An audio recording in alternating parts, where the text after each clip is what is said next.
Beefs try to creep like I. Oh, now I be don't bite me. Kill gone out, ignite my horns aglow. Let a vet grab a bullet through your buttonhole. You're making me uncomfortable. Slumber, down my cavalry. Sandman points you down to me. As make the rest is atrophy. Accordingly, I got a quota. I do smoke rings, no hot rollers. Brought your forecast and a shovel. Bubbles buried in this jungle. Bubbles buried in this jungle. Bubbles buried in this jungle. Polar jungle, frozen butters. All my sculptures look so pleasant. Those wanna get go, that's your boss. Security turn green cause I never lost. Fuck everything over up to God. Left click in my index push pause. No, you can't talk, I'm smearing you. Don't have shit locked, I hear the proof. Ready for me, about amusing me. If I ever let a bitch get used to me. If I ever let a bitch get used to me. If I ever let a bitch get used to me.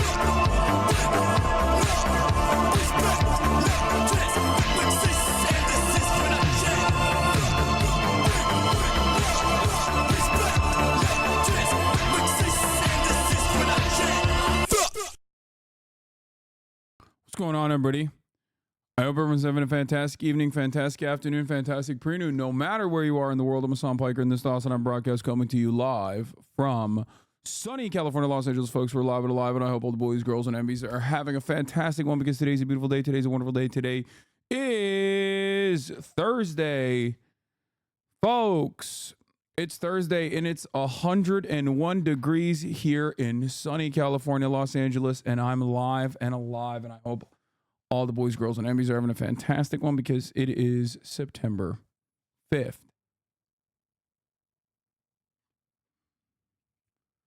You guys heard me right. It is 101 degrees here in sunny California, Los Angeles. This is not no alert. This is not a false alarm.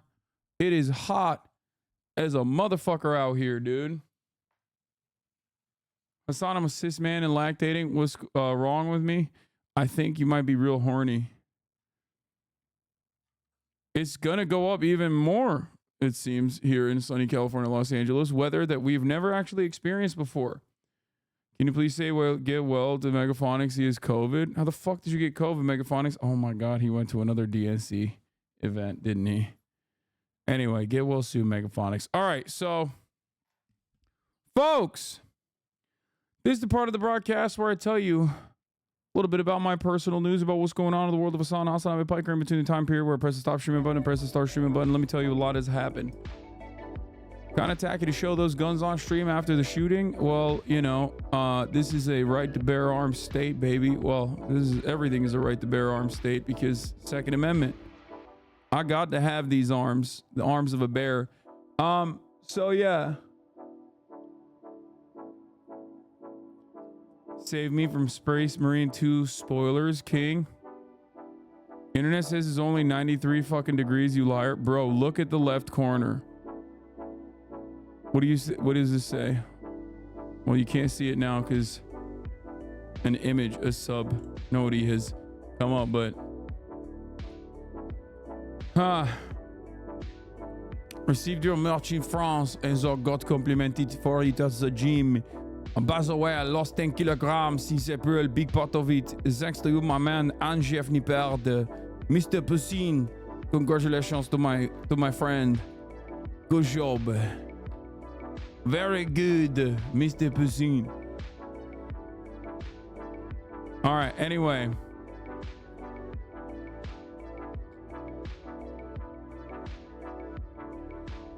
Are you going to talk about Canada? Are you actually waiting for the election? Canada has elections? That's crazy.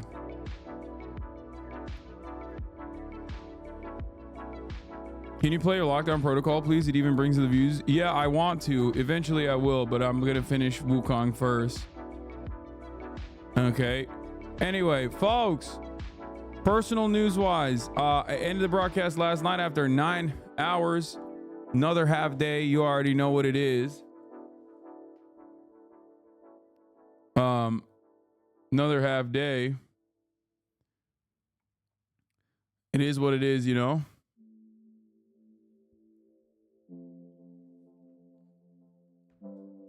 But had some fun with Wukong chapter 4. Is that Gucci or Louis? What? The tank top? The tank top is from Amazon, my friend.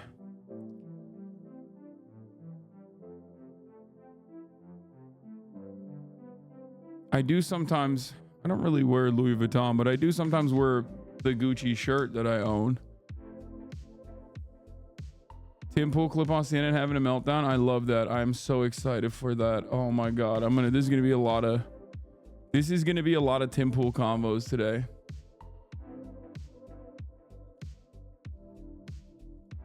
Do this test.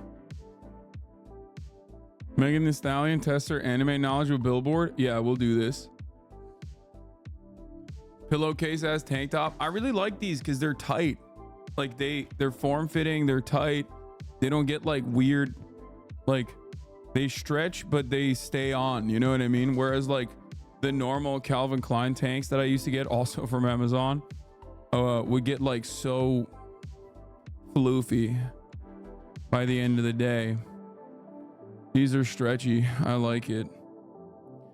But yeah, personal news wise, last night didn't really play a lot of Wukong, honestly. Had some dinner with my dad and my mom and my brother. Didn't really do much. Hung out with the fam a little bit. Did you say half day today? No, I'm joking, saying it was a half day yesterday. I was joking. I said, I did a half day yesterday, 9 hours. So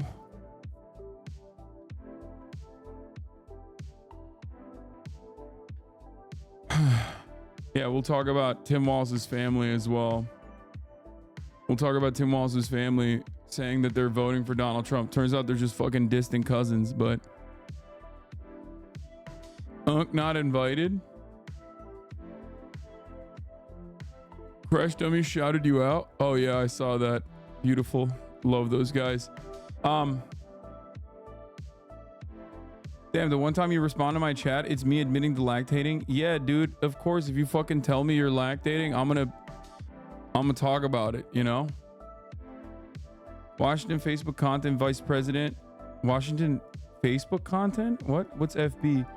Content VP fired for calling NFL owners racist. The NFL players dumb and homophobic. Kind of interesting.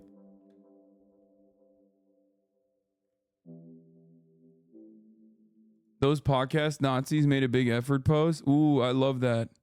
Love effort posts. So anyway, this morning I woke up. I went to bed last night. I've been watching a little bit of Spy Family as well. It's on rotation. Watched a little bit of Spy Family, which is kind of cute and kind of cool. It's like different than the types of anime that I normally watch, which is like more so shonen stuff. But that's been cool. But also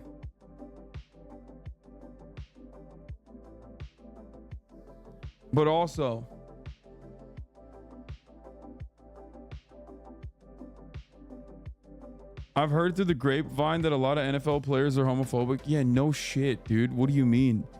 Guys, what are we talking about? They get hit for a living, like, and do hits for a living.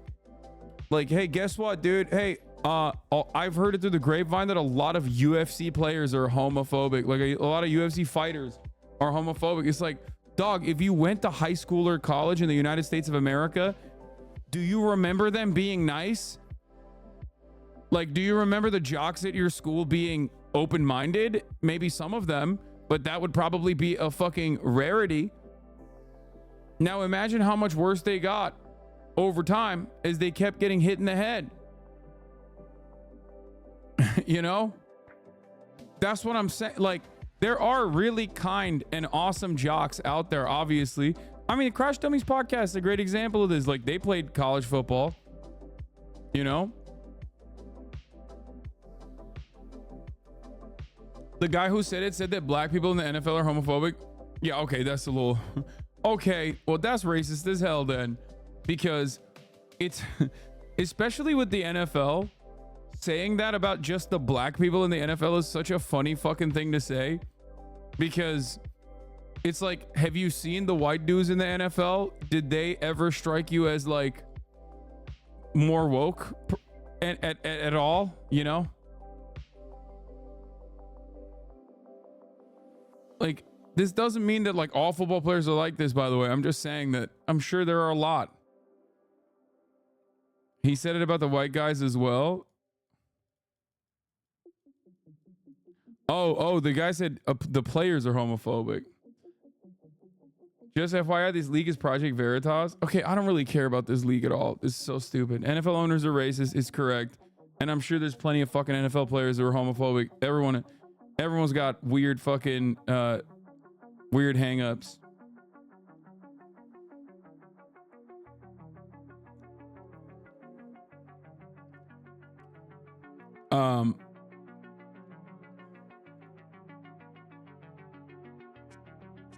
But okay, we're doing personal news before I forget. What else happened? I played basketball this morning. I played b-ball this morning. I was cooking 3 games. I waited for Ted Nivison to show up. Unfortunately, he was far too late. He came through at the end. Okay. But by that point, by the way, you tagged the wrong hog in this tweet. This ain't Grums. Wait, what? No, I know this isn't Grums. People misunderstood me. I'm saying this guy is the exact same as Grums. I like that the entire internet clowned on this guy, but they love the version of him that's a deadbeat dad and may have stolen breast milk from the Blizzard company fridge. Like, I'm saying that like Grums and this guy are the same guy.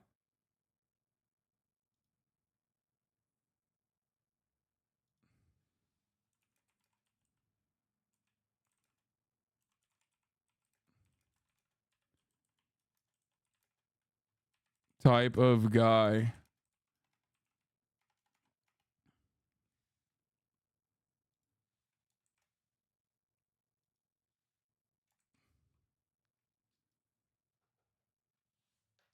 But I think a lot of people understood it though. I like that the entire internet clowned on this guy, but they love the version of him that's a deadbeat dad and may have stolen breast milk from the Blizzard company fridge.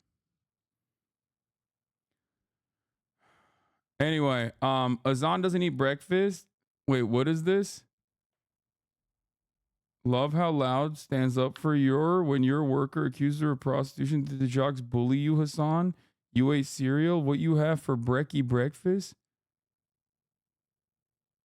What? What is this person saying?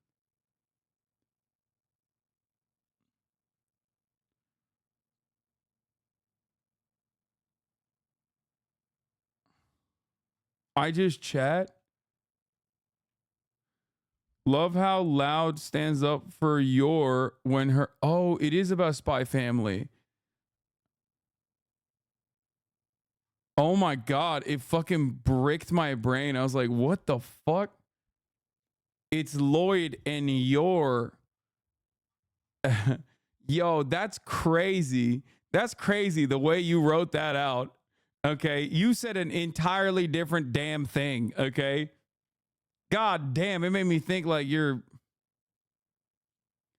Hello, I've converted my coworkers and multiple of us are on the clock. Let's go, dude.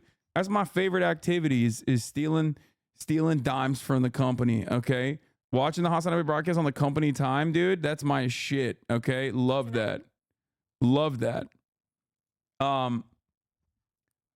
Anyway, where was I? All right. Why? What were we talking about?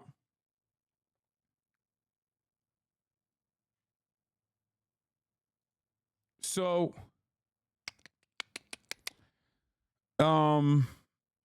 have you lost strength since you've been cutting for a while? Not really. I mean, I'm like pretty stable at this point.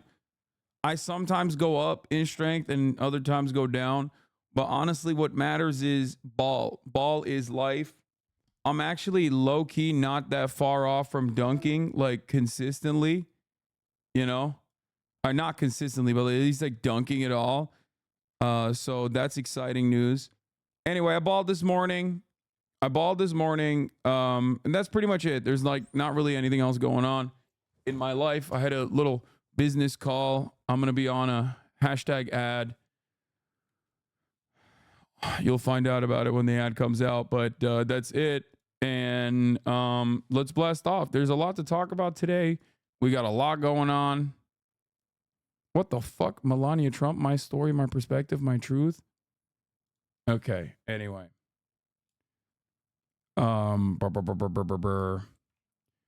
Tim Pool, Dave Rubin, and others outed as paid Russian propagandists. Dude, I love that story so much. God damn, dude. Yo, shit made me love the DOJ. You know what I mean? Shit made me love the motherfucking Department of Justice, dude. That's a great story. It's so fun. It's so fucking fun. I love that. I love that shit. Oh God, give it to me. Inject it directly into my fucking veins, you know? All right, Dim Fool, Dave Rubin, others outed as paid Russian propagandists by DOJ. What was I gonna do? What was I gonna say? There was a lot more going on.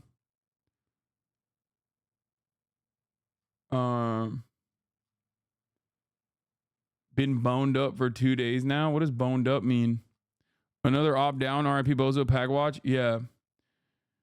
Did you see Tim Pool's dad calling the majority report? No, I did not. I don't really care about that part of it that much, though. Honestly, I wish all states would do this for voting. Okay, calm down. Tim Pool, Dave Rubin, others outed as paid Russian propagandists by DOJ.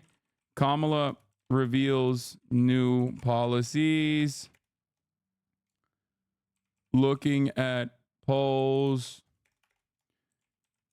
Is mainstream media plays catch up on BB's fuck ups on ceasefire, year of vindication continues. My boner has lasted for 48 hours. I would say go to the doctor, but at this point, I think it's not going to help, you know? Isn't the thing that they say you got to go to the doctor after 4 hours? I feel like if your boner has been going on for 48, I mean, just, you know, take the L or the W, depending on your situation, I guess. I mean, you're probably cooked, though. You're honestly most likely cooked. I'll be real. Yeah, I saw the new Pat Bev viral clip. Where is do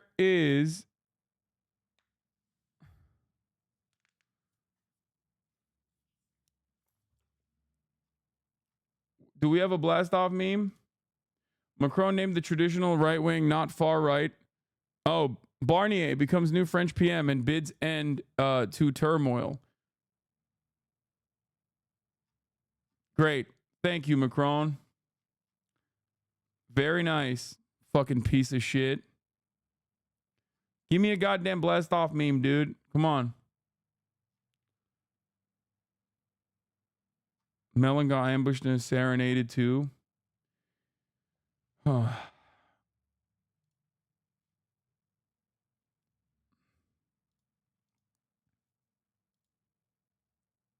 Okay, I got one. I'm just going to use the autism one, okay? Chat is literally on their own shit. We're not locked in right now, okay? As a community, we're not locked in. We're not. I'm going to tell you why. Chat is all up in their own fucking fifis right now, doing the damn thing. When I ask for a particular one, like I asked for a particular thing in the chat, when we're locked in, there's actually chatters who are actually trying to send me exactly what I'm looking for. Sometimes it might get a little confusing. I understand. Okay. Other times, though, chat gets into a mood where everyone's got their own pet project and they're just trying to fucking swing in that favor. You know, you're just lobbying. You're just lobbying off the top dome, off the rip, trying to hit whatever lines you want to hit. Okay, you're like, watch this shit instead. And we're not doing that right now. Okay? We're not doing that right now. We're just blasting off first and foremost, okay? We're gonna get to all of your personal pet projects. Like, there's still chatters literally doing it in the chat. They're like, no, I don't care. I'm not listening to a goddamn thing you have to say. Okay? Shut the fuck up, Hasan. Look at my goddamn link. Okay? I don't give a fuck. Are you trying to run a show? I don't care. Are you trying to cover the news? I don't give a shit. I have a YouTube video or a Twitter link that you must look at. You must do that now. Drop everything and look at my shit right fucking now, son. We're not doing that. We're instead blasting off right now. Okay? We're blasting off. We're blasting the fuck off. Here's your playlist, you freak. Thank you, Themasius, for the playlist.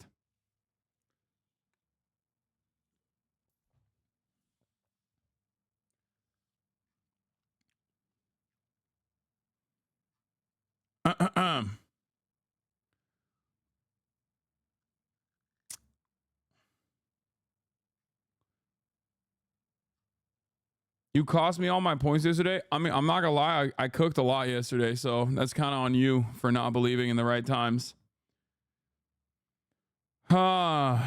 Okay. We blasted the fuck off, Samurai. We got a city to burn. Okay. That's right. Here it is. Bro, 186 likes on this. We're washed. I'm washed. I'm fucking done. I'm washed, son. I'm washed. Why do I blast the fuck off if this is what we're doing? That's crazy. This is when chatter, you got cooked, old man. It's over. Community is done. Donezo. We're done. I'm done. I'm out. All right. Before we get into the Tim Pool stuff, a little bit of housekeeping. Okay, here is the convo I had with Jason yesterday in the midst of a school shooting coverage. Bro, I'm in the middle of covering a school shooting right now. Oh, what? Oh, my fault, Yeah. bro. I just wanted to show my hair. Oh, shit. Your hair looks great. Wait, actually? Yeah, it looks great. It looks chat thing? fire. Hold on. I'm gonna put it on here. I'll show you. I'll show chat. Nah, did you do something with your Jason the facial hair? Ween is Now I'm already seeing all the handsomes in the chat. What a cute boys in the chat. it's not Austin, it's Jason Ween. Huh? What? It looks good, man. You look more twinkish than I've ever seen you before.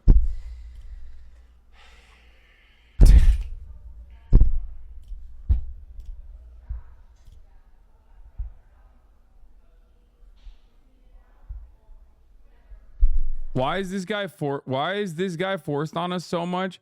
Shut your old ass up, okay? I really like Jason, bitch. Shut your old ass up, Unc, okay? Why is this guy forced on us that man? Shut the fuck up, bitch. Shut up. I'm forcing it, okay? I am. I'm the one forcing it. God damn. You goddamn 58-year-old curmudgeons in the goddamn chat, dude.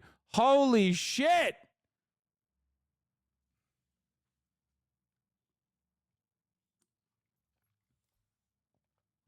He's nice. He's wholesome. He's funny. I like him.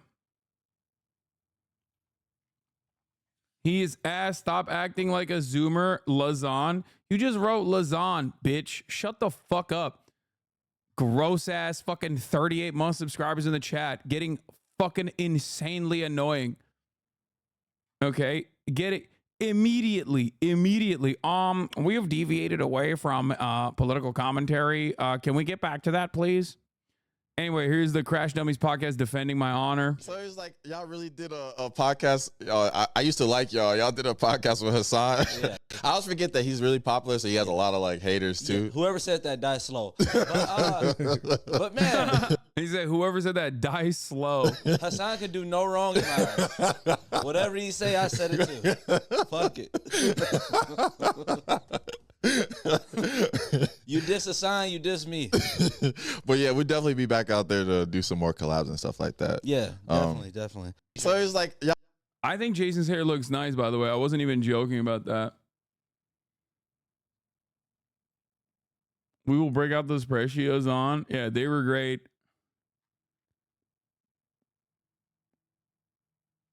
These stupid ass chatters are the reason why other communities don't like us. Fuck them, bro. Jason is cool as fuck. Yeah. Listen, even if you have like a negative opinion of a host or like any kind of person that I have on the podcast or any kind of person I'm looking at, keep that shit to your damn self. Okay?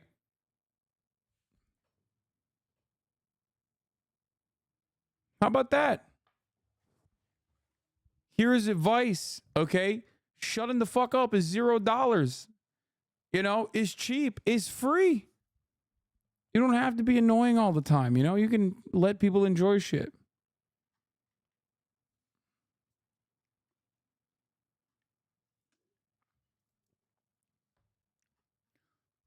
You should also figured out by now that, like, you know, if I have someone on the show and I like them and they haven't done anything like insanely inappropriate, like really fucked up, like, why would I ever shit on them?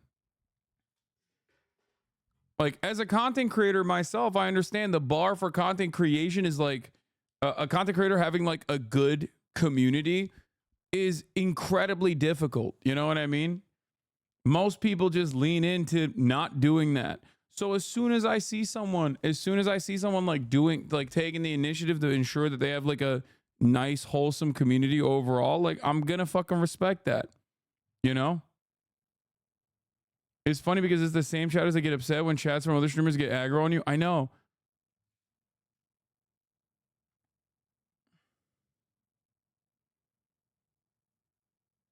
You don't understand. I'm going through politics withdrawals. I got the shakes.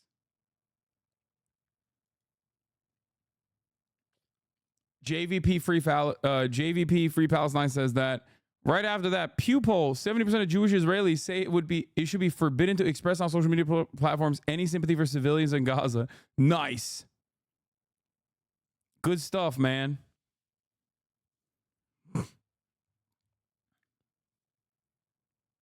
Chatters can't be charitable. Content creators who are charitable to you, especially when you have so many fucking haters. I know.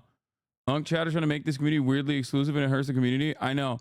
I mean, that's gatekeeping though. I forget that I am a commodity that you consume. Like I'm just a media product and not like a human being. So in many respects, a lot of people probably want to gatekeep, right? And it's just, that's what it is. People want to keep this community like tight knit, right? They don't want other people coming in here. They don't want other people coming in here and fucking up the bag, fucking up the fun for them, right? And that's where it comes from usually, where people have this idea where they're like, no, we don't want you collabing with these people. But it's crazy because like the community's gotten so fucking old, dude. Y'all are old as hell, and so am I. We gotta get some young blood in here. Is your dog dead? Yes. She's dead.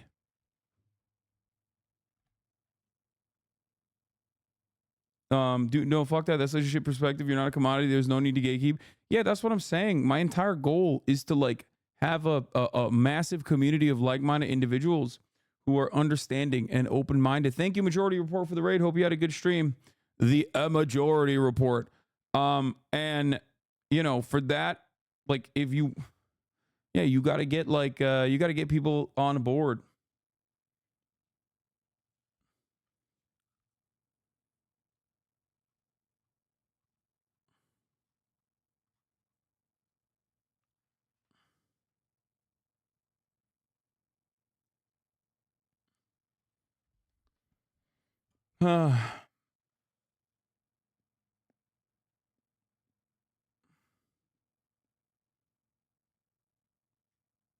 All right. Wait, bro, what happened to the dog? Bro, what do you mean? She's just sleeping like she does every day because I work her ass out in the mornings.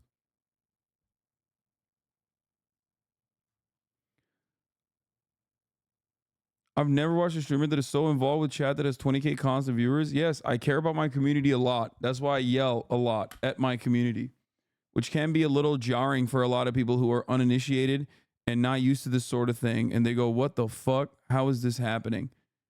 This guy's just straight up yelling at me. What's that about? All right, top news stories of the day. We're going to start off with, obviously, new details emerge on the school shooting in Georgia. 2 students and 2 teachers were killed in a high school shooting in Georgia. School is back. And maybe some of you just found out in the most American way possible by yet another gruesome, horrific school shooting. Classic. How could this have happened, we say, in a country where it happens all the time? And that's where we're going to begin, with a lot of hurting hearts and a lot of hate, it seems, in this country. It's happened again in another American community reeling from deadly gun violence.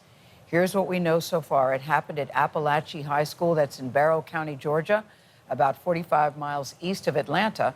Investigators say that a student opened fire, killing 2 other students, both of them just 14 years old, and 2 teachers. The weapon was an AR-style rifle. 9 others have been hurt, and the alleged killer is also 14 years old. His name, we're told, is Colt Gray, and he is now in custody. He has been charged with murder, and prosecutors say that he will be tried as an adult. This is the deadliest school shooting in Georgia's history. 14-year-old Marquez Coleman saw the shooter open fire. I'm sitting like this and the door is like this. So something just told me to look to my left. I look to my left, I see a kid with he had like a big gun, it was like an AR with he got his head sticking out the door with the gun. And then then I got up, I started running, he started shooting like 10 times. He shot at least 10 times. And then I ran to the back of the classroom. I dived behind the desk and my teacher had got in front of me like he was guarding. But like the gunshots were so close to me, like my ears started ringing real bad. Like the whole classroom was smoking, like, and everything. And then when he finally got out of the classroom, my teacher started barricading the door with desks and bookshelves and all that. And then I had got up. I had saw one of my classmates on the ground bleeding so bad. Marquez's father said his son called him during the shooting screaming and crying. Later, he found a bullet hole in a laptop marked by a bullet in his son's backpack. Mark Strassman is in Barrow County, Georgia with the latest. Mark, good morning. This chatter is correct. Chatters, they're trying him as an adult specifically because they want to use capital punishment to make an example. Now, there's a couple different perspectives here. One, in the state of Georgia, there are certain crimes that you can be charged as an adult as, even if you're a minor when you commit them. Obviously, killing 4 people would be one of those crimes. Having said that, however, capital punishment obviously is a punishment for a crime such as this one for adults in the state of Georgia, despite the fact that it is declared unconstitutional for, I believe, minors to be subjected to adult punishments in general. Specifically, I think capital, specifically the death penalty. Now, having said that, it will be a wonderful new Supreme Court cycle where they will make that, permissible eventually. So that'll be cool. Because in the United States of America, we don't necessarily understand that, like, we and our culture, in terms of like how quickly we go, oh, we should kill this person, we should kill this 14-year-old, is probably playing a role in having more 14-year-olds just like that shooter develop in this incredibly violent culture. But, that's neither here nor there.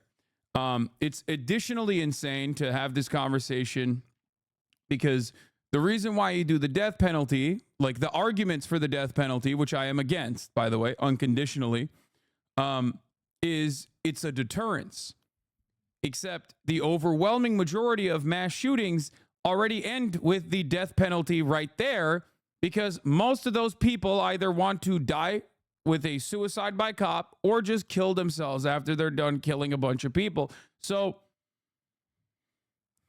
you know, kind of a stupid fucking deterrence. It's not a deterrence at all. It's just pure, I'm seeing red.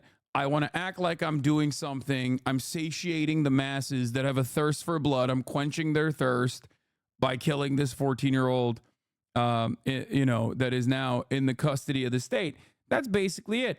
A lot of people forget that the criminal justice system is not there for like immediate vengeance. It's there so that we have rules, regulations, restrictions, punishments, with the overarching goal of ensuring that people just don't do violent crimes, either by way of deterrence or by way of rehabilitation.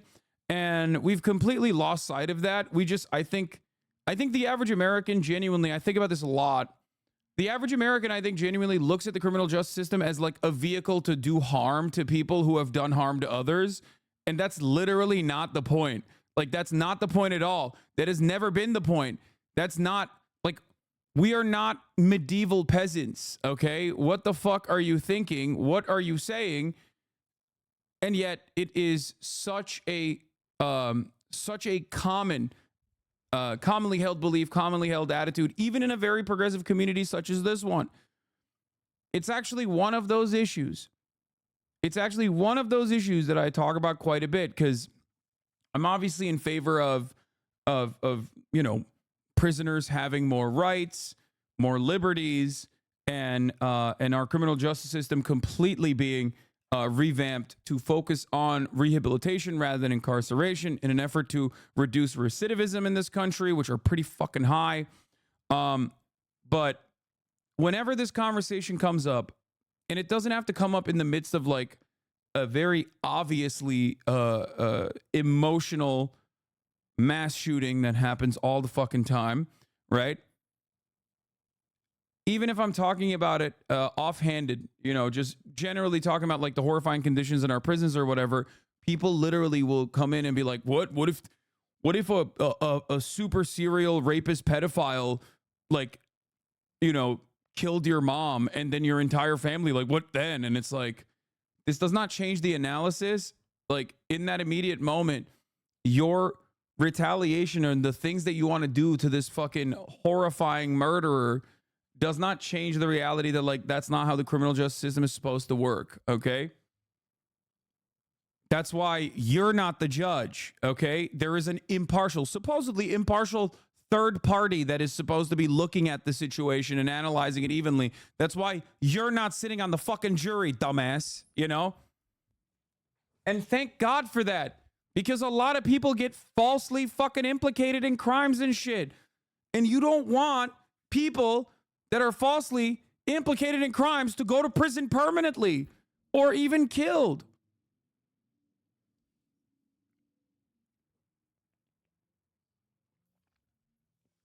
That's the whole point.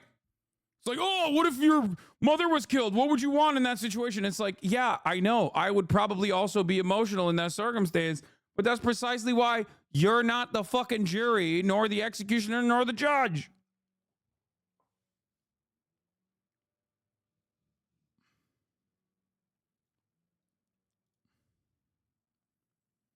$40-month sub, gun reform killed a child. It's case by case. No, the kid is not going to be implicated playing devil's advocate. Anyway. What's crazy about it is that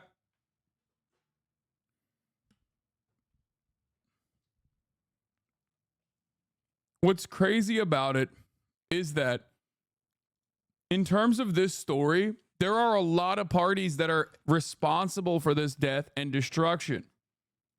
Okay? Obviously, first and foremost, the 14-year-old. But that's still a fucking minor. That's like barely a sentient being, okay? That is a baby. Do you understand?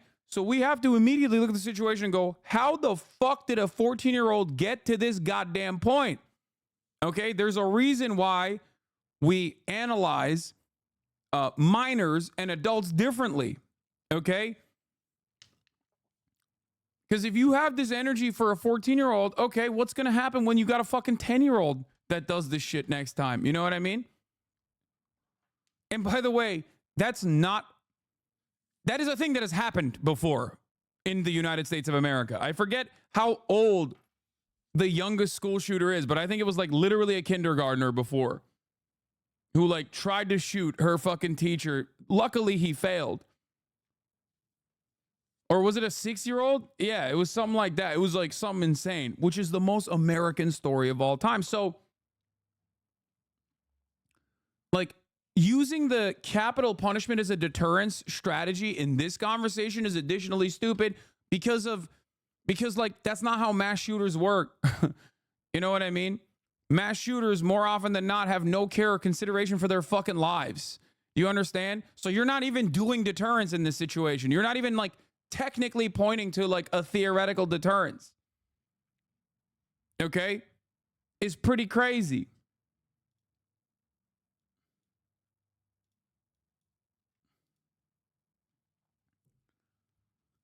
The kid's parents should be held responsible. And they most likely will be. There are, because in the United States of America, this is such a commonplace thing that we have like other instances, other incidents, other mass shootings we can draw from. There is already a legal precedent. This happened, I believe, either last year or like 2 years ago. I can't remember exactly when it happened. God damn, it happens so much. Okay.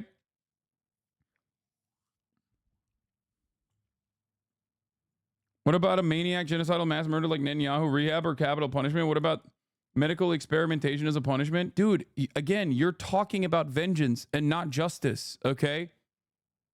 You're talking about vengeance and not justice. And it's also stupid to have this conversation about fucking war criminals who are literally at the top of entire countries engaging in genocide, okay? They have an entirely separate set of motivations at that point. Okay? They're not even human. I'm not going to entertain this conversation right now. I'm having a normal conversation about like how criminal justice is supposed to work. Okay?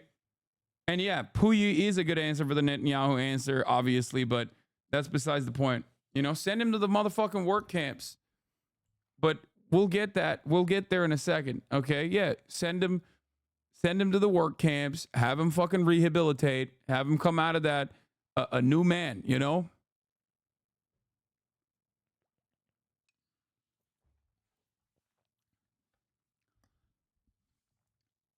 Yeah, James Crumbly and Michigan school shooter's parents sentenced to 10 years in prison for not stopping a runaway train. Yeah, this was the first ever parents convicted in a U.S. mass school shooting, and they were sentenced to at least 10 years in prison Tuesday as a Michigan judge lamented missed opportunities that could have prevented their teenage son from possessing a gun and killing 4 students in 2021. The mass shooting happened in 2021. The court case obviously continued well into 2024, and the conviction came a couple months ago.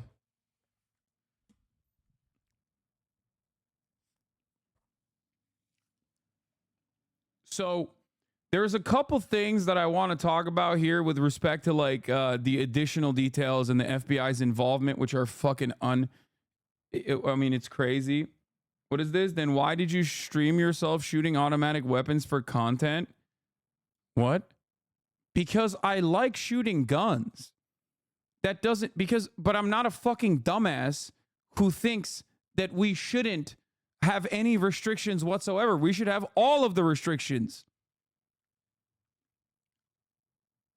I do not necessarily have an issue with shooting guns in general, okay?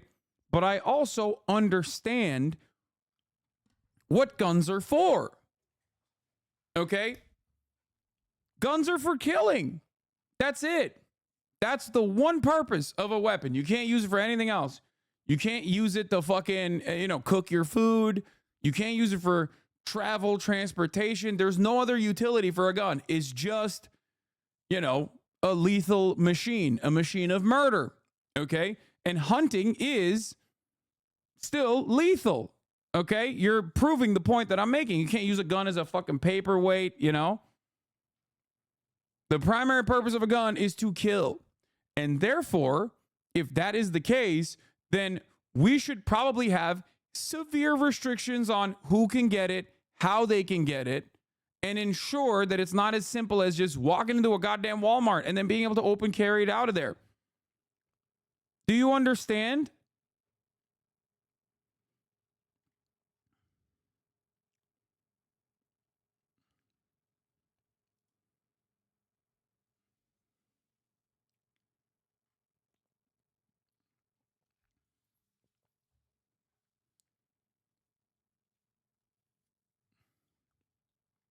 Yes, I understand your point. Yeah, but you still wanted to talk shit because I shot weapons and will continue to shoot weapons for content in the future. Because you're a goddamn liberal who cares about the optics more than the actual words that are coming out of my fucking mouth when serious people are having serious conversations about serious issues. I get it too. Don't worry. You're a concerned trolling radlib in the chat who's like, well, how can you have any opinions on gun control when I've seen you fucking shoot guns? Shut the fuck up. Yeah, why did you stream yourself driving a car but hate when people run over grandmas? Well, first of all, I do also like to always, investigate a little further. Did the grandma have bad fucking vibes, for example?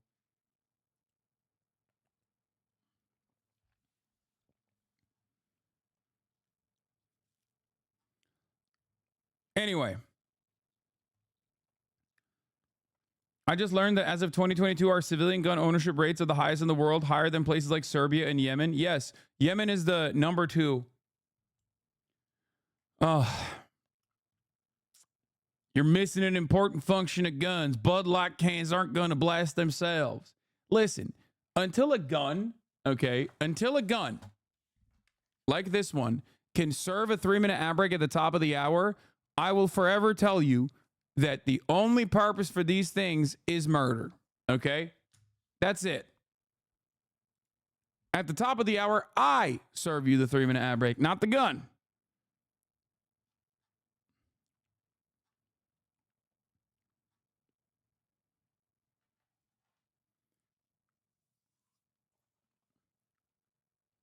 What?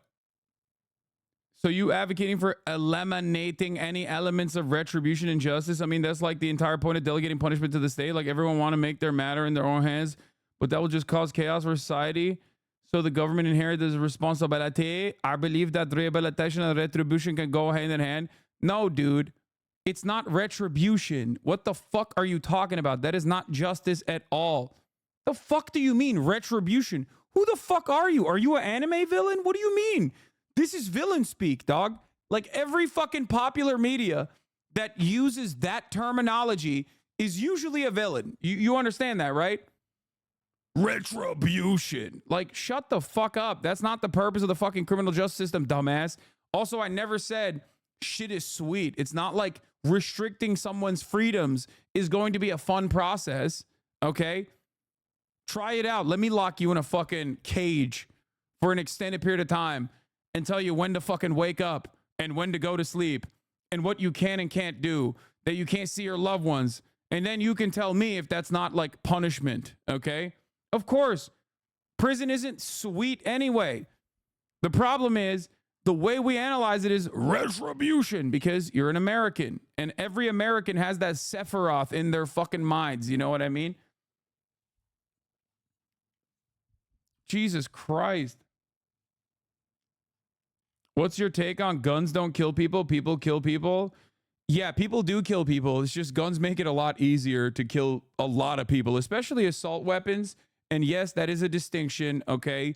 Before people go, actually, how could you make those restrictions? It's like, you can, okay? We have. And, the AR platform in general, straight up is designed to more efficiently murder a bunch of people, very little recoil. A kid can fucking use it, okay? Straight up, especially if you have optics on that bad boy, dude. The entire purpose of that is to murk as many people as possible without having to reload quickly. Anyway, here is the 3-minute ad break now, by the way, before we move on.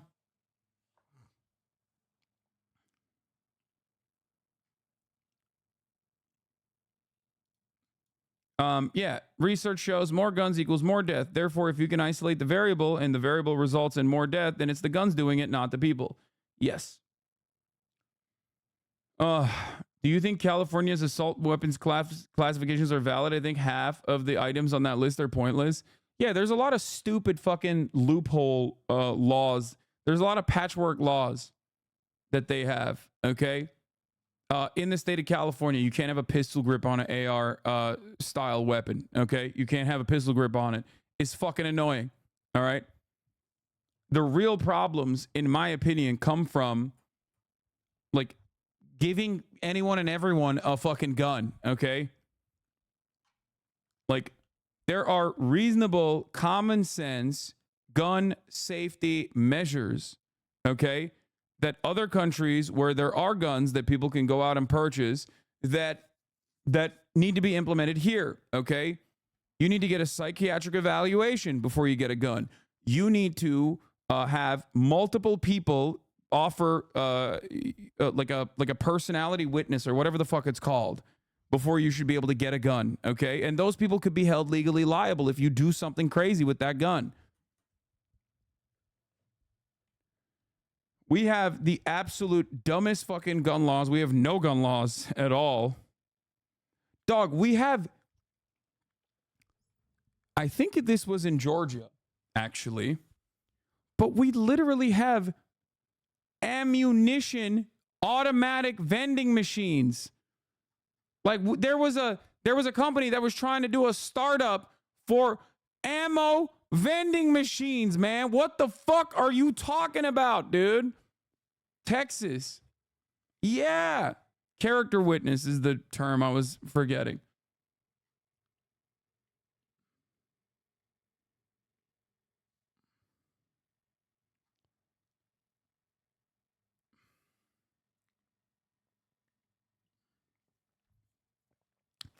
How about no guns at all, Hasan? I mean, look, I think that is utopian. I agree with it. A disarmed society is a significantly better society than an armed one. Abso-fucking-lutely. Okay? Look at Japan. Perfect example.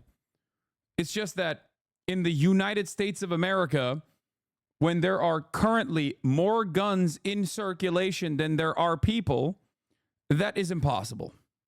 Especially because we have to absolutely take baby steps. God, I love how a leftist that preaches material analysis can't imagine why disarming a populace may not be the best idea, or how we can make strides in reducing violence without taking away the best tool to ward off oppressors. Not even mentioning the fact that gun control isn't even a thing anymore. Anyone with an internet connection, a 3D printer, and access to a hardware store can make a gun anywhere in the world. You're right, brother. You're absolutely right. Hey, also, I don't know if you've noticed this, but like we're a genocidal state currently engaging in a genocide. We are a fascist state already by your metric. I haven't really seen the well-armed society actually rise up against their masters in any meaningful capacity. So perhaps it has nothing to do with that at all. Maybe you should go take a fucking shower, sister. Okay? Sorry.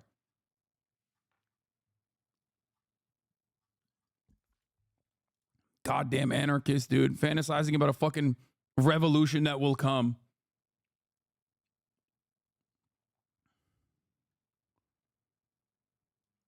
A friend of mine invented a magazine attachment for ARs that fit a loophole in California's AR laws. After he killed himself with a pistol, the NRA paid for his wife's lawyers to get back the guns that were seized. Hard to literally fight against guns. That's awesome.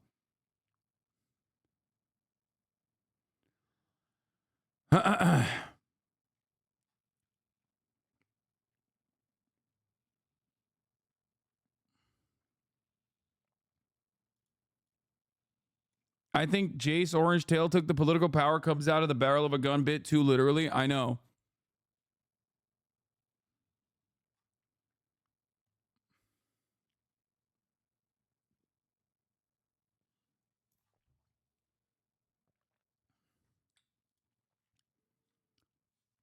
Anyway.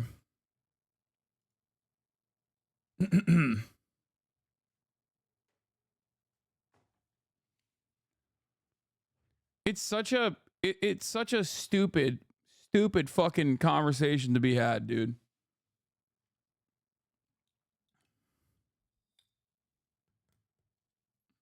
It's also funny because like it's completely made up. Okay? It is completely like a relatively new way of thinking in terms of how guns should be calculated. And the materialist analysis in this circumstance is actually that guns are a commodity that American manufacturers produce, and therefore Americans that have nothing else, no sense of community, no sense of purpose in their lives, and are heavily alienated, actually associate themselves with commodities. It is the only formative cultural signifier that you can point to. Okay? And guns is heavily associated. The Second Amendment, and rather the modern interpretation of the Second Amendment, is a way that they've sold it to the fucking public. This is how you become an American, baby. You take a gun and you shoot it. You shoot the gun, okay? Just aim the barrel downrange. And so it's always really funny whenever like leftists and anarchists and shit come in here and they start chirping at me about like the proletariat revolution will occur inevitably with the guns that we have acquired. Revolution happens at the barrel of a gun or whatever the fuck. Yeah, you're right. That's what's crazy, by the way, is that like the interpretation of the Second Amendment is unironically a relatively new phenomenon in the history of the United States. And it was conducted by material interests at play. Like gun manufacturers created a gun lobby. They actually heavily lobbied the government to ensure that you could have a steady flow of weapons that people could purchase. Post-Vietnam, there was a lot of surplus of military gear, specifically military rifles. What did you do with that surplus? You either got to sell it to other countries, which we do, right? Or you sell it to the American people. The beauty of the AR platform is that it also is so customizable that it creates entire cottage industries on top of that. You got the optics, you got the handles, you got different stocks that you can use. That's why it was the single most profitable. It's the F-150 of weapons, okay? It is. It's like a fucking Lego. AR-15 is Legos for adults. It straight up is. It's all money, okay? It's moneyed interests.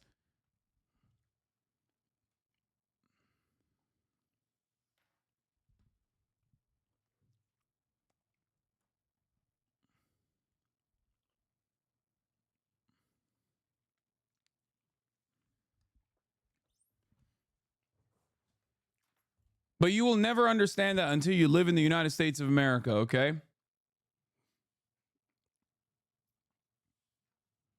And as someone who didn't originally grow up here, when I first came to America, I couldn't understand it either. I was shocked. And in my effort to better understand gun culture, as I was covering it quite a bit, quite extensively, I learned about it. I shot guns, okay? And I enjoyed it. This has not changed my opinion on gun control even a little bit. If anything, it has solidified my opinion on the necessity for common sense gun violence prevention measures in this goddamn country, okay? It is insane. And you have to be a complete fucking dumbass to not recognize that. Okay? You have been duped by larger powers at play here. Companies that have an interest in maintaining the current way of the current order of society so that they can keep selling you weapons, toys. The funniest part about gun safety is, you know who knows gun safety better than anyone else? The fucking hogs at the goddamn shooting range. Okay? Because when you're interacting with someone who is uninitiated with guns, you have to be extra careful. Okay? You have to be extra careful because you give a fucking pussy-ass libtard a weapon and you stand next to them. If they accidentally turn around with the weapon in their hands, all of a sudden you can get killed. You understand? Why are they so careful and considerate when they're at the range? But that consideration and carefulness does not carry on beyond the range. Why does that not extend beyond the gun range? In that moment, when they have a random guy that they don't know, okay, holding a fucking gun, that's the moment that they know how fucking dangerous a gun can actually be. Okay?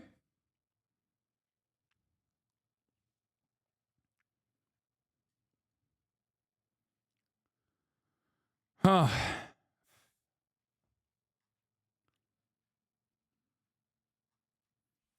Kaya, no, place, baby.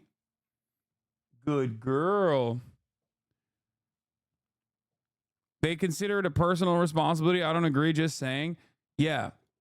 That's not what laws are written for, though. Laws are written for the stupidest person in mind, okay? That's the entire purpose. Just because you're safe doesn't mean other people are going to be, which is why you have to have some rules. These are preventative measures. These are preventative measures that look, let me tell you something. One aspect of gun culture being so fucking broken in the United States of America is the cops. Every other country on the planet, cops are literally at the forefront of restricting weapons, okay? They are always the ones advocating to restrict more weapons. Sometimes to an insane degree, as a matter of fact. Cops in America, though, they're such hogs that they're like, hell yeah, brother, Second Amendment all the way. It's like, hey, dumbass, it's making your job harder. You fucking idiot. You're so stupid.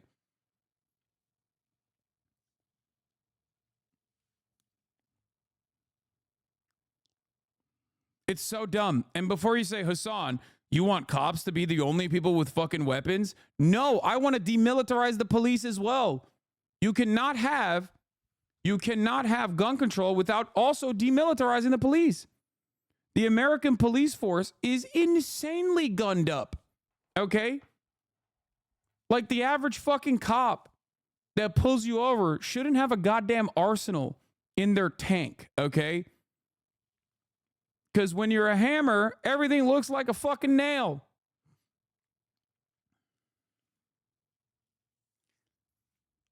Oh, by the way, after Uvalde, this is what Georgia's Governor Brian Kemp did. Signing a bill allowing guns to be carried without a license. Hell yeah, brother. Thank you so much. My goat.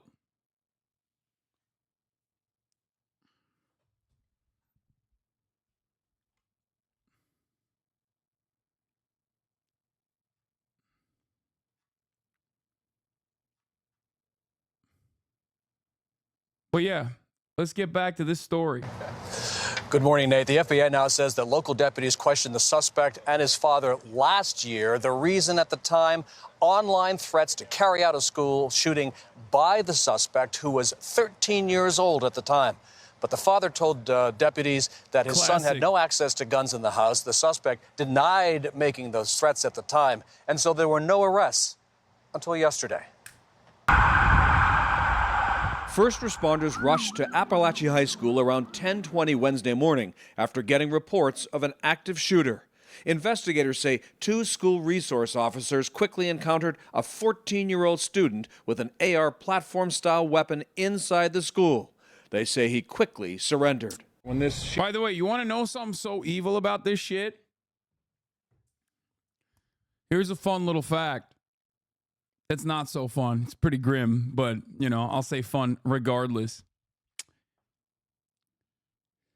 You know when the highest point of fucking gun sales actually is?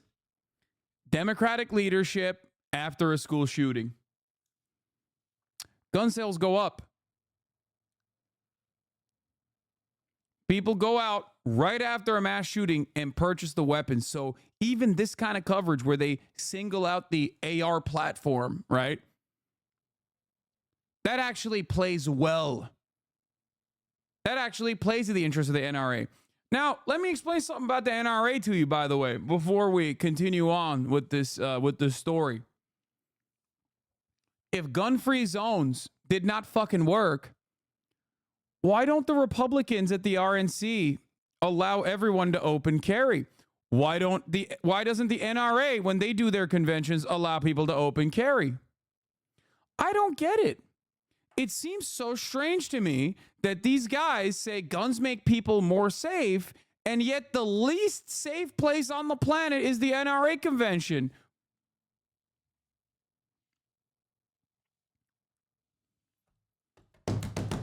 Fascinating stuff. I wonder how, and I wonder why.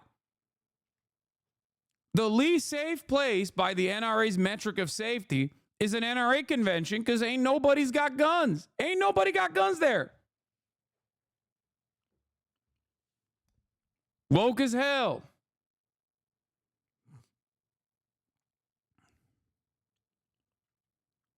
Why are Americans so infatuated with firearms? We're infatuated with things that we consume. Guns are a commodity. It is one of the only things you have, you know?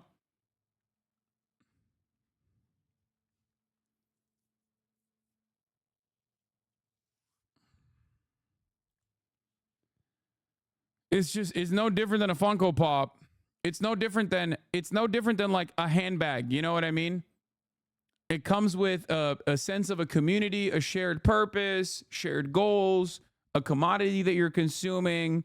There's like a culture surrounding it. That's it. We fetishize guns just like any other goddamn commodity. We make fun of, the girlies and their Stanley cups and their, handbags that are $3,000. And then you go and you buy a $3,000 gun with all the motherfucking kit, with all of the different parts associated with it. Lacey X Obama. Yeah, I don't believe this is going to be probably an Obama impersonator, but that's funny.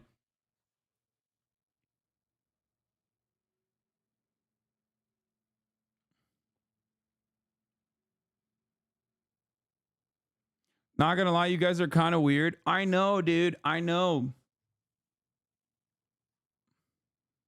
Shooting began, they interacted with the shooter, and as soon as they made contact with him, he gave up immediately. The sheriff credits a fast response to school faculty. They alerted law enforcement to an active situation using a button on ID cards, a new system he said had been in use for only about a week. The heroes that we need to remember is our faculty and staff here at this school. Did this guy get shot in the ear too? This guy's ear is more shot than Donald Trump's ear, bro. What the fuck happened? He's got like a hole up there. What the hell? I've never seen an ear like that, man. That's crazy. Probably skin cancer. Yeah, maybe. Acted admirably. The protocols at this school and this system activated, prevented this from being a much larger tragedy. Yeah, he got, bro, he got his shit busted at Claire's, dude. That's what happens. That's what happens when you get when you get your ears pierced at Claire's, dog. Fucked up. Never again, folks. Listen, I went there. I wanted to look cool. Got my shit pierced. Okay? Fuck me right up at the piercing pagoda. Than what we had here today. Investigators say the shooter killed 4 people, including 2 students, 14-year-old Christian Angulo and Mason Schermerhorn, and 2 teachers, 39-year-old Richard Aspinwall and 53-year-old Christina Ermy. 8 other students and 1 teacher were taken to hospitals with gunshot wounds and other injuries and are expected to survive. What was going through your mind? I was scared because I didn't know if my mom was informed. I was crying. I was scared I was going to die. Melanie Alvarez says she hurried from the bathroom to her classroom when a school alarm went off. You really thought this could be it? Yeah. because we heard banging the first time, and then we heard somebody yell, get down," to somebody outside of the hall, but we didn't know who it was. After catching the suspect, police say they went class by class. We got a whole school to get evacuated. Evacuating the roughly 1,900 students to the football field to reunite with their parents. Could have been me. Freshman Ariana Carter said police escorted her down a hallway where shots had been fired. We, of course, see like the blood and stuff from them, and they have it like dusted off, so like it's kind of covered, but not really. There's a shoe that was bloody on it. Love will prevail over what happened today.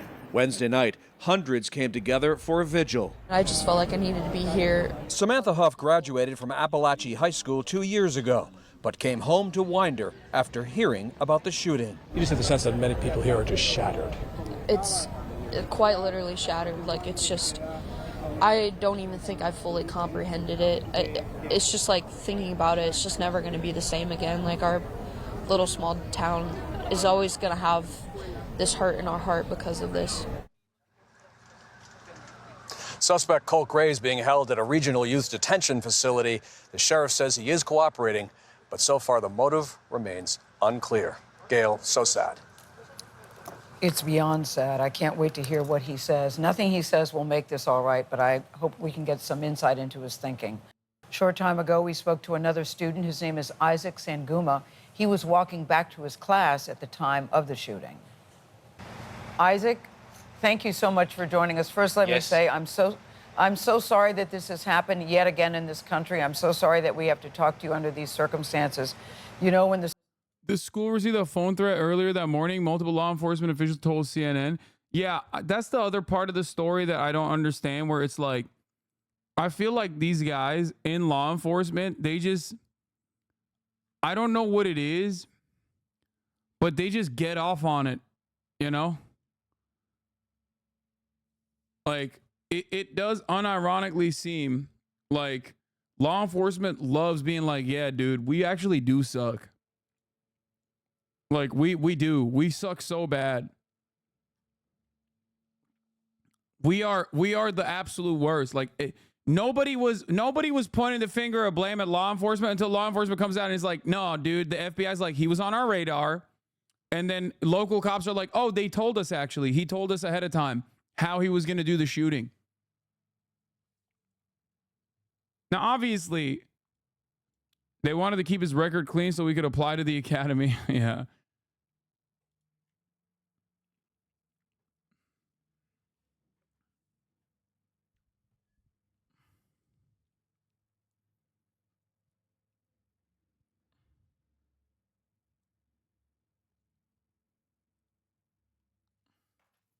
It feels like the media really trying to spin like the auto locking doors, ID card alarms, police response being fast, etc., as though it was a success. And then you remember 4 people got killed, kind of crazy, no?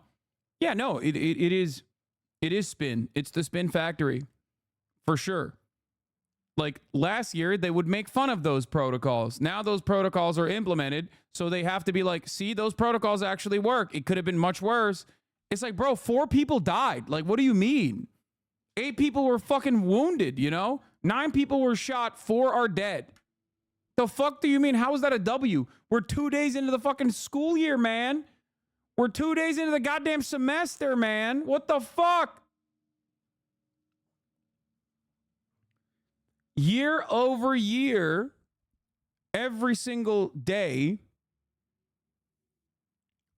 when conditions worsen, these guys basically match the energy where they're like, well, it could have been even worse. It's just like this incredibly defeatist mentality. We do not dare to dream of a better future any longer. We're done. We're done with that shit. Okay? The story broke yesterday. It was tough to hear. Once again, here we go. I can't imagine what it was like for you who was there at the time. Describe for us, if you will, where you were, what you heard, and what you saw.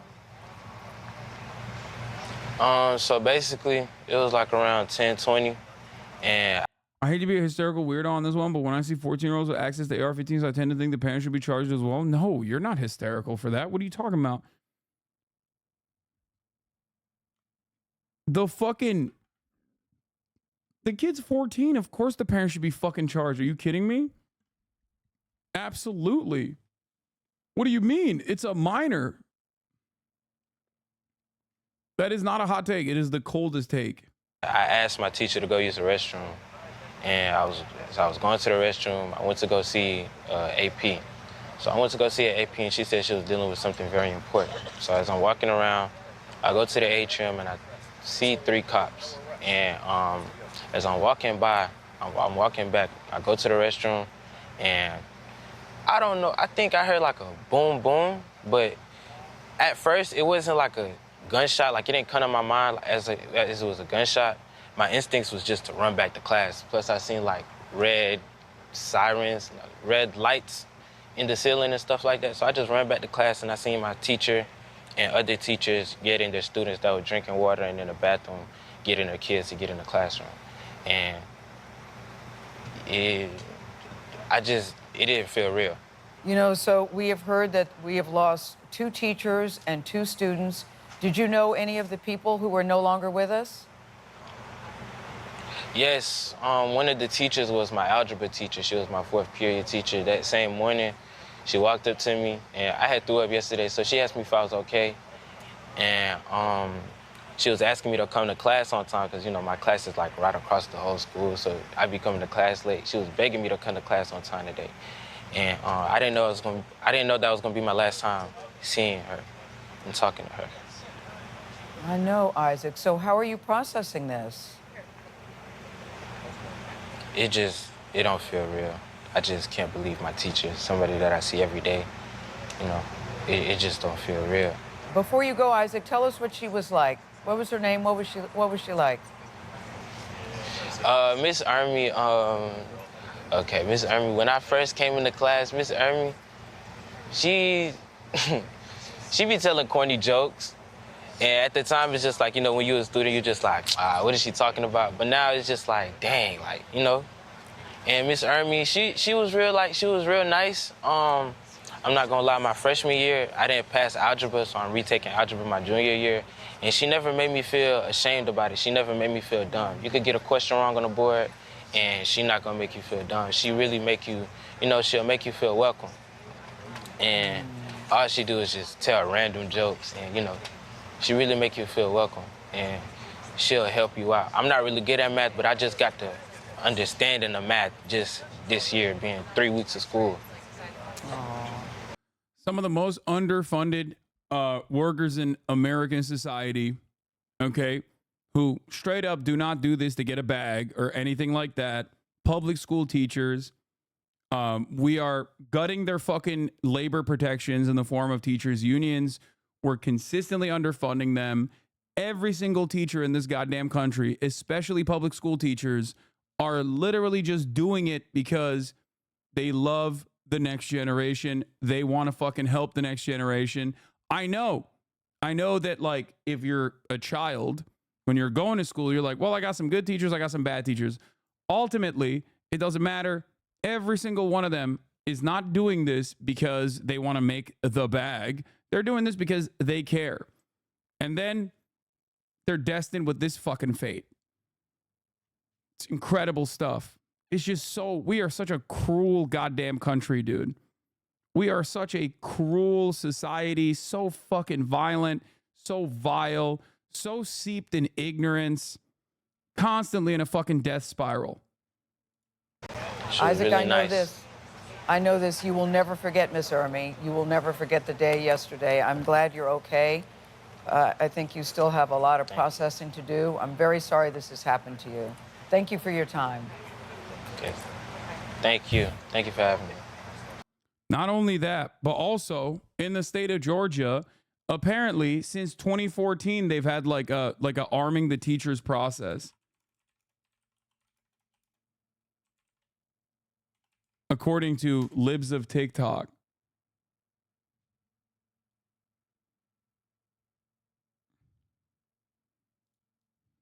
Here it is. Okay. A Georgia lawmaker proposes paying teachers $10K to carry guns in school.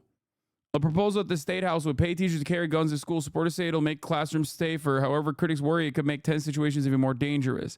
State Senator Clint Dixon from Buford introduced a bill that would offer teachers a stipend of $10,000 a year. How about you give them $10,000 extra a year regardless? Nope. We can only do that if you fucking carry and you train.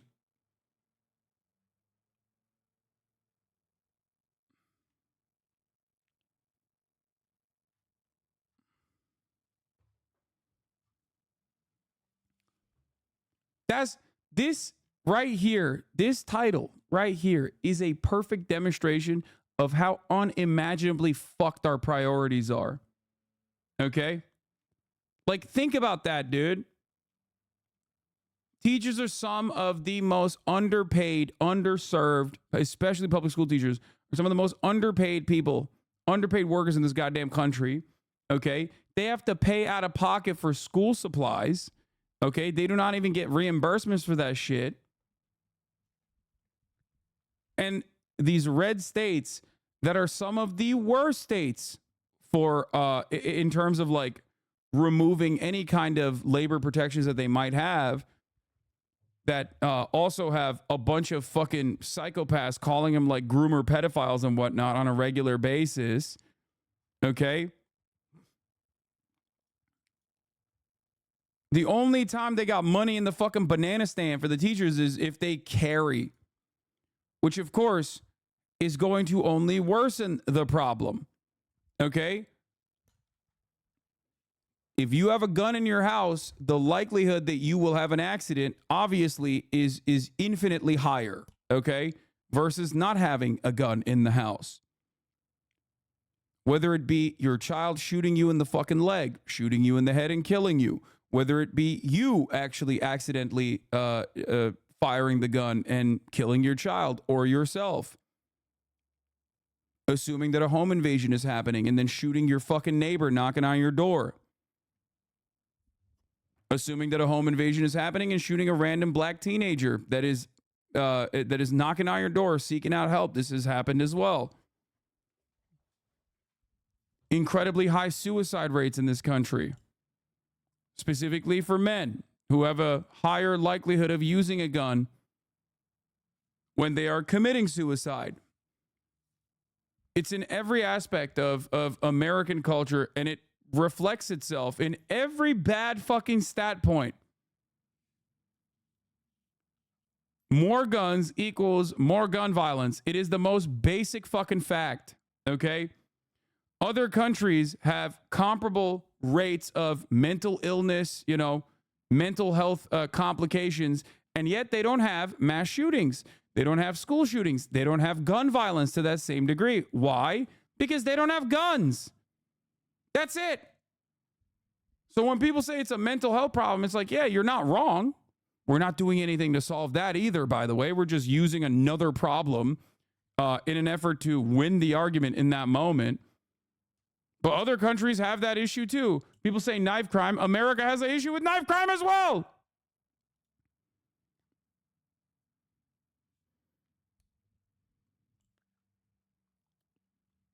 Remember the story of, I forget if it were a teacher or a guard leaving the gun on the toilet and another one who left his gun in class? The way kids get treated by cops and security guards, especially black kids, tells you everything you need to know about how dangerous this will turn out if you give guns to teachers. Yes. USA has 40% more knife deaths than the UK and 30x times more gun deaths than the UK. If knives were as deadly as guns are, why the fuck is the American military not using knives? Okay? Are these guys stupid? Oh my God. I don't understand. Why the fuck aren't we invading Iraq with knives? Why are we invading it with weapons? It doesn't make sense. Everybody should be using fucking katanas instead. Wow, how stupid. Someone should alert the Department of Defense.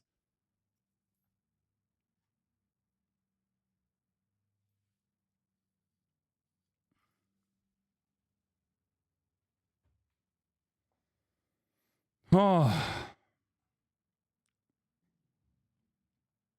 America has a higher per capita knife death rate than the UK, 4 million compared to 3 million per. I don't know if America has a higher per capita knife knife death rate as well, but it wouldn't be shocking because we are just like an insane country. We still use knives and melee weapons law. Please, dude, you know what I'm saying. Okay?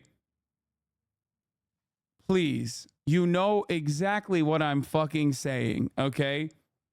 Yeah, dude. We're using knives when we that's the primary gear that people have? Knives? Is that what's going on?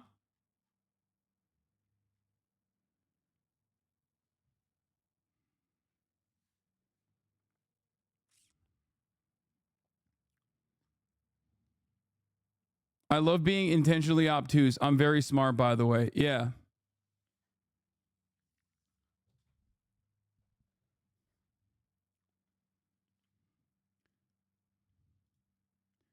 That's the situation.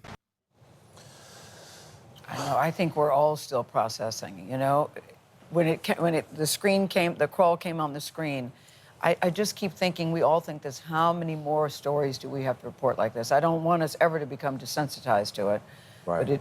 But it happens so often here. I thought Vice President Harris said it right. It doesn't have to be this way. It doesn't have to be this way. And hearing that young man talk about his teacher really brings it home for me. That's a real human being there. Yeah. And what we got 5 Kids are minutes. going back to school. We got 5 minutes into the school year before Yes. summer's over, and this is a reality in American life. And does it have to be? Well, we're going to talk about that on the presidential campaign stage as well. Gun violence back in this presidential race. Both candidates were supposed to talk about the economy yesterday. Instead, they were talking about the attack in Georgia. And Robert Costa is here with the latest on what was said and what might happen now. Bob, good morning. Good morning. Yesterday was supposed to be about kitchen table issues and courting voters in battleground states. But as you noted, outrage and revived debates over gun violence have also now been thrust into this campaign. It doesn't have to be this way. It doesn't have to be this way. Just hours after the school shooting in Georgia, Vice President Kamala Harris, while campaigning in New Hampshire, briefly scrapped her economic speech to address the tragedy and gun violence that she called an epidemic. And it's just outrageous that every day in our country, in the United States of America, that parents have to send their children to school worried about whether or not their child will come home alive. Former President Donald Trump weighed in too, writing on Truth Social, "Our hearts are with the victims and loved ones of those affected by the tragic event in Winder, Georgia," calling the suspect a deranged monster. Hours later, he sat down with... I hate this because it's so cynical and gross when people will be like, oh, the 14-year-old's a deranged monster. Oh, okay, you solved the problem now. You know what I mean? And it's like, and if you go, hey, man, that's a 14-year-old, like, I feel like there's a lot more societal problems at play here. They go, oh, so you don't think he's a monster? Oh, so you don't think he's a monster then? Oh, you love the 14-year-old who killed people. You want him to kill more people. It's like, dude, of course I'm not saying that, you fucking animal. I hate this shit so much. It is literally like such a cynical way. Like, yeah, oh yeah, it's the individual's fault. It's like, bro, he's fucking 14. It doesn't get more like not a person than that, okay? God damn, American brains are so broken, dude. Do you not have 14-year-old relatives? Like, imagine them. Okay, they're barely fucking sentient. What are you talking about?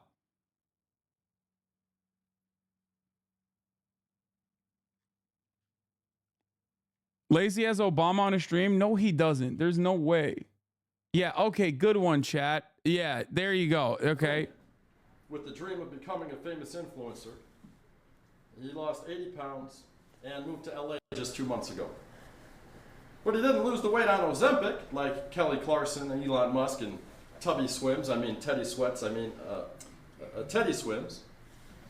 My boy Lacey lost the weight the old-fashioned way. Through hard work, determination. Very true. Driven by the heartbreak of getting cheated on by a girl named Darla. Lacey is well on the path to getting that revenge body that everybody who's ever been cheated on dreams of. It doesn't matter if he's out of his mind feeling that wah, wah. You know that feeling you get when you're on that galaxy gas? Okay. I know what you do. Okay.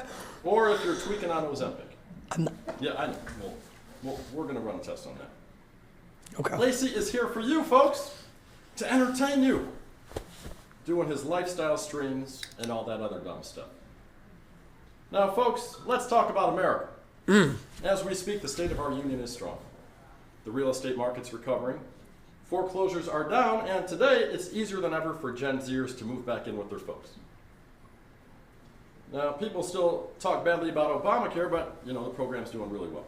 We've insured millions of Americans. Folks, Obamacare is doing so well, we've expanded it to cover uninsured cats. Okay, come on. Wait, what? It's all spay and neutering costs for cats, dogs, and... Okay, dude. This is literally like the extent of people's interest in the age group that is the like under 20-year-old age group. Okay. Under 20-year-old age group's interest in politics is basically that.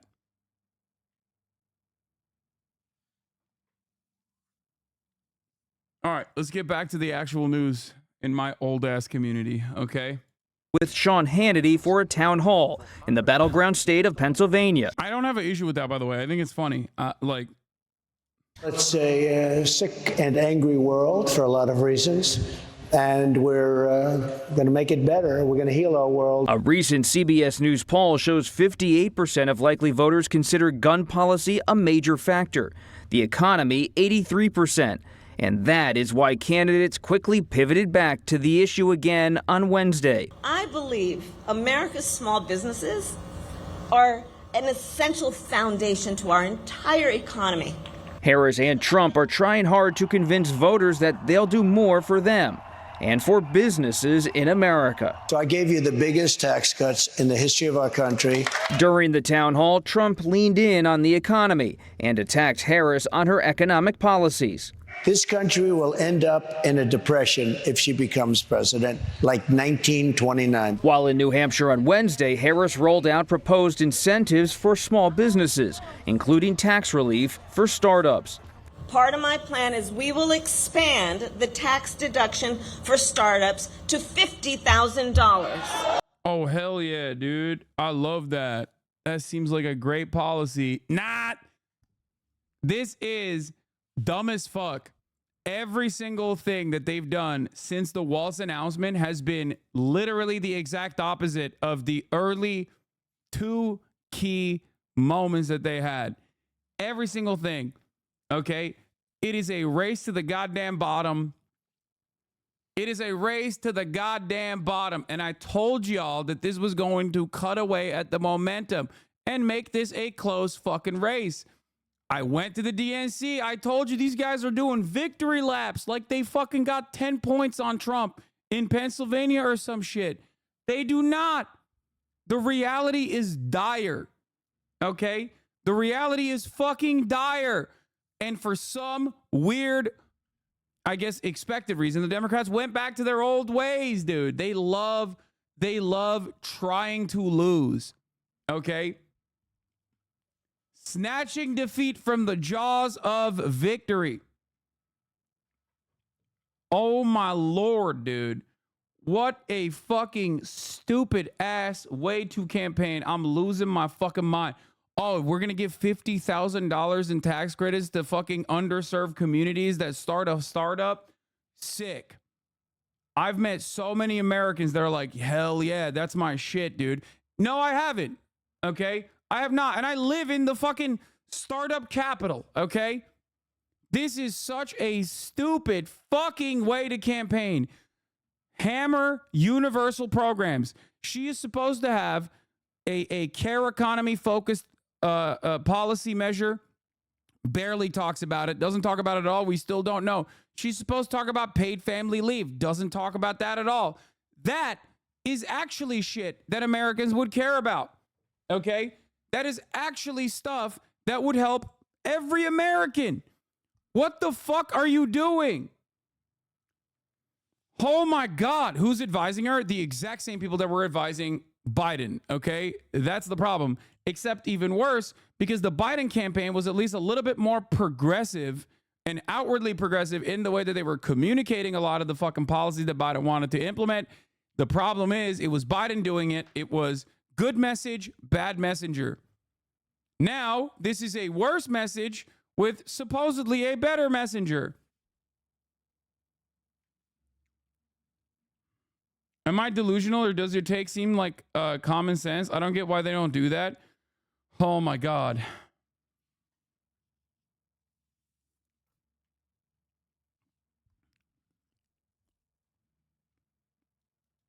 What is this? I agree she should talk about the policies people care about, but this isn't a bad policy. A bunch of people here really love this, and 50K is a huge deal for several new owners here.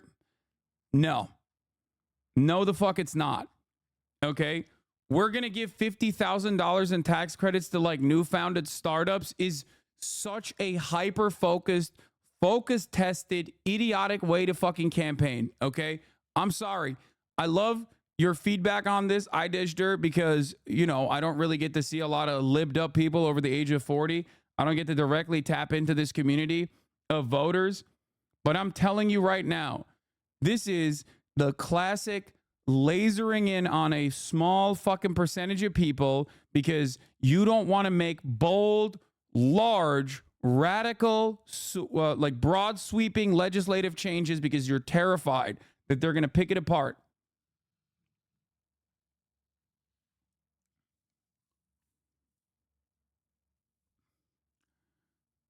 Oh, I hate this fucking cancer ass startup culture. Oh, dude, we're going to be a startup nation. We're going to have a startup in every fucking corner. It just sucks. Half of this stuff never gets implemented anyway, and it doesn't even fucking matter. It doesn't even matter. Overall, when you're running a campaign, you should not be running away from more progressive policies. Her domestic policy is identical to 2004 George Bush's. She has not offered anything to differentiate herself. You know what actually helps small businesses in this fucking country? Healthcare. Okay? Paid family leave. You know who actually did that and sold it as that after the fact? Tim Walz. He literally said, hey, guess what? Big corporations sometimes have a lot more revenue so they can offer more amenities to their fucking workers. This kind of measure in Minnesota, paid family leave, will allow small businesses that don't have those same profit margins to be able to be competitive. Childcare, things like that. That actually helps small businesses. And you know what else it helps? Every fucking other person that doesn't have a small business.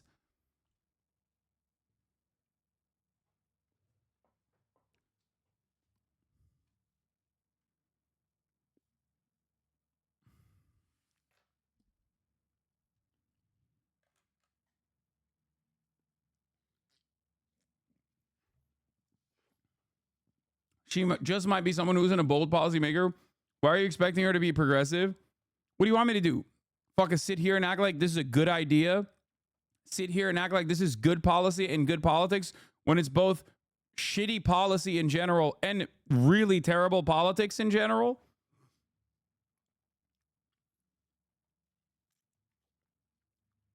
My point is, she's not even trying to fucking lie, okay?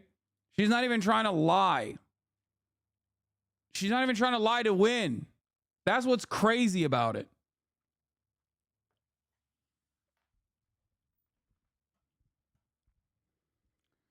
Oh.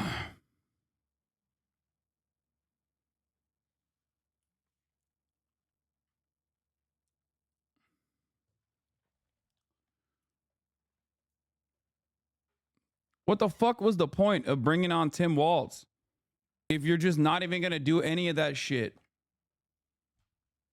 They should have at least run with fucking Josh Shapiro so they could have had Pennsylvania in the bag, dude. So dumb.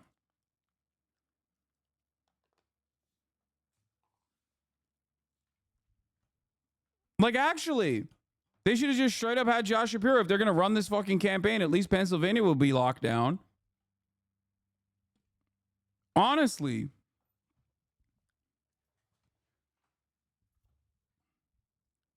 This makes no damn sense. Second, my plan will help existing small businesses grow. I think the main reason they didn't pick Shapiro were controversies, not because of Tim Walz per se. I mean, for sure. You're not wrong about that. I'm sure there was to trick progressives. Bro, progressives, especially in our community, like people like ourselves, people who consider themselves to be progressive, are fucking dialed in. That means that they're not like just simply Democratic Party dick riders. They want policies. We are the worst type of voter, chatter. The best type of voter is the person that doesn't even think about this shit at all, and then maybe accidentally they happen to hear something that's like somewhat positive, and they're lifelong Democrats anyway. The best type of voter is Austin Schill. Okay? He's a vote blue no matter who kind of guy. He literally would have voted for Joe Biden. He would have voted for Joe Biden even if he was dead. Okay? Like he'll chirp and he'll have opinions and whatever, but he's gonna fucking go out and vote for the Democrats no matter what. The worst type of voter is you. You're the worst type of voter because you're like, what the fuck? This is a democracy. I have expectations. Like if I'm gonna vote for you, you have to give me something. Okay? You have to give me something. Like basic amenities, you know? What the fuck? You are the absolute worst type of fucking voter. The Democratic Party despises you.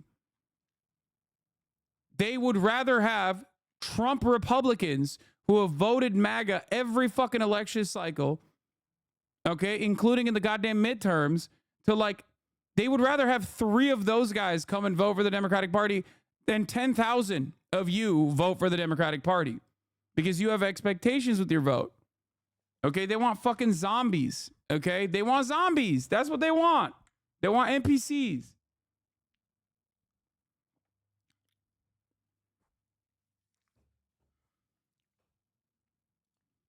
We will provide low. She's catering the conservatives and it might work. My family's conservative and they actually might work for Kamala on issues like this. They're small business owners who of course benefited from having their PPP loans forgiven and just want more money for a subscription. Fuck! To pay for a subscription to avoid the top of the hour, going to their local park with unsalted peanuts and hard-boiled eggs to feed the crows. I think this is a point you're missing. This guy double debated me. He's both the fucking feed the crows guy and also, dude, I am literally giving them salted peanuts. If I see a fucking crow, I am giving that crow the saltiest peanut, okay? You fucked up, El Hombre Cuervo, okay? I am feeding the crows the saltiest of peanuts you've ever done seen. Okay? Straight up. You son of a bitch. Comrade Hoppa, thank you for the 10 gifted subs. Allowing 10 people to no longer see the ads at the top of the hour. It's coming for you right now. For the Hasan Abi chatter at the top of the hour who's unsubscribed, a gifted sub is kind of like giving crows at your local park unsalted peanuts, not salted ones, unsalted peanuts.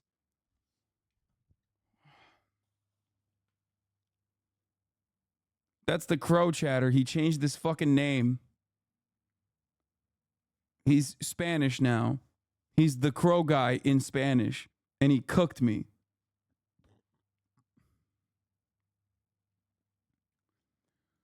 Isn't it also because those people vote and young progressives don't come out and vote? We're not a reliable voting bloc. Bernie couldn't get us out, so why Kumbala? Okay. Bernie obviously failed because he never made it out of the goddamn primary. Young people do end up voting, okay? Young people do end up voting. They vote. Just not by super high margins, unless we're talking about like 2008 Barack Obama. Let's see what the under 35 age voting bloc looked like under Obama, okay?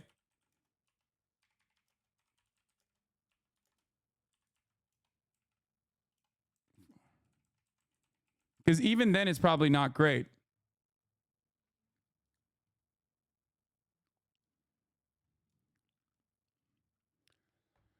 (2008) Democratic share of the presidential vote.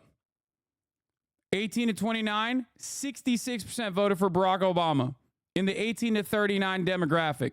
Okay? 18 to 29, not 39, sorry. 18 to 29 demographic.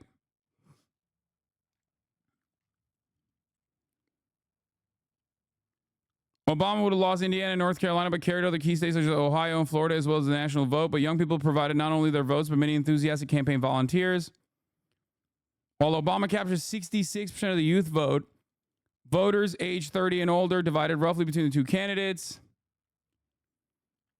But overall, what is the voter participation rate? Let me see if they have that.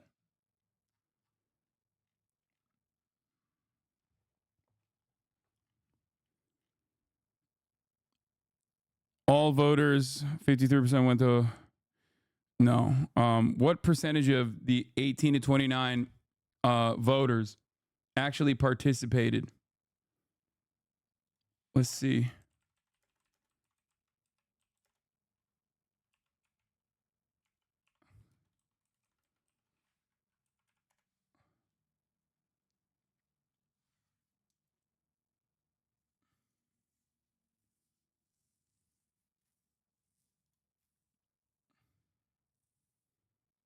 Where is it? Okay. Voter turnout rates among 18 to 24-year-olds. Okay, bro, these numbers keep changing. Jesus Christ, this is fucking annoying. Okay, total is blue here. 33. Total. Okay, 2008 is, I believe, the highest until 2020. Okay, 2008, and 2020 is obviously a incorrect statistic to apply because of universal ballot, because of COVID, universal ballots, and mail-in ballots and universal registration. Having said that, however, outside of 2020, the highest total voter participation rate for 18 to 24-year-olds was in 2008 at 44.3%. Okay. Beyond that, the last time it reached anywhere near 42 was 1992. 1968, voter participation rate was like 50% and shit, but like that's way too far back throughout history.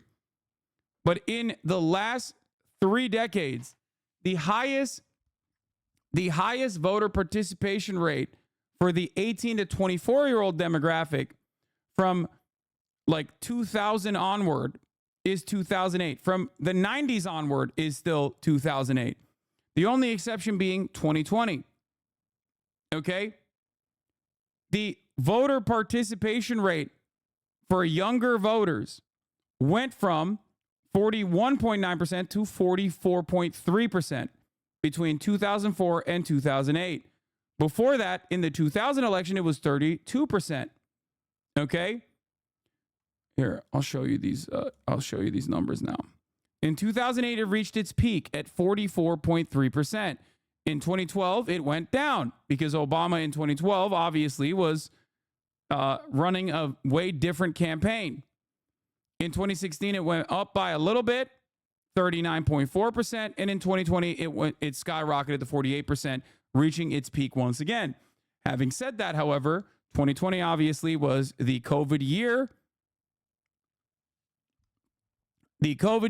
And also voting was made less difficult for obvious reasons due to COVID. So 2020 is not an actual, unless you are talking about like voter participation increasing when you make voting easier, 2020 is not exactly representative of anything else.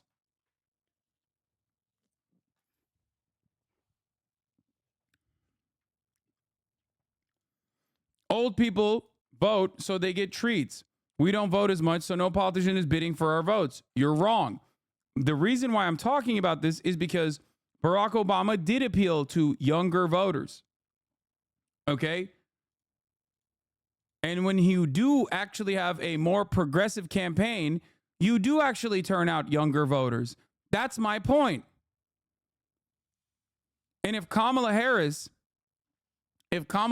needs to, if COVID is still here, okay, I know COVID is still here. I'm not saying COVID is gone, but lockdowns are no longer here, and there are no additional Like all of the like universal mail-in ballot and registration amenities went away.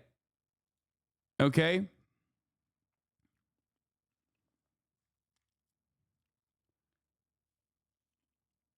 That's kind of funny because I know a ton of young people who quite literally vote just so they can post a pic of the little sticker you can get.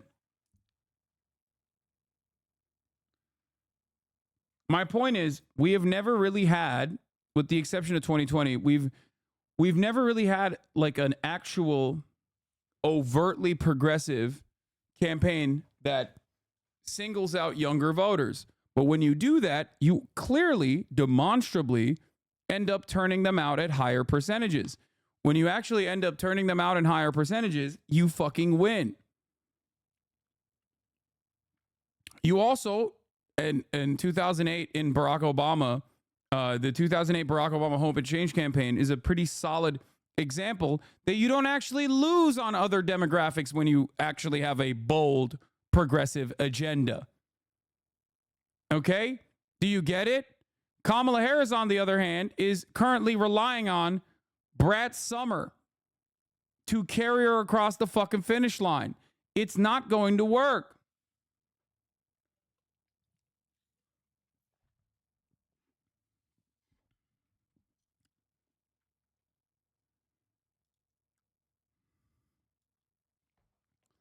Look at how your chat reacts to COVID being brought up, like COVID still existing is lib shit, for fuck's sake.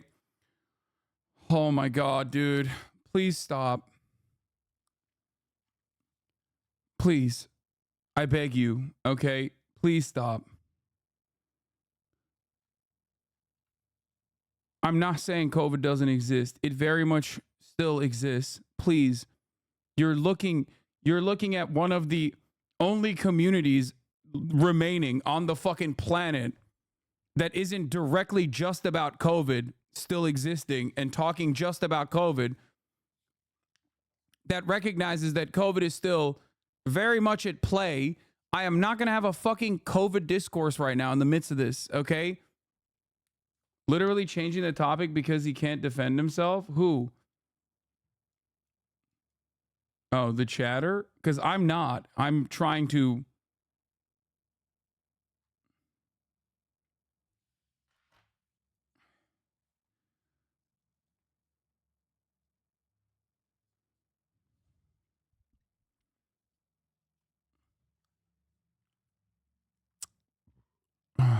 You've signaled the wolves. Be careful. I know.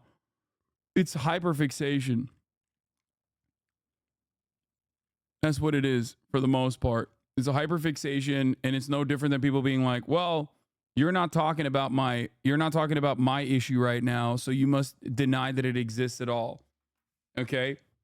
You're not sufficiently covering my personal thing that I want you to talk about when you're in the midst of making an argument about something entirely different. And now I'm going to make inferences about that and assume that you're, not with it.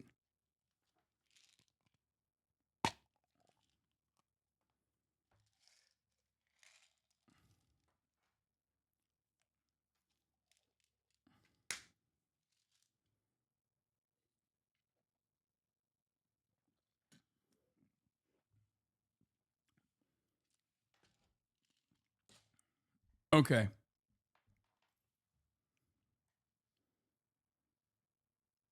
You underestimate how cynical Obama made the younger generations, though? Okay, we're not... First of all, cynical Obama made the younger generations. Brother, I hate to do this, but we ain't the younger generation no more, okay? People who were alive and coherent during the Obama admin, both before and after, people who were cognizant of the Obama administration and like had enough sentience to develop attitudes, we're not necessarily young any longer. We're not in the all voters 18 to 29 demographic at this point. Now, I mean, I totally understand being upset with Dems over Palestine, but don't act like all these things are a detriment to her. She's running a pretty normal campaign. Dude, what are you talking about? Chatter, please listen to my words when I say this to you, okay?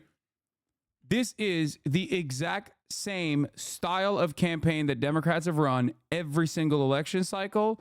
Some, depending on how bad the Republican Party is perceived, has delivered victories. Depending on how normal or outside of the box the Republican Party has perceived them or presented themselves as, like in 2016, they have lost. Okay? That is what's going on here as well. This is not a normal, it's normal for the Democrats. It doesn't necessarily mean it's a good way to campaign.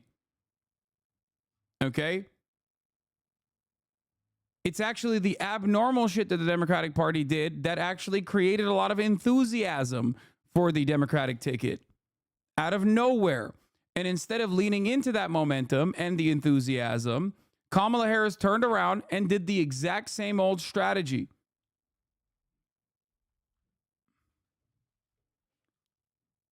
That's the problem. I think you're nitpicking, man. Totally understand not wanting to vote Dems over Palestine. Just be 10 toes down about it.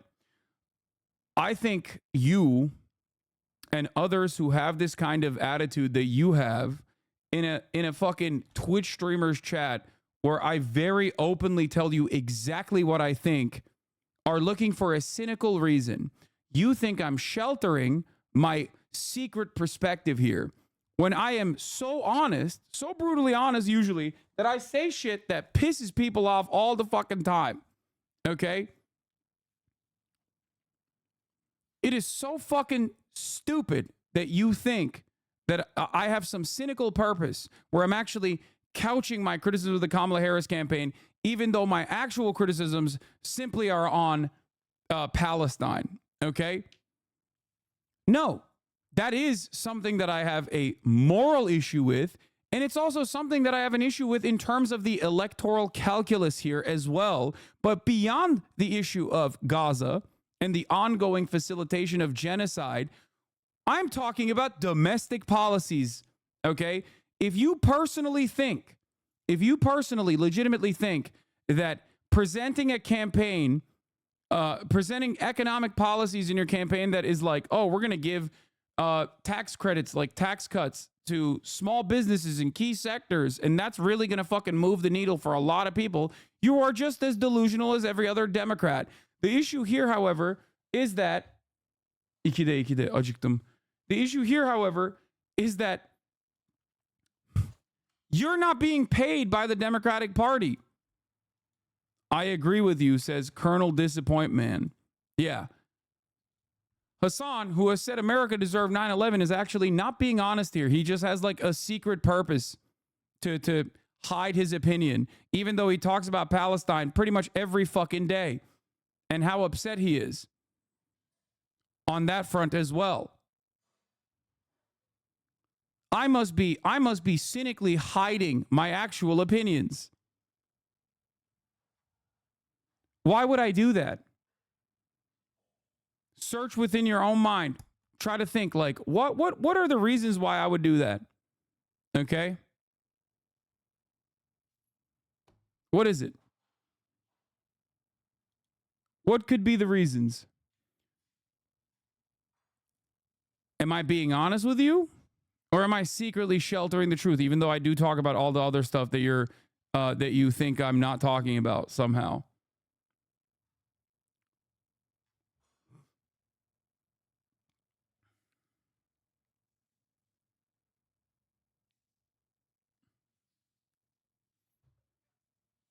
The worst part is you've been positive to the Kamala campaign when they deserve it, like the labor speech is an example. Yeah.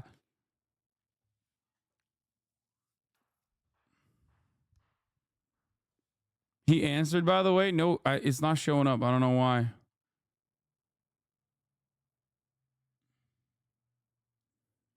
It's funny how you were riding for Biden during the pandemic because it actually affected you. Now that you're not actually affected by a second Trump term, you're bailing. He appealed to everyone. My state went blue. The last time this happened was FDR. I was riding for Biden during the pandemic because it actually affected me. A second Trump term doesn't affect me, so I'm bailing.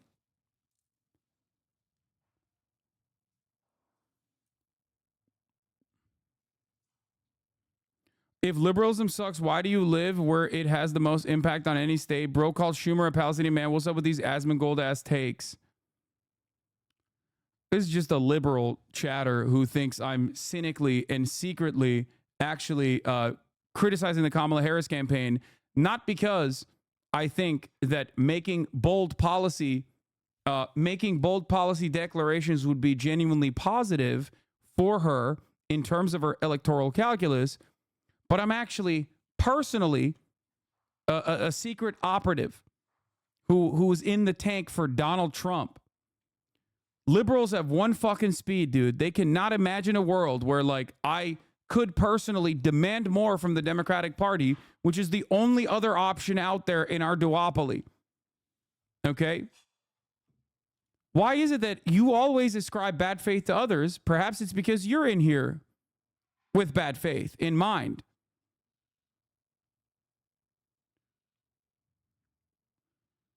This is the type of shit that makes the alt-right pipeline very comfy to people that literally don't want to hear this shit.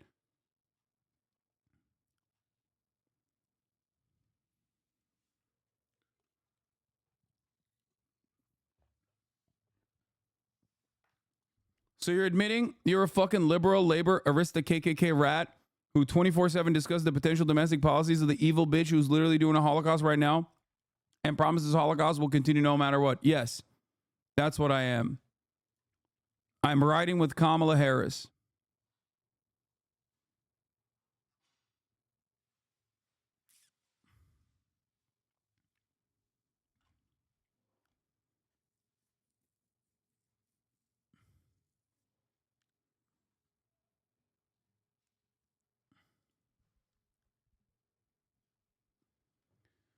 How do you develop this kind of attitude and this kind of loyalty for the Democratic Party when they don't fucking give you anything? You know what I mean?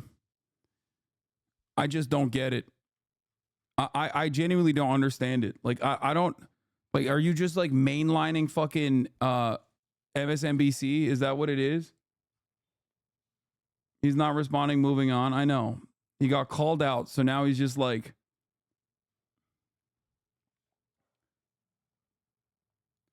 yeah, Edinger Mentum also said Since this. I was a jit, but before opening film. How I feel criticizing nearly every decision made by the Kamala campaign is the Walls pick and carrying the entire team of morons, calling her entire team of team morons while also thinking that she's basically fine. I had to go to get rich. Mama was struggling paying the rent. I couldn't help her with shit. Hey, then I'm feeling so stuck in this bitch. This is my analysis as well, by the way. Like, straight up. Like, fear not, liberals. Fear not, libtards. You know, Kamala Harris is still likely going to win. No, she is fine. I think she is. They're doing a millionaire socialist thing from the left, probably a hardcore PSL voter or something. No, the first chatter that I called out was a hardcore libtard. The second chatter came in and was like, you're a labor aristocrat, but they were memeing most likely. Nobody fucking unironically says labor arista KKK rat.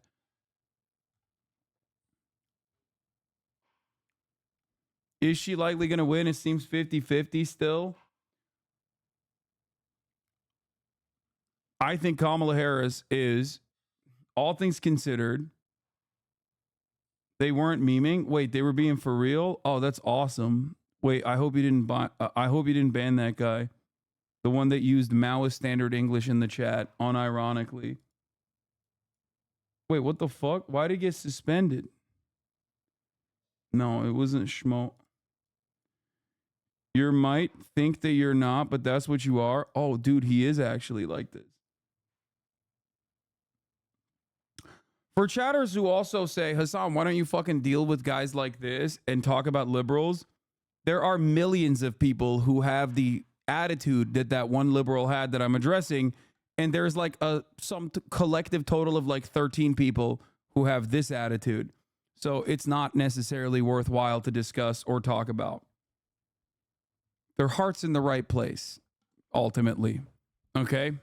That's the other reason.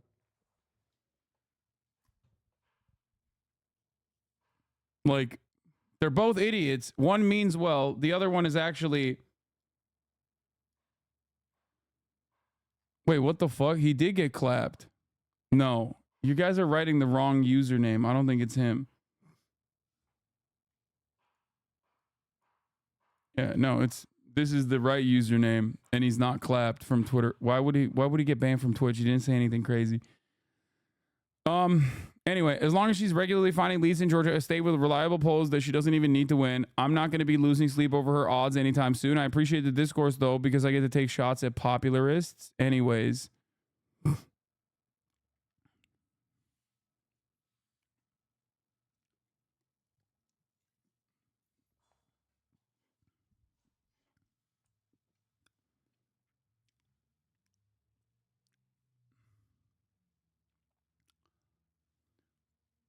People learn, then they hate you for not being left enough, then they understand your position. It takes like 3-ish years. Yeah.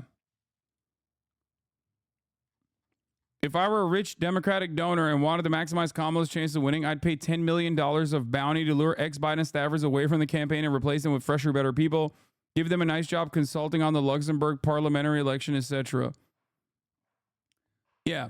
This is one of the very few instances where like me and Nate Silver actually align on. That like Kamala Harris's Joe Biden dead-ender staffers are fucking leading her, are leading her astray. They're leading her down a unnecessarily close election.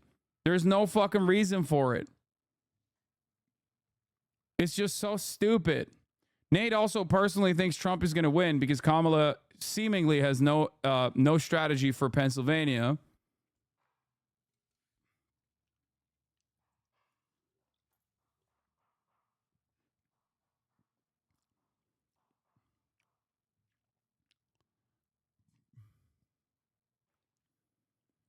The only like in terms of liberals' chances, in terms of the Democratic Party's chances, the only thing I can foresee that would be a massive fucking upset,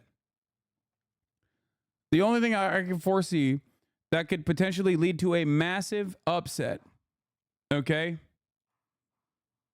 would be if, one, the October surprise of like Benjamin Netanyahu invading Lebanon, and then drawing America into direct battle, and B, Donald Trump personally being able to activate a lot of these like non-voters in key states that are not getting polled right now, okay? Because why the fuck should they ever get polled? There's no way to reach them. And he did do this in 2016. That's why he caused the upset. So that's something to also consider. That's not happening. There's no way Trump wins again. We'll see. I don't think so, which is precisely the reason why I'm saying personally that when the race is so goddamn close right now, and Donald Trump does have a tendency to outperform the polls, when Joe Biden's lead was great in 2020, turns out that lead was not so great at the end result of the election. And 2016, Donald Trump won. Obviously, Hillary Clinton had a much larger lead. 2020 polls were obviously not as bad as the 2016 polls. However, Donald Trump did actually outperform the polls in 2020 in key states as well. So that's that's certainly something to consider in this situation as well. It's a massive problem, especially when you are considering an election that is currently super fucking tight. My point is, it shouldn't have to be super tight. There's no reason for the polls to be tight.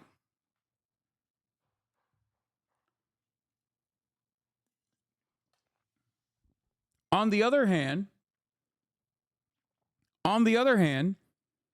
here's something very funny. One of the only things that Kamala Harris has come out with that has been broadly perceived as very popular policy. Are you ready? One of the only things that Kamala Harris has come out with that I personally liked and even hyped up was her declaration that she will go after price gougers in terms of in the grocery stores, okay? Let's take a fucking look, dude. Oh, that's right. Support for cracking down on price gouging. Support 82%, oppose 13%. the number keeps going higher. The support number keeps going higher. Maybe if Republicans scream communism 7 more times and call Tim Walz a mouse again, they can drive this number down to 79%. Except the number used to be 79%, and that's precisely what the Republicans have been doing, and it only went up.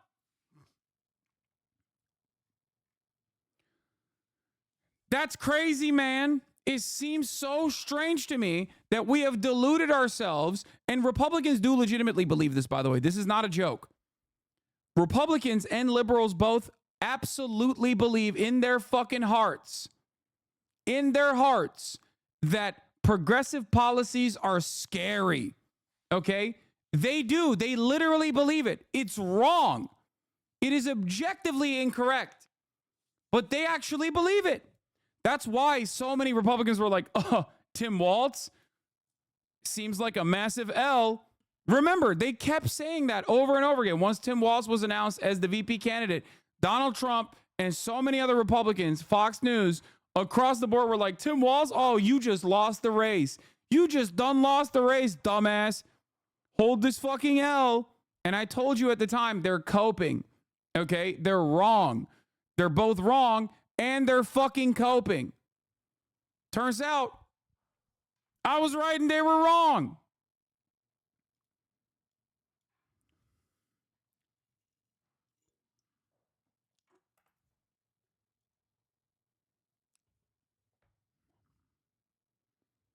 On messaging, I asked a local guy why they're not running on policy and what we can do to help people. He said, because it's Labor Day and NFL just started, normal people don't care yet. That's fucking bullshit. They will care in the few weeks once sports and schools settle down. Right now, it's sign up to help and register voters time. Later is why you should why you should vote time. Then he made fun of me for being terminally online. Yeah, that person is wrong and a fucking idiot and will be responsible for why the Democratic Party loses your state. Okay? If they don't switch up. There are 60 fucking days remaining on this election. The fact that you don't have actual policies as to why you should go out and even register to fucking vote, it's so unimaginably dumb. Oh my fucking God. It is so dumb. Okay? They believe the label of progressive is scary. If you stick these morons in a room and sell them on the policy without some Fox News anchor telling them that cheap food is woke and gay, they'll probably support it. Dude, this demonstrates that even when you call it progressive and communist and Maoist and vuvuzela, people still support it. Okay? Talking about price gouging, like angling it as though you are going to tackle price gouging is the perfect way to message it to the American population too.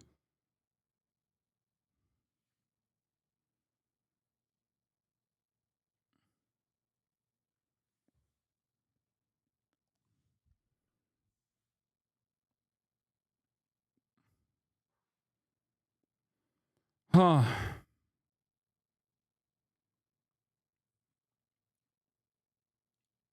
Brett Stevens is a good barometer on lib economics. Kamala Harris takes her first big risk.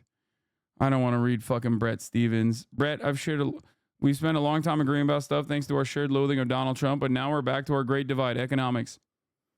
No better way to end living an August afternoon than to summon the ghost of Richard Milhouse Nixon, probably not your favorite president. You're talking about a piece of Kamala Harris's big economic speech on Friday. Well, I admit price controls will be a tough plan to get through, politically speaking. But Harris is still trying to lay some of the groundwork for her overall agenda, which on the fiscal side includes redistributing some of the mega wealth to the upper class of folks who are struggling to reach the middle. I do like that scenario. Okay, I can't read this. I don't want to read this. This is going to piss me off for no reason.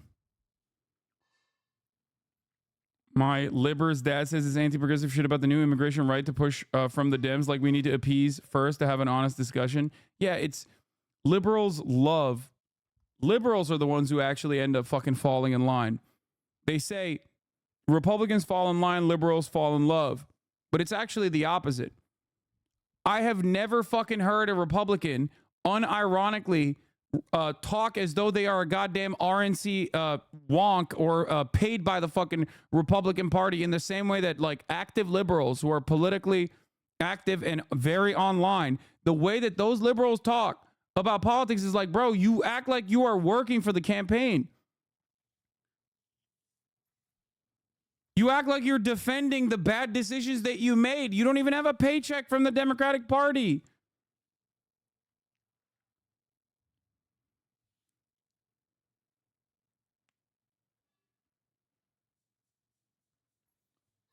No amount of evidence that proves I'm right will ever be enough for these people, by the way. I'm just letting you know. They are just blue. They're blueing on through and through. Okay? And that's precisely why you see so many of the people that are critical of me on Twitter. If you key search Joe Biden, they were Biden dead enders. Okay? It's the same fucking cultist attitude, bro. That's it. So many of these fucking dumbasses were also chirping about riding with Biden till the very end. And no interest loans to small businesses that want to expand. Here in New York today, Trump will address the city's economic club as he looks to bolster his standing among business leaders. As for that debate next week, last night, the Harris campaign agreed that mics will remain muted when a candidate isn't speaking. Okay, Bob, other news yesterday, Harris picked up an endorsement from a former Congresswoman, Liz Cheney, a vocal Republican critic of Donald Trump. Here's what Liz Cheney... Like, this is so perfect, dude. This is so fucking perfect.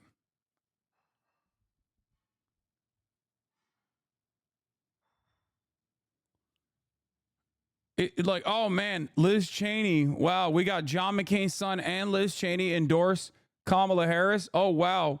That's really going to change the outcome of this election. Oh, hell yeah. Wow. Goated. That's sick. Who the fuck does Liz Cheney represent, dude? Who? Are you fucking stupid? Cheney had to say at Duke University. Because of the danger that Donald Trump poses, not only am I not voting for Donald Trump, but I will be voting for Kamala Harris in this election. All right, she got some applause there. Does it mean anything as an endorsement? It's pretty significant. This election, of course, is about the economy, maybe now about gun violence as well, but it is about character for many traditional Republicans out there in the suburbs of Atlanta, in the suburbs of Philadelphia, and elsewhere. And the Harris campaign believes they can make some inroads with that constituency. Yeah. It's so hard for me to focus on anything other than the shooting. Me too. I have to My say, head guys, is it's just very difficult for me right now. It's hard for me to accept the fact that we live in a country where I guess we think it's okay to kill children. Because if we didn't think it was okay, something would be done to stop it. It doesn't seem to matter who's in office, how it works. A long time ago. We would find a compromise that enshrines the Second Amendment but keeps our children safe. We shouldn't be sending them to school only for them to go home to God during the school day. Teddy goes to school today. It's the only thing on my mind. I know. We got 5 minutes into the school year. Yes. And this is what happens. And I don't want to take guns from responsible gun owners.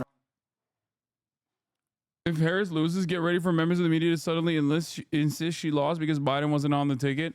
No, they're not going to say that. Everybody loves riding with Harris now. They're going to say it was the uncommitted campaign. They are going to say some of the most Islamophobic things you've ever heard in your entire damn life. They are probably going to be begging for Donald Trump to do mass Muslim deportations. No.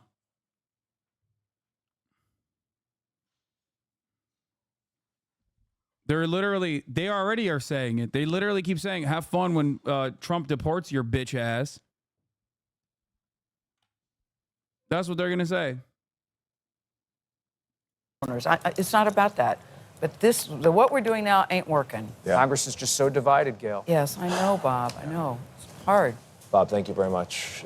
Lovely experience. It was years ago that I was here. We talked about what we were going to do, and we did just about everything we said. And if you'd like, we'll take a few questions, Bob. Great. Thank you very much, Mr. Trump. Thank you.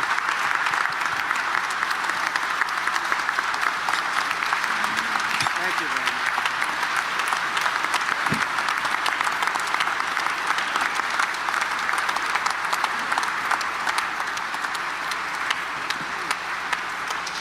Thank you very much. And we're now moving, as promised, to the question and answer portion of the program. Our four very able questioners today are H. Rajan Cohen, the senior chair of Sullivan & Cromwell, Sander Gerber, founding and managing partner, CEO and CIO of Hudson. These are the real voters, you know what I'm saying? These are the most important constituencies right here, baby. The Economic Club of New York.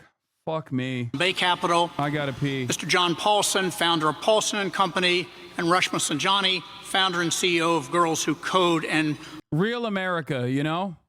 Real America. Love that populist sentiment coming out of the real Americans that we need to hear from. Moms First. We're going to go in alphabetical order, and therefore, Raj, you have the first question. Thank you, Bob, and thank you, Mr. President. Thank you. I would like to ask about the United States economic sanctions programs. These programs have been used, as you well know, to advance our national security interests, our foreign policy objectives, but they also have economic implications. And the most recent was the program against Russia in response to their invasion of Ukraine, where for once we got the support of all our allies. So my specific question is, would you strengthen or modify any of these economic sanctions programs, particularly Russia, including the pipeline you mentioned? Well, it's a great question. The problem with what we have with sanctions, and I was a user of sanctions, but I'd put them on and take them off as quickly as possible because ultimately it kills your dollar and it kills everything the dollar represents, and we have to continue to have that be the world currency. I think it's important. I think it would be losing a war. If we lost the dollar as the world currency, I think that would be the equivalent of losing a war. That would make us a third world country, and we can't let it happen. So I use sanctions very powerfully against countries that deserve it, and then I take them off. Because look, you're losing Iran, you're losing Russia. China is out there trying to get their currency to be the dominant currency, as you know better than anybody. All of these things are happening. You're losing so many countries because there's so much conflict with all of these countries that you're going to lose that, and we can't lose that. So I want to use sanctions as little as possible. One of the things that we have with tariffs is that I'll say to them, you don't honor the dollar as your world currency. Is that right? You're not going to do it? No, we're not. I said, that's okay. I'm going to put tariffs all over your product. And they're going to say, sir, we'd love to honor the dollar as the world currency. You know, tariffs, in addition to monetary and the money that we'll take in, which will be bigger than you've ever seen in this country before, gives you tremendous political power for something like that, as an example. I stopped wars with the threat of tariffs. I stopped wars with two countries that mattered a lot. A lot of people would have been killed. And I threatened tariffs coming into the United States if they don't make peace. And we made we didn't have conflicts like you have right now. We had very intelligent people. But the biggest threat you have. If he's talking about Russia and China, then you know what's even crazier than tariffs? Sanctions, which he used quite a bit. And the irony, of course, is that the sanctions regime that Joe Biden has continued from the Trump administration, which greatly increased sanctions, has not stopped Russia from pummeling motherfucking Ukraine.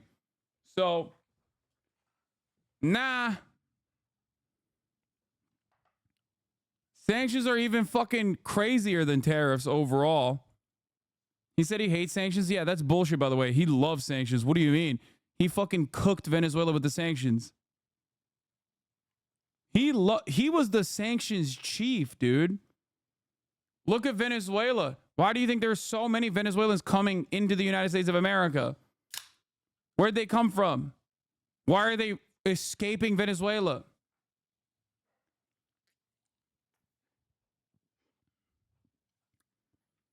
He absolutely loves sanctions and used the fuck out of them.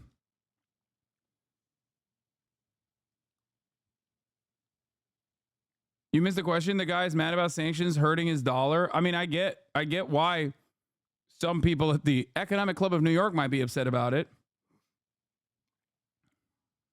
As you lose that currency, and we have lost something that you'll never get back. And we can keep it if we're smart, but they use it too much, and then they just forget about it. And these countries like Russia, it's going out now and doing its own thing, and you know, they're going out bragging about how they don't need us anymore, et cetera, et cetera. The sad part about Russia is that Ukraine would have never happened if I was president, so we wouldn't really have to be talking about sanctions. But it did happen. And one of the things I'm going to do, a little bit relevant to your question, is if we win, I believe I can settle that war while I'm president-elect. Before I ever get into office, I can get that war settled and get that war stopped, because it's a horrible, horrible war. And far more people are killed in Ukraine, far more people than you're realizing. They'll knock down this massive building, amazing, the size of these buildings, they'll knock it down, they'll say nobody was injured. No, a lot of people were killed. The real numbers are far greater than what people are looking at. So I think it's a very important thing. Sanctions have to be used very judiciously, and you can win. We have things much more powerful, actually, than sanctions. We have trade, but we cannot lose our dollar standard. Very important. Thank you very much. Great. Sander? Thank you, Mr. President, for all the details on your economic policy. As you alluded to, tariffs are the other side of sanctions. And given that China is our major trading partner with our largest imbalance and possibly our chief national security threat to the United States, how can we better institutionalize trade policy and national security policy to be coordinated? So I had a great relationship with President Xi of China, really very close relationship. Now look, he likes China, I like us, so, but I don't want to sound foolish. He was my dear, dear friend. He's a tough guy, he's a fierce person. I say very smart. You know, when you say he's smart, the fake news goes crazy. He said President Xi is smart. And I say, yeah, well, he controls 1.4 billion people with an iron fist. He's smart. But we had a very good relationship with China until COVID. And when that came in, it was... The assessment that you sent me literally fucking ends in 2016, chatter. The graph of sanctions usage, look, the chart that you sent me, the global sanctions database, straight up ends in 2016. Which is funny because it's like, that's kind of the whole, like I was trying to make a point about how much more Donald Trump accelerated sanctions. The Washington Post one covers it quite extensively. Yeah, the Jeff Stein piece on sanctions is pretty good. Trump loves Xi, unlike you.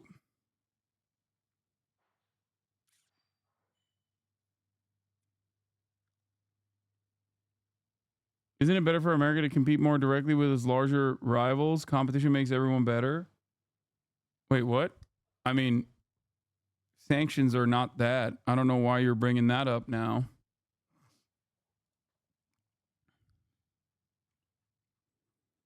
Let's see. Of course, then you got Biden, but, you know. You got Trump going crazy and then Biden going holy moly. But that number is a little juiced and boosted because of Russia, obviously.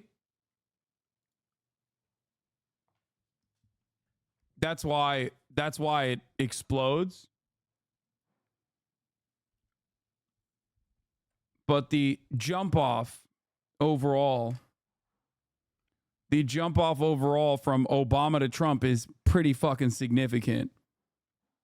Because he didn't do this in the midst of like, active conflict occurring between two separate foreign entities.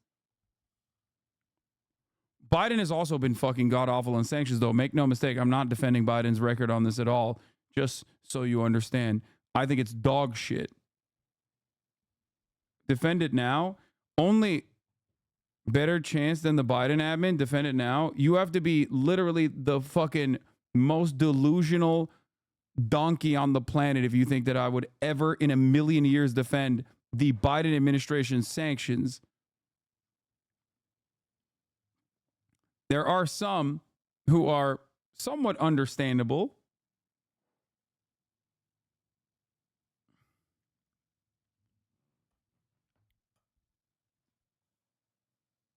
But just recognize that I'm not exactly a fan of Biden either.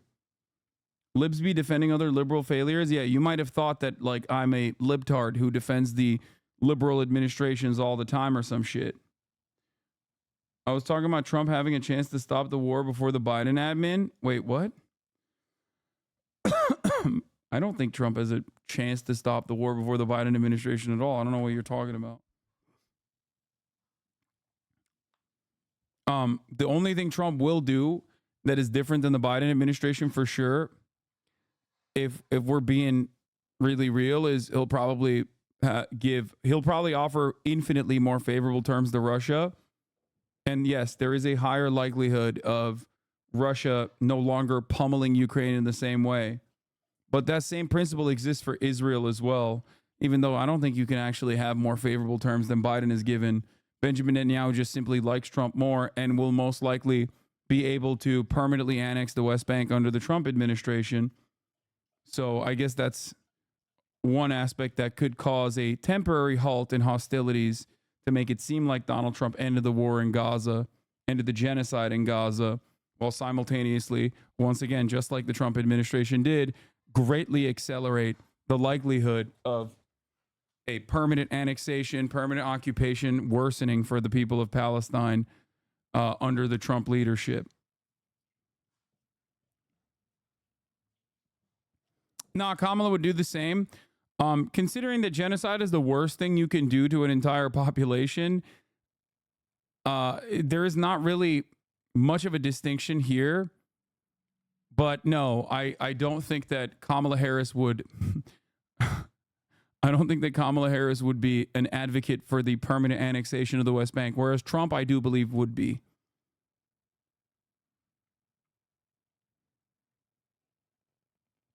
For the record. Not that it fucking matters in the current calculation, because the current calculation is genocide. Yeah, sure, bud. I mean, look no further than prior liberal administrations, guys. What are we talking about? What are we talking about? This is not a defense of like Kamala Harris, even a little bit.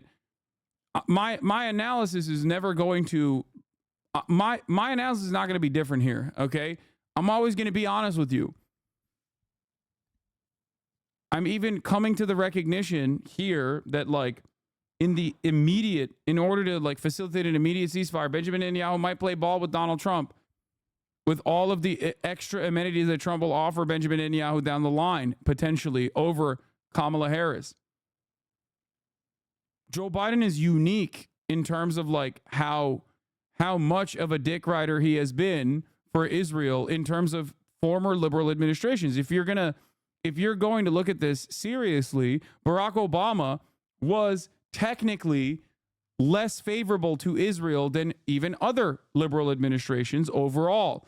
They've still played the same song and dance all the way from Bill Clinton onward in terms of like defending Israel, lying at the behest of Israel, changing the public sentiment in an effort to make it seem like Israel wasn't always the ones ruining negotiations, and it was actually the Palestinians that were ruining the negotiations, blah, blah, blah.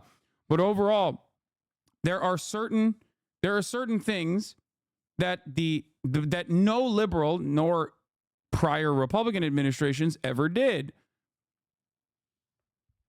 Recognition for the permanent annexation of Syrian territory in Golan Heights. Trump did that. Okay? Moving the embassy to Jerusalem, recognizing Jerusalem as Israeli territory symbolically. No prior administration did that until Donald Trump.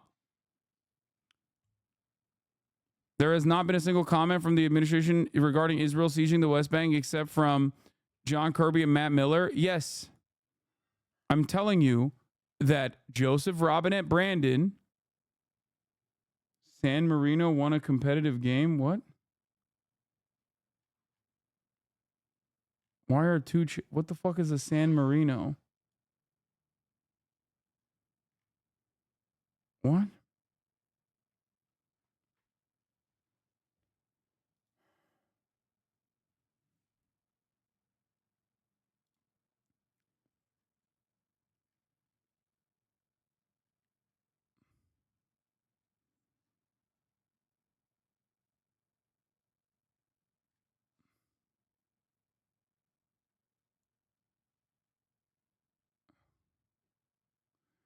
Your political commentary is so useful and good for the lib left, but lack of a movement from our party is beginning to leave the biggest sour taste in my mouth. Why can't the lib left no longer assemble en masse and fill all of Washington in the streets for what is necessary in our country? I don't know. I mean, they do that, and the media barely covers it. They did that for Palestine, and it didn't work. All right, let's get a whole different ballgame as far as I was concerned. You know, we made a great China trade deal, maybe better than the USMCA, and I'd never talk about it because what happened with COVID for the whole world, $60 trillion and, you know, deaths, 70 million, 60, nobody even knows how many deaths. And it all came out of Wuhan. So it changed my relationship. But I think I'll have a great relationship with China. I had one before. And they respected us, but they respected us because they no longer thought we were fools. They used to think we were fools because we built China. They would take over $500 billion a year and use it for their military and other things. And we got nothing out of that. We got some cheap product. You can buy 19 pencils instead of 2. Who the hell cares? You can buy 16 dolls for your daughter instead of 2 nice dolls. And we got very little out of that relationship. They got a tremendous military power, and they still have it today. So, but I believe we will have a very good relationship with China and with a lot of other countries that we're not getting along with too well today. And things are going to straighten out. We're going to get them straightened out very quickly. Very important that we get along with the rest of the world. You know, we have things today called nuclear weapons. I rebuilt our whole military, including our nuclear capability. And so I got very familiar with it. And, you know, I say this often because I had an uncle who was the longest serving, I believe the longest serving, I was told that by MIT, but he was there 39, I guess, or 41 years, longest serving professor in the history of MIT, and nuclear was something he knew a lot about. And we used to talk about it. I'd say, Uncle John, there's no way. He was telling me about this incredible power that was being unleashed potentially. And I say, Uncle John, you could never. And you know what? He was very modest because I've seen the destructive capability. And this world is going to have to get along because if that's ever unleashed, we already have too many countries that have at least remnants of it, some of it. But probably 5 countries, if you think. And Kim Jong-un, when I went to the White House after winning in 2016, I sat with President Obama, which is a ritual. And you sit and you talk. And I said, what's the biggest problem? He said, North Korea is the biggest problem. I don't think it's solvable. I said, have you tried calling him or talking to him? And actually, the answer was yes, and he wasn't responded to. But I did, and we were very safe. It started off a little rocky, if you remember. Little Rocket Man, I called him, and he called me things too. He's got a red button on his desk. I said, I have a bigger red button, and my red button works. I said, and then it started getting a little nicer, and then one day I got a call that they'd like to meet, and it was a great thing. We had a great meeting. We had 2 meetings, actually 2 great meetings, summits, and we had no problem with them. Now they have a problem because they're not liking this administration. They don't respect this administration at all. So we have to get along. We have to get along. We can't have World War III. You're going to end up in World War III. Just like you should have never had Russia go in. It would have never happened if a competent person led us. Peaceful dove. Peace through strength. Still signaling that he is a peaceful guy. A lot of dummies will believe him. It would have never happened. He led them into it. And I'm not blaming Biden. But you know what? What he was saying was exactly the wrong thing. I said, we're going to have an invasion because of a lot of the rhetoric. It was stupid rhetoric.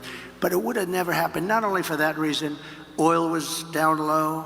You know, oil was almost at $100 a barrel. So Putin is one of the only people. I mean, nothing's easy in life. But Putin at $100 a barrel, war works. At $40 a barrel, it didn't work at all. So we're going to get back to a intelligently run place, a place where other countries aren't using the word nuclear. That word was never talked about during because I knew the power of it. And I talked to Putin about it. I talked to President Xi about it. I think we were going to do, you remember the talk where we were going to reduce nuclear capability substantially. All three of us, we're going to start it, we're going to reduce very substantially. And then we had the election, and after the election, they didn't talk about that or anything else, frankly. But we have to be very, very careful, because the destructive capability of nuclear, when people talk about global warming, I say the ocean is going to go down 1/100th of an inch within the next 400 years. That's not our problem. Our problem is nuclear warming, and we better be smart, and we better have smart people at the top that know how to deal, because these people don't know how to deal. Putin came out today, he endorsed Kamala, and I didn't know, was I supposed to call him up and say, thank you very much, I appreciate it. But he endorsed Kamala. I have a feeling, I don't know. I don't know exactly what to say about that. I don't know if I'm insulted or he did me a favor. But we have to get along with the world. We can't have war, because the destructive capability, you can be the head of the biggest bank wherever the hell Jamie is sitting. You can be the head of the biggest bank in the world, and a couple of nukes and your bank doesn't mean a thing. You gotta get along. This is such an important job. It's a dangerous job too. Very dangerous job. If you look at statistically, being president is very dangerous. That throbbing feeling I have. Oh, that throbbing feeling. No, it's a very dangerous job, and you have to do it right. And if you don't do it right, bad things will happen to the world. Things like you've never seen before. Okay, thank you very much. Thank you. Thank you. It's popping off. John Paulson behind me to your right, Mr. President. Hi, John. First, let me thank you for your presentation today. President Trump, in the last fiscal year, the fiscal deficit under the Biden administration was approximately $2 trillion. Under the policies you've announced, the deficit would come down from items such as increased revenues from tariffs, as well as eliminating the tax incentives for the Green New Deal. These gains would be mitigated by decreases in revenues from policies such as no tax on tips. Overall, what do you estimate will be the impact of the fiscal deficit from your policies? Well, we just hit record highs at numbers that nobody ever thought possible. You're right, it's over $2 trillion. Nobody thought that was a number that was, I mean, you could go back 4 years, nobody thought a number like that would be possible. It's crazy, it's like, it's just horrible, actually. But yeah, How'd that happen? $2 trillion, and I view it as profit and loss to a certain extent. A lot of people say, oh, it's trade. You know, you have many people say trade deficits don't matter. I think they matter a lot. I think they matter a lot. We're going to have tremendous growth. What I'm talking about is all about growth. The tax is relatively minor compared to the growth. We're going to make our money back on growth. We're going to also, I mean, we're going to grow like nobody's ever grown before. I think if this all works out, you're going to have the auto industry come back to America. Right now, China is building 2 auto factories in Mexico, massive auto factories. And they think they're going to make their cars in Mexico and send them back into the United States with no tax. It's not going to happen. Under this administration, it's going to happen. And they wanted to do that. Literally, both of the admins have the exact same opinion on tariffs on Chinese-made automobiles. Like, literally, both.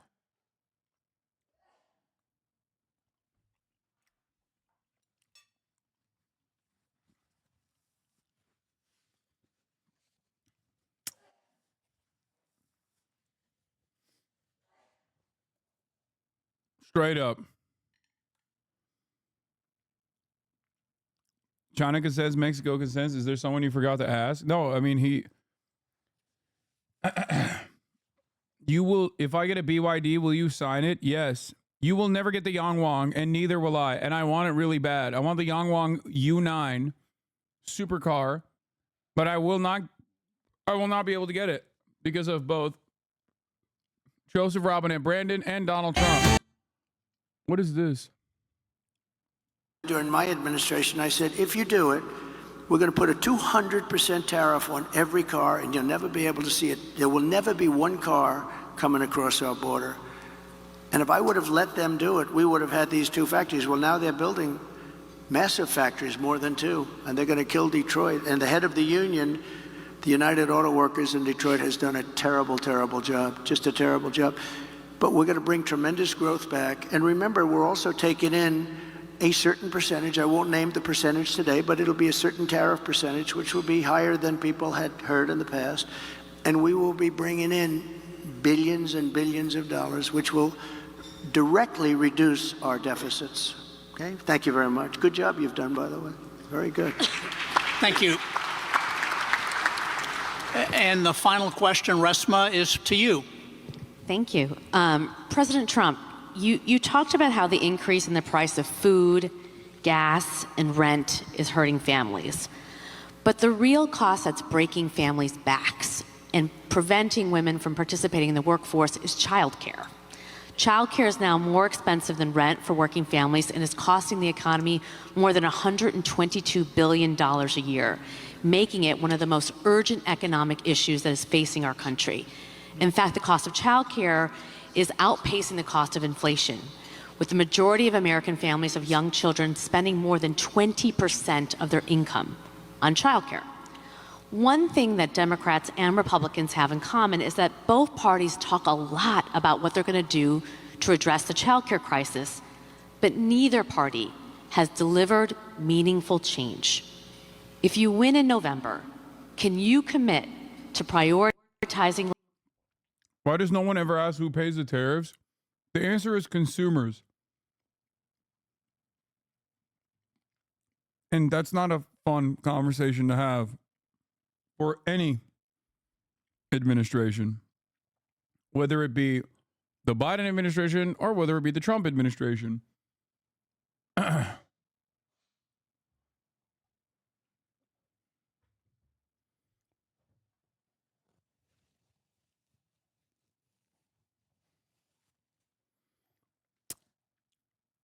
U.S. Department of Agriculture study found the retaliatory tariffs from China during the tariffs war reduced U.S. agricultural exports by $27 billion from mid-2018 when the tariffs were imposed at the end of 2019. Trump fucked farmers. Yeah. He tried to make up for it with additional subsidies. But, and yes, this is a room full of multimillionaires and billionaires. Legislation to make childcare affordable. And if what specific piece of legislation will you advance? Well, I would do that, and we're sitting down. You know, I was somebody, we had Senator Marco Rubio, and my daughter Ivanka was so impactful on that issue. It's a very important issue. But I think when you talk about the kind of numbers that I'm talking about, that, because look, childcare is childcare. It's, couldn't, you know, there's something, you have to have it. In this country, you have to have it. But when you talk about those numbers compared to the kind of numbers that I'm talking about by taxing foreign nations at levels that they're not used to, but they'll get used to it very quickly. And it's not going to stop them from doing business with us, but they'll have a very substantial tax when they send product into our country. Those numbers. Bro, people always talk about how great Donald Trump is at like contested interviews. But like, dude, he never answers the question. Like, I've never heard this man. That was the most direct question you could have asked. What are the legislative items that you seek to push for and pass if you become president in terms of dealing with skyrocketing childcare costs? And he just literally did not even talk about it at all, bro. He just straight up was like, well, tariffs, China, we're going to deal with China. They're going to love the tariffs.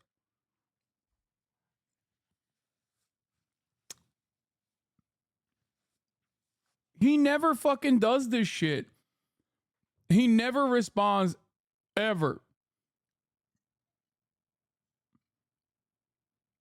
It's so fucking frustrating. And nobody holds him to account, dude.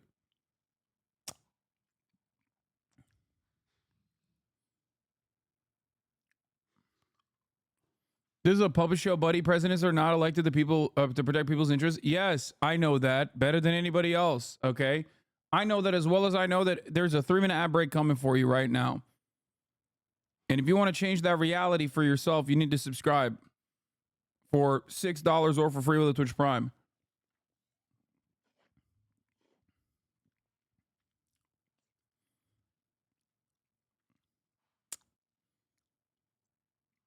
He just like hyper focuses on one thing. He just hyper focuses on one thing and just like stays on it. Like on the debate, it was immigrants. They'd be like, yo, Mr. President, how will you deal with the war in Ukraine? Immigrants are raping our children. They're doing it. They've killed 10 million Americans last week. I'm going to ship the immigrants to Ukraine. It's like, what the fuck? How are you going to fix the housing crisis? Immigrants are stealing our homes. We're going to ship the immigrants out. We're going to do mass deportation.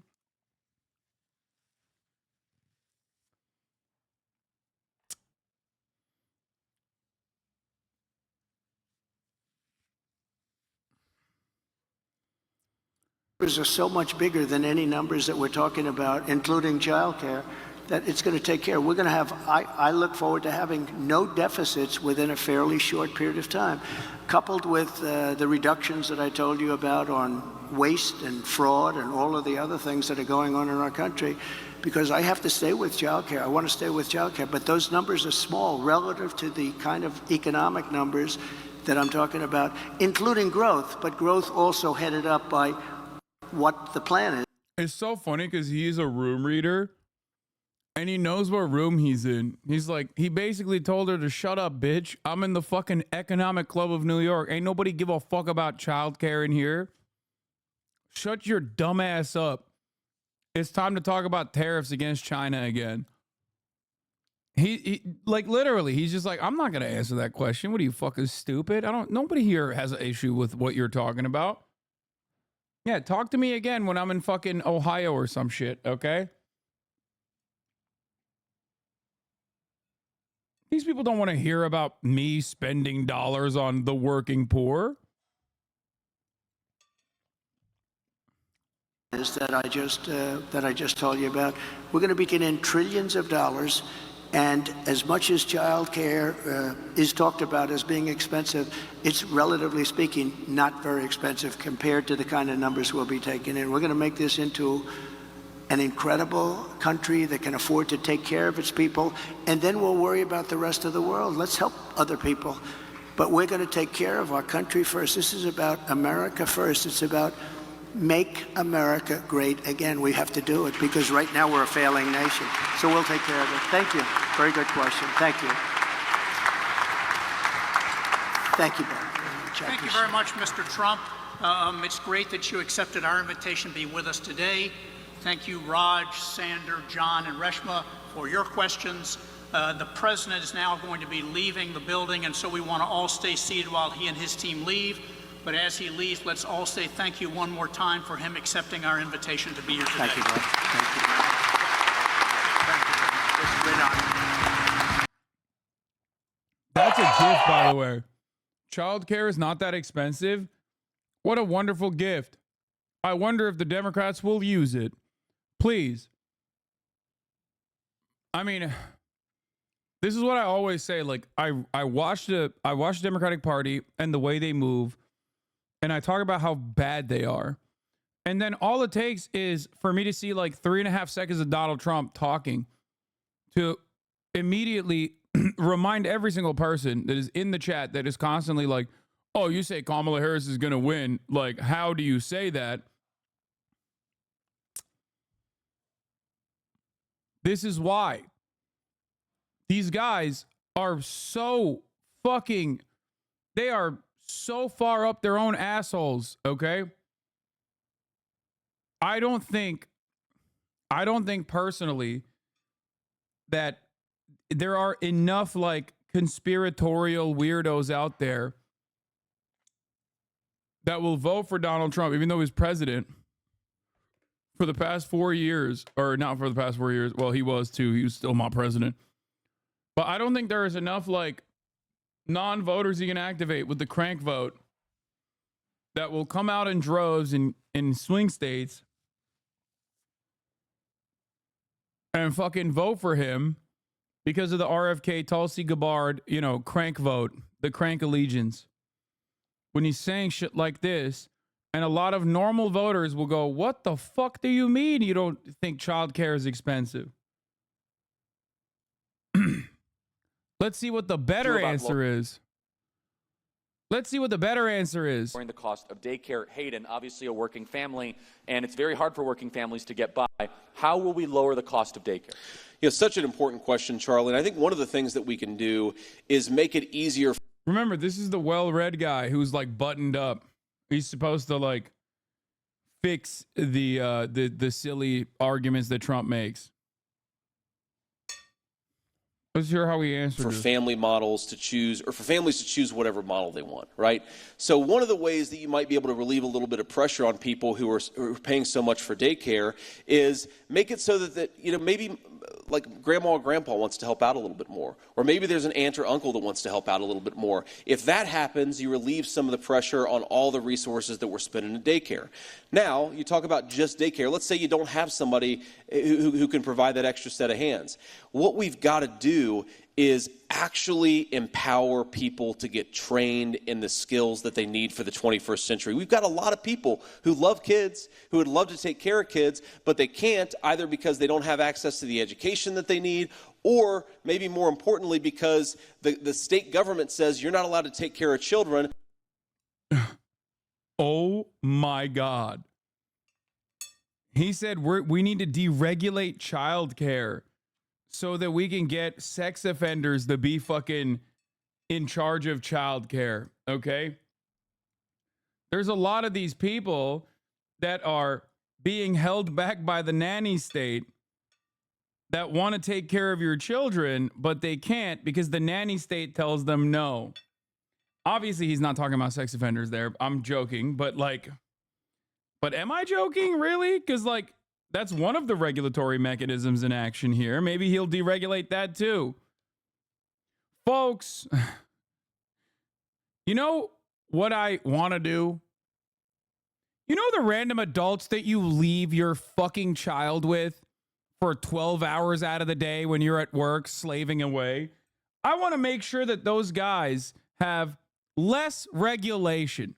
I want to make sure that the entry level for a job like that, a task that requires an unimaginable amount of confidence from the fucking family, I want to make sure that more people can join that job.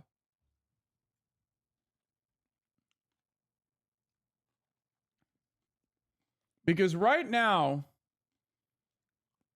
first I think, just ask your grandma to take care of the kid. And if your grandma's dead, well, skill issue. We can get the local pedophile to do it. I love the Republican Party, man. They're so fire.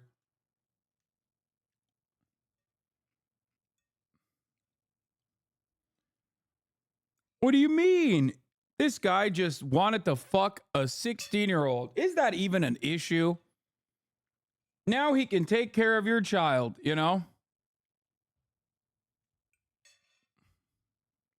Unless you have some ridiculous certification that has nothing to do with taking care of kids. So empower people to get the skills they need. Don't force every early child care specialist to go and get a 6-year college degree where they've got a whole lot of debt and Americans are much poorer because they're paying out the wazoo for daycare. Empower working families, empower people who want to do these things for a living, and that's what we got to do. All right, That's awesome. What a solution, dude.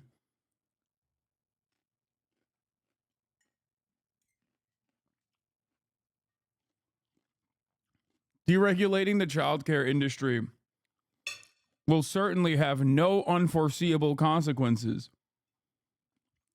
That's cool. So, JD Vance wants pedophiles to take care of your children when you're at work slaving away. Donald Trump says childcare is not that expensive anyway. Who gives a fuck? And then you motherfuckers say, Hasan, how could you be confident that the fucking Kamala Harris campaign is going to actually win?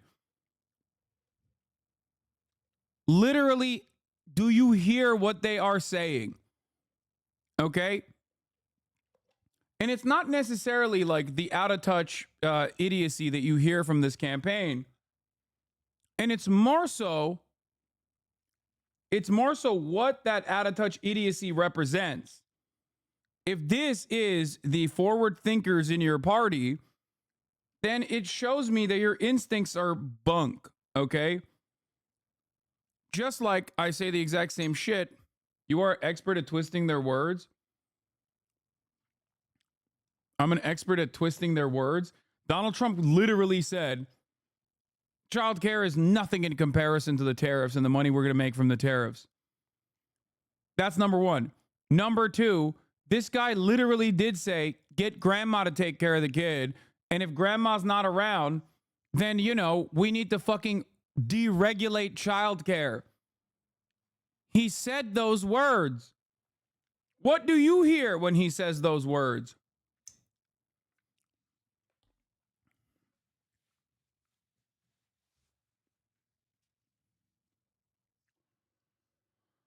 What's the difference between deregulating the border, though? Just like most migrants coming across the border are not rapists, most people who want to work in childcare are not pedos. I know, dumbass. I'm exaggerating in terms of the pedophile argument. Okay? I even admitted that I'm obviously being hyperbolic. I'm saying deregulating an industry that requires understandable certifications because they are tasked with an incredible job taking care of another person's children for extended periods of fucking time should have some certifications. What the fuck are you guys saying?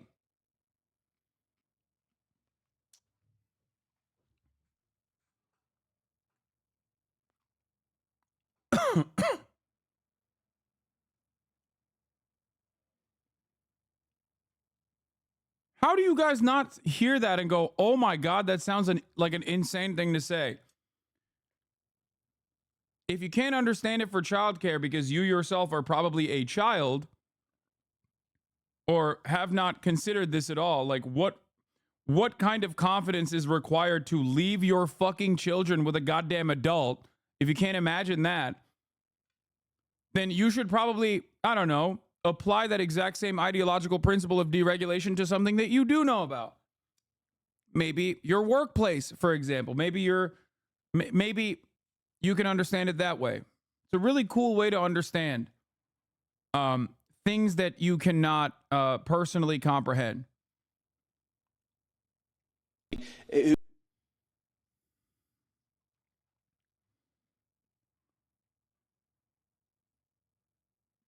Here. A comparable industry would be pet sitters. A chatter is correct on this. Okay? There's not a lot of certifications for pet sitting. Every Tom, Dick, and Harry can do that. Would you entrust a random stranger that you have a lot of confidence in to take care of your pets with your children?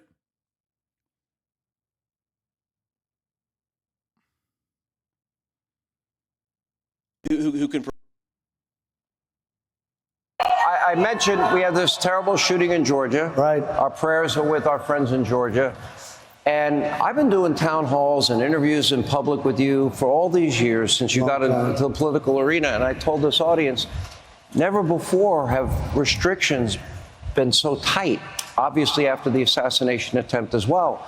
And Director Ray said the threat level has never been this bad. He said it 5 consecutive times before Congress. What is going on? Well, it's a sick and angry world for a lot of reasons, and we're going to make it better. We're going to heal our world. We're going to get rid of all these wars that are starting all over the place because of incompetent American leadership. And we're going to make it better. You know, Viktor Orban made a statement. They said, bring Trump back and we won't have any problems. He was very strong about that.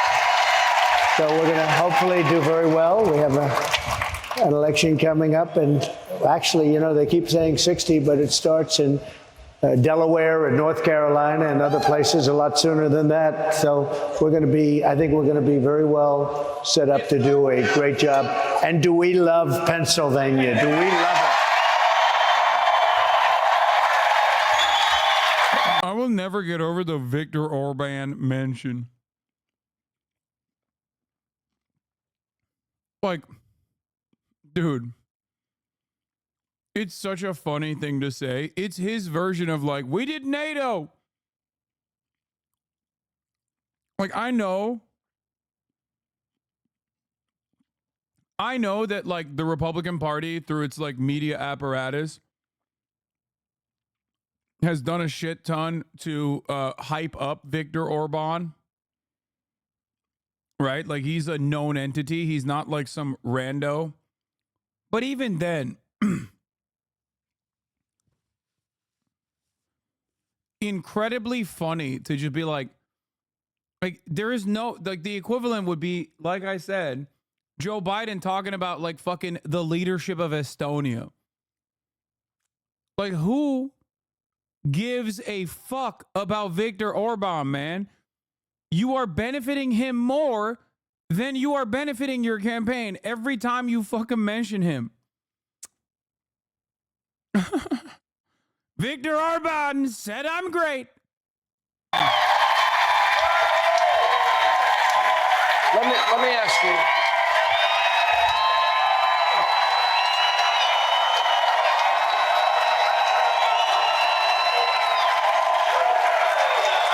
Mr. President, let me ask you this. Between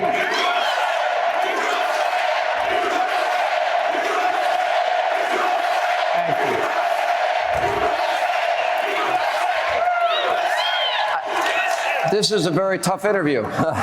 Hey, Sean Hannity here. Hey, click here to subscribe to Fox News YouTube page and catch our hottest interviews and most. So we have all of this. Now, let me talk about, in 6 days, you will have probably your only opportunity to debate Kamala Harris. Yeah.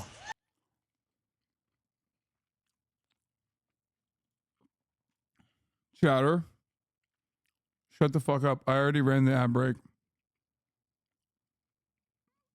Don't come in here with this bullshit. If I vote instead of George Stephanopoulos' network that I get to moderate the debate. Just saying. But I have to say, ABC though, is not. John, ABC is the worst network in terms of fairness.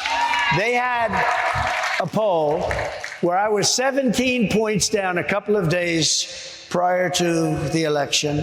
I was 17 points down in Wisconsin. And they do that so people don't vote because, you know, hey, I love Trump, but he's 17 points down. I'm not going to go out and vote. I was 17 points down and I won. And I called the best pollster. I said, why wouldn't they say 5 or 4 or 3? Because at 3, you go and vote. At 17, your people say, I want to vote, but, you know, I'm busy. I have other things to do. Let's go see a movie and we'll watch the results later. They are the most dishonest network, the meanest, the nastiest, but that was what I was presented with. I was presented with ABC, George Slopadopoulos. You know who he is? And he's a nasty guy. And yet, he's a nasty guy. I've had him up to here. But let me tell you, he's a very, very bad.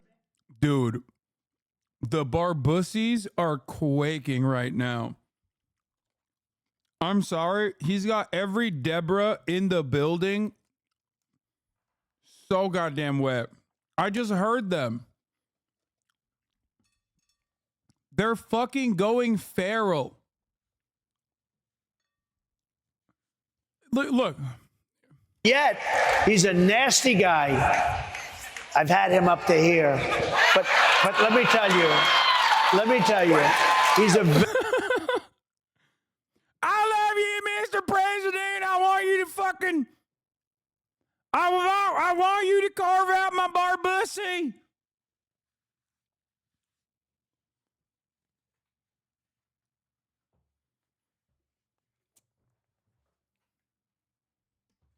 Marry me, Mr. Mr. President. Wow. Very, very bad kind of a guy. But I watched his interview of Joe Biden. It was like the softest interview I've ever seen. It was softer than the CNN interview of Kamala. So, but they're very nasty. And I think a lot of people are going to be watching to see how nasty they are, how unfair they are. I agreed to do it because they wouldn't do any other network. The other thing is, her best friend is the head of the network. Her husband's best friend is married to the head of the network. And they're going to get the questions. I've already heard they're going to get the questions in advance. They even have Donna Brazile. Remember Donna Brazile? She gave Donna Brazile. She's the real beauty. Donna Brazile. She gave Hillary Clinton the questions. You remember that? And she works for ABC, and she's at the round table talking about the debate. So we're going to watch very closely, but you're not allowed to do it. We even have a clause in the contract. You can't give them the questions, but I'm not sure it's going to help her that much, though. I think you might give her the questions and give her the answers with the questions. I'm not sure it's going to help her. I don't know. All right, now, so unlike Kamala Harris, our time is actually up. However, we're going to let Dave McCormick ask the first question, and we're going to air that not tonight, but tomorrow night. He always does this, you know. I do. Our time's up, but you know what? Let's make two. Fighting inflation is one of our. Donald Trump, Kamala Harris has no idea what she's doing and will cause a depression. These sitcom ass laughs, bro. What am I hearing? Dog, what you are hearing is like real American voters. Okay. Those are actual people who are going to go out and vote. What you're hearing are the American fascists. Okay. The fucking suburban warriors. The people who are ride or die, deeply invested in the MAGA cause.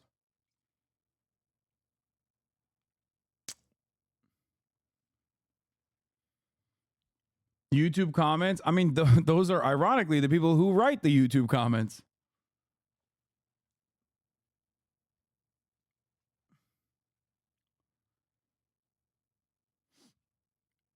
Let us become unburdened by what's been by voting for Trump. Trump fans. Janet Johnson. Sorry, Harris not getting my vote. Can't afford your tax plans. Like, dude, there is 0% chance that you are going to be taxed a single fucking penny more. You are a random username on YouTube. It's got to be a bot. Our administration's top economic priorities. Was it wrong to consider inflation transitory? I mean, these price spikes seem like they're going to be with us for a while. We have to address the fact that we got to deal with the fact that folks are paying for gas, paying for groceries, and need solutions to it. Will you commit to implementing a federal ban on fracking your first day in office, adding the United States to the list of countries who have banned this devastating practice? There's no question I'm in favor of banning fracking. And it's rough. Groceries, the cost of groceries has gone up. The cost of gas has gone up. Bro, I hate this shit because it's like the fracking shit is the same as like coal miners, but we just moved on to fracking instead. Like in key states, there's like 20,000 jobs that actually pertain to fracking, but like a million people minimum who care about it. Like if it goes away, they'll die. And as this is all happening in the context of 2 years of a pandemic, it's one of the highest priorities actually for the president and for me. That is called Bidenomics. That is called Bidenomics, and we are very proud of Bidenomics. All right, we continue she's very proud of Bidenomics. In Harrisburg, Pennsylvania, that was Kamala Harris touting her pretty radical beliefs on the economy in her own words. According to Kamala, her values have not changed. We don't know where she stands because she's only done an interview for 16 minutes and 29 seconds spoken. So on the issue of the economy, Just how many of you in this room, and you can all close your eyes so you're not looking at your neighbor, have struggled economically in the last number of years? Wow. Wow. It's actually not that bad because, you know, conservatives for the most part are wealthier than Democrats on average. So, you know, I love that they're not even lying. Wow. And when I started my adult life, I struggled to pay my rent. You know my jobs. I've listed them 100 times, working in the service industry and bartending and cooking and washing dishes and construction. Not McDonald's. That was a lie. And I By the way, she didn't work at McDonald's, right? She did not. Well, there's no evidence of it. Did she so work far. at McDonald's? Because so far, no evidence. I don't think so, based on what I saw. Here's my question.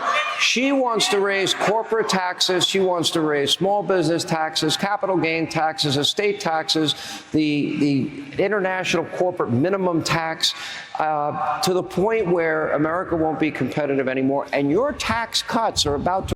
There's nothing funnier than having a room full of fucking hogs, some of which unironically are broke, celebrate a fucking billionaire whose first job was being the son of a multimillionaire real estate developer, go, oh my God.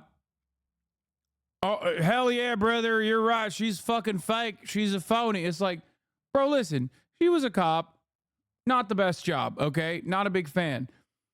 But the idea that, like, you are closer to Donald Trump in terms of, like, your lived experience, your class interest, than Kamala Harris is so fucking stupid. Oh, my God. To expire in 2025. It'll What does be this mean for the economy? What does it mean for everybody here struggling? So I gave you the biggest tax cuts in the history of our country. If you let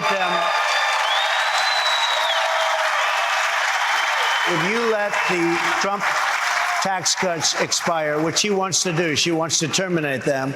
If you do that, you will suffer the biggest tax increase in history. There's never been a tax increase like it. Wait, dog, you did that. No, that's his tax cuts that are slated to expire. Dog, oh my God. You at the time thought you would be a two-term president. You were wrong. And you literally wrote the tax proposal in a way that all of those people in that room would actually get tax hikes by 2025, except for the 1%. The top tax bracket and the corporate tax rate is permanent. Every other tax rate beyond it is not. It is slated to fucking sunset. Problem is, he wrote it like that.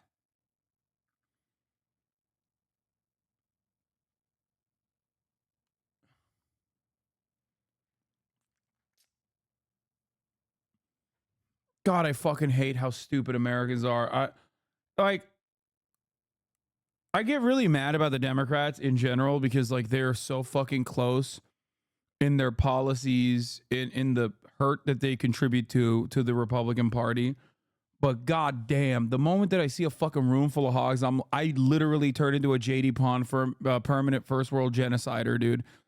Like, nothing immediately snaps me out of, like, wanting to take care of our fellow man by just, like, hearing a bunch of cackling fucking hyenas in a goddamn room advocate against their best interest, like their immediate best interest.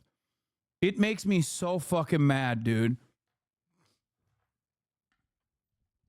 Like, hey, Hasan, have you tried not complaining? Good one, dude. You fucking did it. Good one. I'm a political commentator, dude. This is what I'm doing, okay?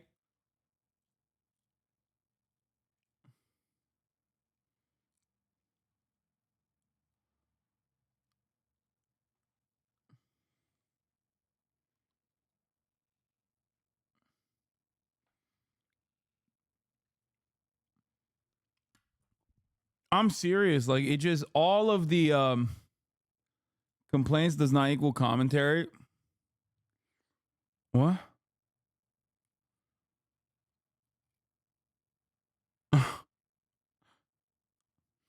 Anytime someone says something, anytime someone in the chat says the dumbest thing you've ever heard, there is going to be a dumber bitch that goes, exactly.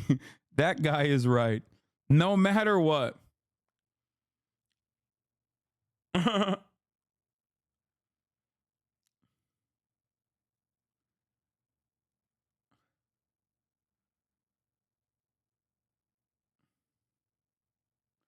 Anyway.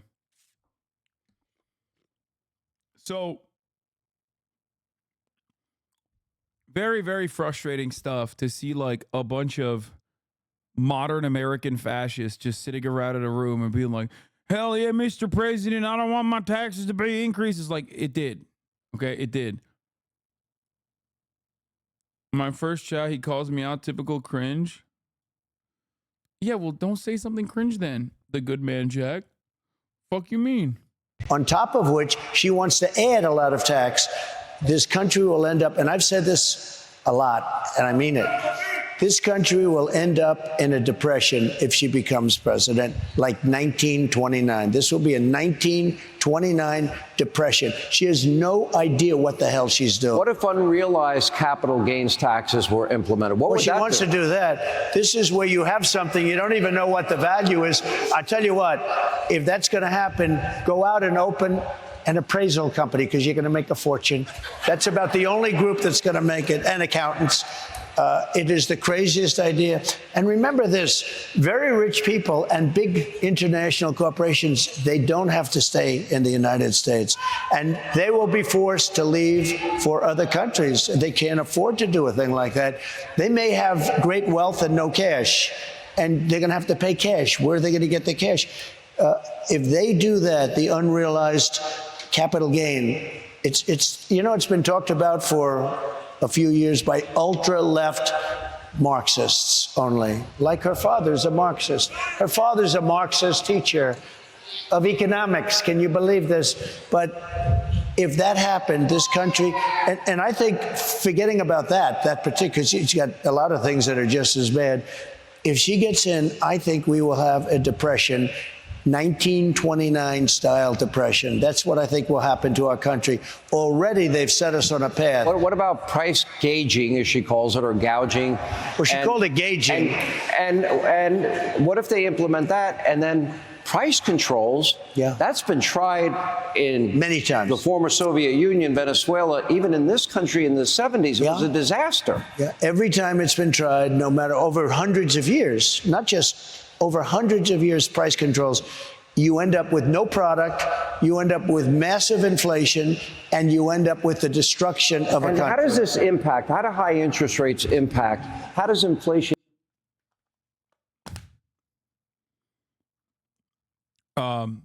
Communist Richard Milhouse Nixon, just so you remember.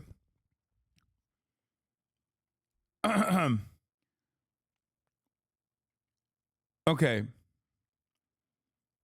You need to remember something. Did you see the shooter's mugshot? No. You need to remember something. This motherfucker said this. And what's really funny about it is currently polling at 83%. Can impact everybody that's here. Well, they can't buy a home. They can't do anything. Your business is stopped up. You can't borrow money. And by the way, I had interest rates at 2%. Now they're 10%, but you can't get the money. You can't get the money. There's no money available. Like, dude, what are you saying, brother? I mean, like, half of these fucking people are just clapping for no fucking reason, okay? Oh my God, the benefits of the interest rates. Like, I mean, I guess every American is in debt, so I guess interest rates do factor into their lives. It doesn't necessarily mean anything in terms of like how much more significant it will be for corporations in general. But like,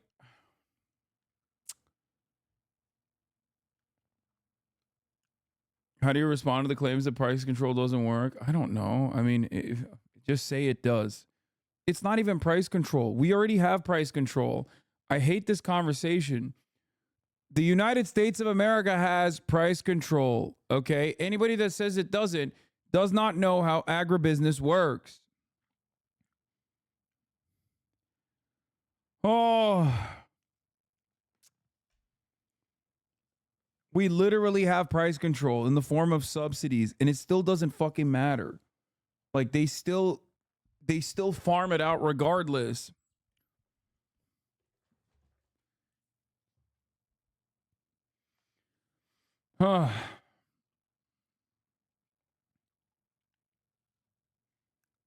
So 10% is right.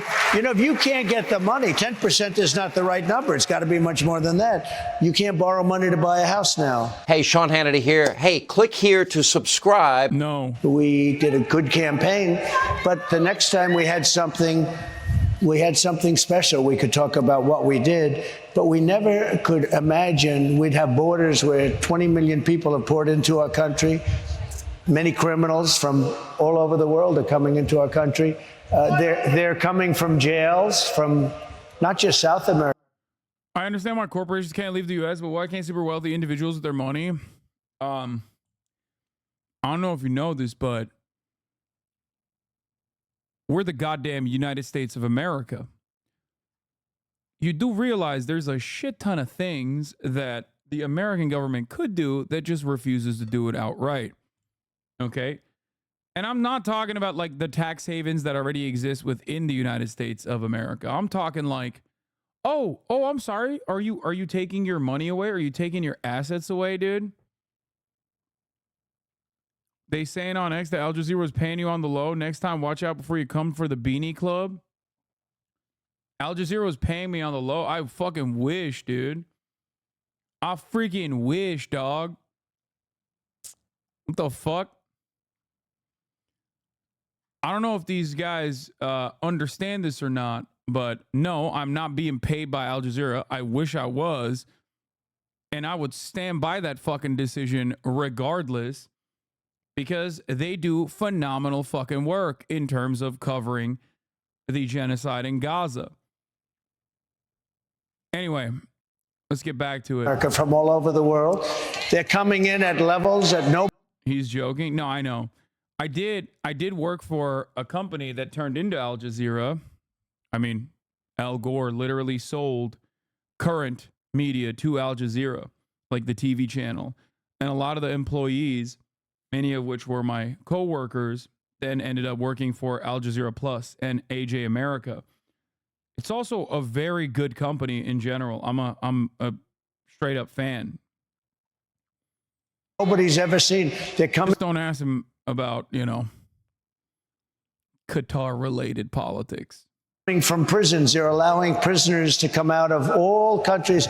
They had almost 180 countries represented over the last number of months. 180. Most people don't. Anyway, we were talking about, by the way, that was Connor. He was joking.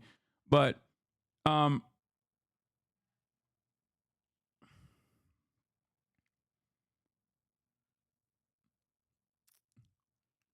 the thing that I was going to talk about is like, we are the American government, okay? We are the American government. The reality of the matter is there are many different ways that you can force motherfuckers to pay their taxes.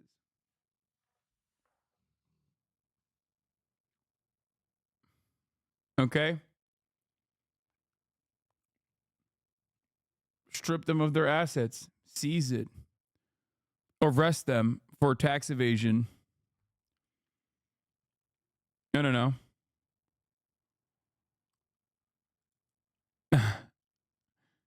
Stop trying to get me to vote for Kamala. Definitely a top 10 use of the without evidence crutch. Former President Donald Trump, in a speech Thursday to Jewish Republicans, repeatedly denigrated Jewish Americans who vote for Democrats and warned without evidence that Israel will no longer exist if Vice President Kamala Harris becomes president. Oh, one can only wish, dude. Kamala Harris will dismantle the Zionist entity piece by piece. You can say bye-bye to the apartheid. That's what they're calling it, folks. I've learned a lot. Couldn't the government just say we're going to sanction you if you try to evade your taxes and engage in capital flight? Yes.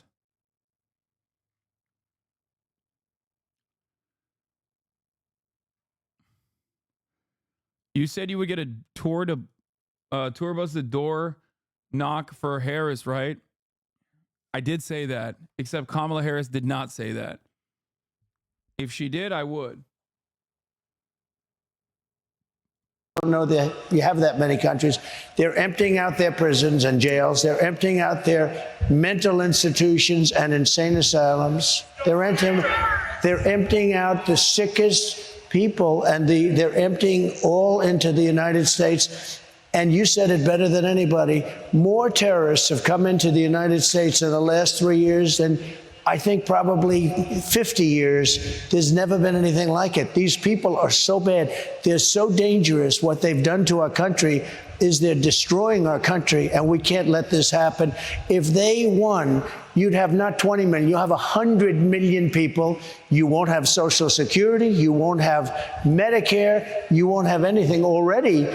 If you take a look at the numbers, they're filling up and loading up Social Security, Medicare with illegal immigrants that have come into our country, many of them from jails and many of them from very bad places. And we're not going to destroy our country, Sean. I'm going to play Kamala Harris and the comments that she has made about the border, because I think this is important. I want to play her in her own words about this. You're right. We have people, almost 11 million plus. We don't know how many gotaways there are. We have hundreds of known terrorists that have entered the country. We don't know what countries they've come from. We're allowing people in. They've come in from Iran, Syria, Egypt, Afghanistan, China, tens and tens of thousands, Russia, Venezuela. I don't think they're coming here because they want a better life, as maybe some other people are. And we know nothing about them. We haven't vetted them. I scroll the names often on this show of people that have been murdered, people that have been raped, people victims of violent crime. And this is all happening by unvetted Harris Biden illegal immigrants. What is your, well, I can play your tape. I'll play that maybe after your answer, but what is your reaction to you've spoken to some of the families of loved ones. I said at the beginning, I said, I heard they were going to have open borders. They want open borders. She wants open borders. Now she's all of a sudden saying, oh, I think we'll close the borders. She was the border czar, whether you like it or not. But even if you don't want to use that term, she was in charge of the border. It's the worst border in the history of the world, not just here. There's never been a country that allowed 21 million people to come in over a 3-year period. There's never been. And 21 million people, many of whom are from prisons, many of whom are murderers and drug dealers and child traffickers. And by the way, women traffickers. You know, women trafficking is the biggest, and they're traffickers in women. And they're coming in now, and they're putting them in our Social Security accounts, and they're putting them in our Medicare. And just one thing, if you take a look over the last week, I said this was going to happen, and it's happening. Because these people are tougher than our criminals. Our criminals are nice people by comparison. That's the only good thing. We're showing how nice our criminals are. What the fuck? They came from 22 people recently came from the Congo in Africa. Where do you come from? Prison. What did you do? It's showing how nice our prisoners are. It's showing how nice our criminals are. It's such a funny, dude. What are you saying, dude? Like he's dude, he literally is just like two things. One, also Jason from Vancouver, thank you for the 5 gifted subs. Two things. One, like I do legitimately now believe firmly that when he says asylum seekers, I think he means like insane asylum. And two, I also think he meant like when he talked about like black jobs, he was being a racist. He was like talking about crime. He's like, they're coming to steal the black jobs, which I believe are crimes, criminal jobs. They're stealing jobs from our domestic criminals. Okay. I think that's what he's talking about. Straight up. We refuse to say, we're letting everybody in. We're letting everybody in. Take a look at Aurora in Colorado, where Venezuelans are taking over the whole town. They're taking over buildings, the whole town. And the sheriff, who can blame them? I mean, they have AK-47s. You saw it the other day. They're knocking down doors and occupying apartments of people. The people are petrified, and it's getting... By the way, as I called it yesterday or 2 days ago, when I actually covered the Aurora situation, when I talked about the misinformation, and I was right. That YouTube video, it's an incredibly viral story. An incredibly viral story. 84,000 views. Ain't nobody wants to hear the truth. Okay? Remember when I told you, like, it's barely going to crack 100K? That's it. That's it. Nobody wants to hear what the correct situation is. They just want a narrative that corresponds to their biases.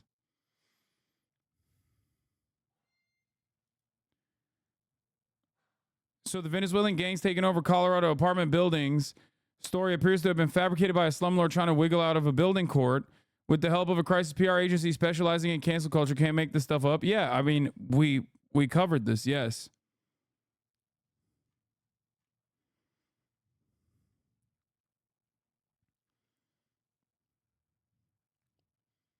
I covered this exact story that Rebecca Burns is posting from Westward.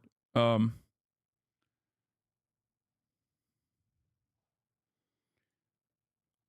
linked to Venezuelan gang arrested at Arapahoe County apartment. I don't know if you know this, but 0 people said there are no gang members. Okay? Like, no one. But he got a point. Wouldn't you agree that there's a spike in crime after mass immigration? Those two have to be connected. No, you fucking idiot. Crime is lower than it has been historically. You fucking dumbass. Shut the fuck up. There's a spike in mass immigration and crime is lower than it's ever been. Fuck!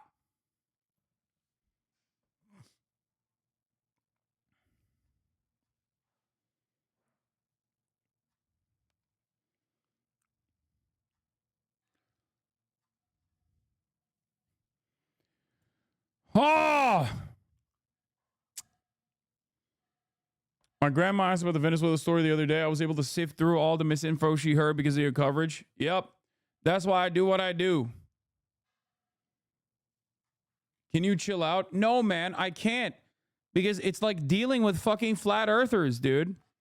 Okay? It's like dealing with flat earthers every single goddamn day. 8 hours a fucking day.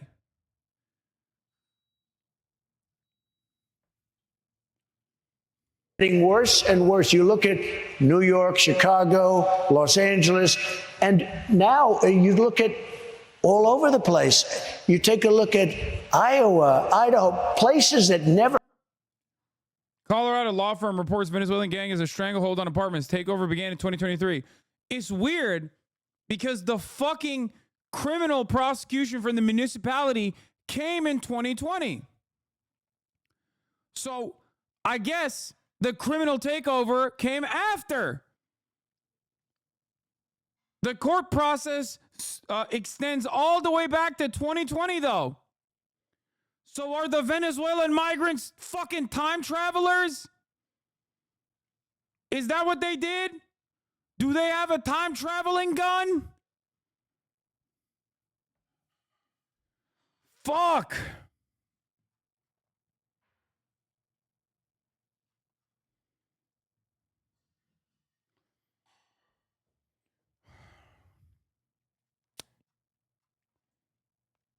Had the problem. They're pouring in. 21 million people, that's bigger than New York. and we have to stop it. And we have to do the largest deportation in the history of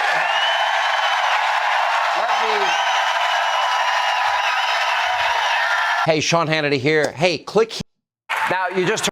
It's crazy because it's just completely made up. The crime narrative being tacked on to migrants is a complete fabrication. Complete fucking fabrication. And when there's no actual counter narrative that literally explains the truth, you have a whole bunch of dudes cackling for mass deportation and concentration camps. And the Democrats are like, we'll just do concentration camp light. Heard Kamala Harris, our country's failed borders are talking about... Oh my God. Okay. The Justice Department... Let's talk about Russia. Let's talk about some fun stories. Fuck. Has accused Russia of interfering in the presidential election, slapping Moscow with new sanctions and new indictments. Chief Justice correspondent Pierre Thomas has the story. Good morning, Pierre. George, good morning. Today, Russian officials are calling the U.S. action a witch hunt that will not go unanswered. But top DOJ and FBI officials are adamant. They claim that Russia is at it again, trying to interfere in this year's election, and they're being more aggressive. This morning, Attorney General Merrick Garland sounding the alarm, warning that Russia is intensifying their efforts to interfere in this year's presidential election. It's an The insane 13 Keys dude hallucinated his final prediction of who will win the election.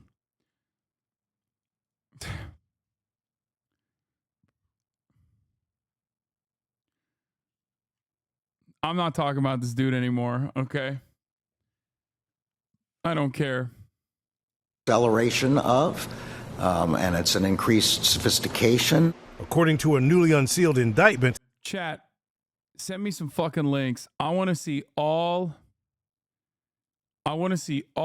of the Tim Pool, all the times. All of the times where Tim Pool. There's a lot of. All of the times where Tim Pool has actually talked about Russia and about how that guy's a Reddit in the post. There are some cult level shit is wild. They think he's a legit prophet. I love that guy. Too scared of the 13 Keys, yes. I want to see all the times where Tim motherfucking Pool has pushed the Russian propaganda. I really, really need to see it. Okay? I want to fucking see it.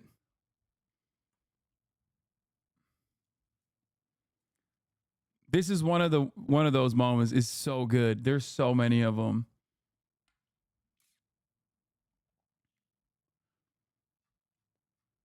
Oh my Lord. I mean, dude, this actually makes me kind of mad.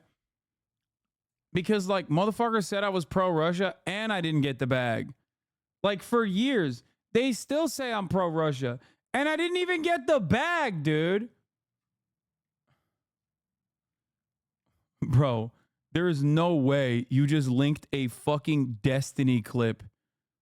Tier 3 5-month subscriber. We must be on opposite world right now.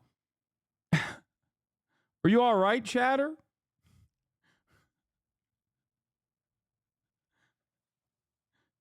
You couldn't find a better source? That's insane. Half of the people that are on that indictment Destiny try to fuck, dog. What are you talking about? Like...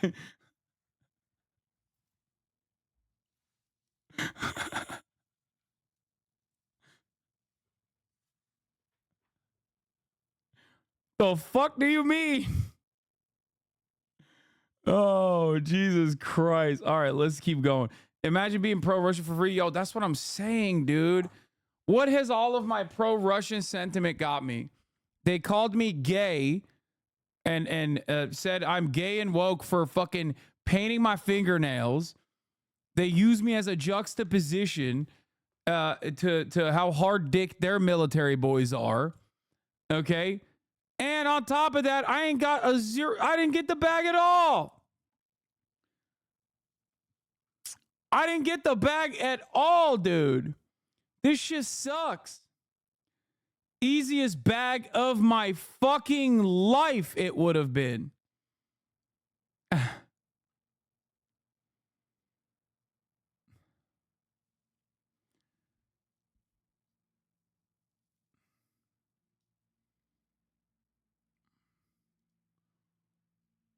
I mean, this is a classic. I can't believe after all the Tim Pool coverage, Hasan didn't show this video of him. This is a classic.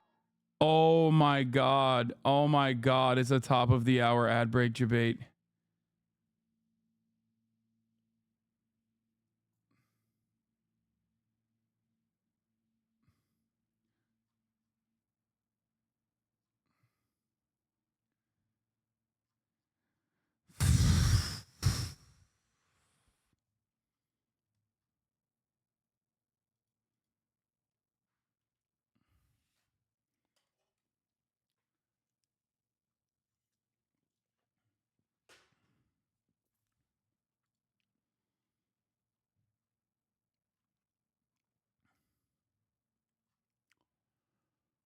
I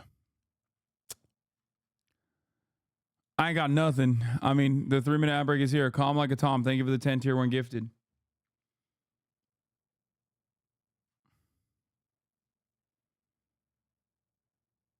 The 3 intercepted documents they use as evidence are by far the most interesting part of this and shows it wasn't necessarily pro-Russian content they supported. Yeah, it's not just pro-Russian content. Russia has a litany of different interests in like managing American politics. Okay? Specifically calls for a civil war, any kind of like divisiveness, any kind of like any way that you can invoke like division amongst American populations is going to be helpful. Okay?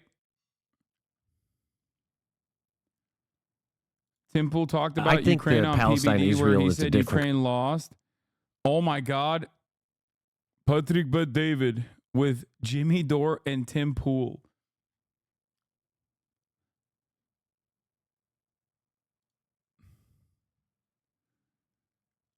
But I don't know that it matters anymore.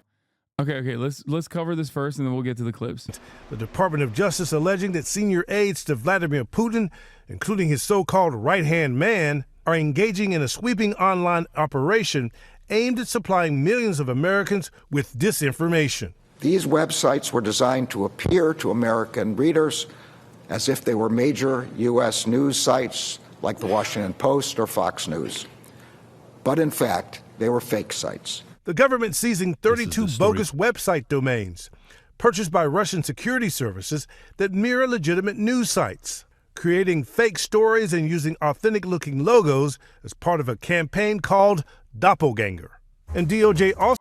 Ukrainians aren't angels either, so there has to be that discussion in that regard. Why? In terms of like this conversation, absolutely why does there need to be a discussion of that regard? Like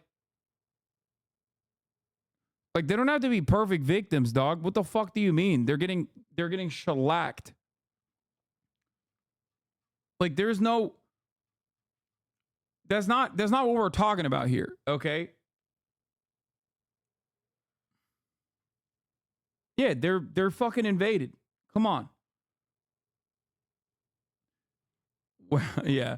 I have said time and time again, the DOJ needs to do this for Israel, except they would have to arrest themselves, I guess. But what are they going to do, bro? Arrest everyone? Wow, I'm seeing a lot of FARA violations. This includes, every American congressperson that's gotten money from AIPAC and every American media professional that has worked for AIPAC or a subsidiary corporation. Okay, that would mean everyone is going to jail. Israel isn't an enemy, though. It doesn't matter. Suck my dick. Bob Menendez is literally on trial for Egypt. Egypt is not an enemy either. As a matter of fact, Egypt gets more money in subsidies than Israel does. Neither is Azerbaijan on paper, but that's what it popped Henry Cuellar. Neither is Turkey. Turkey's a fucking NATO nation. Number 2 size military in NATO. Okay? They got American nukes in Turkish or in American military bases on Turkish soil. But that's what's getting motherfucking Mayor Adams clapped in New York City. They pay me too, bro. Shit. Chatter.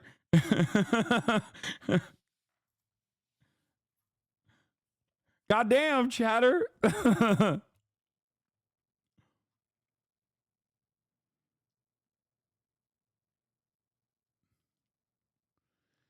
The 3 docs in question also vindicates you and shows Russia is way more dialed in on American politics than Kamala's campaign. Check page 2 of Exhibit 9A. Which one is...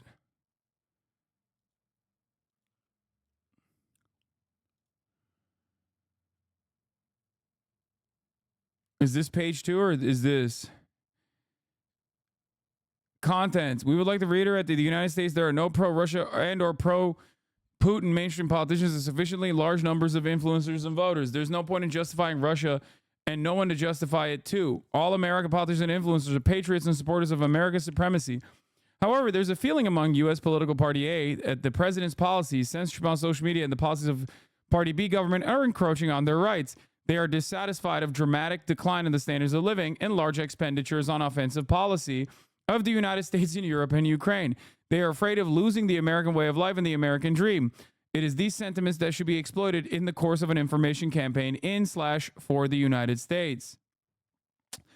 Encroaching universal poverty, record inflation, halting of economic growth, unaffordable prices for food and essential groups. Yeah, I wonder what Party A and Party B is. Risk of lost job for white Americans.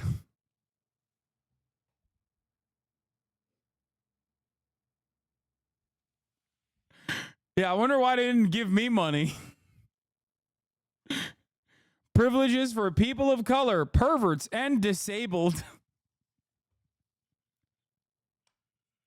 Constant lies of the U.S. political Party B administration about the real situation in the country.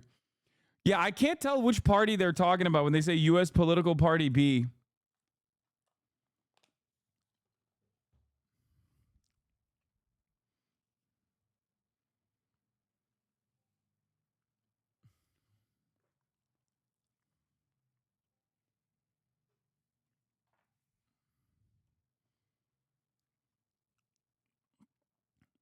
Threats of crime coming from people of color and immigrants, including new immigrants from Ukraine. Overspending on foreign policy at the expense of interests of white U.S. citizens. Constant lies of the voters by Democratic Party in power. Last but not least, America suffering a defeat despite Democrats' efforts. We are being drawn into the war. Our guys will die in Ukraine. Target audience of the campaign.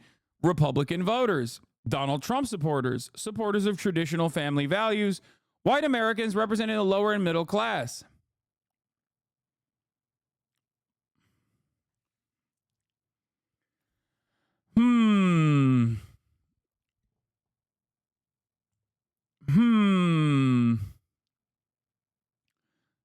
Yeah, bro, this is like their tactics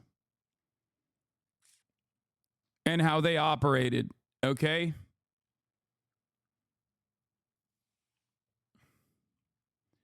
People still call Putin a communist. By the way, for the record, he could be a communist and still do this. He's not. But like, this is the exploitation. This is the exploitation of like American society and the fissures in American society. The USSR used to do this to a certain degree, but for good, on issues that we now take ownership over as like good, sound, revolutionary sometimes policies.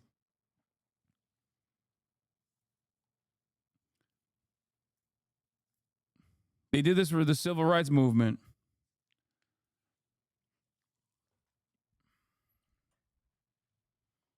So the Russian government is guilty of being based? Yes.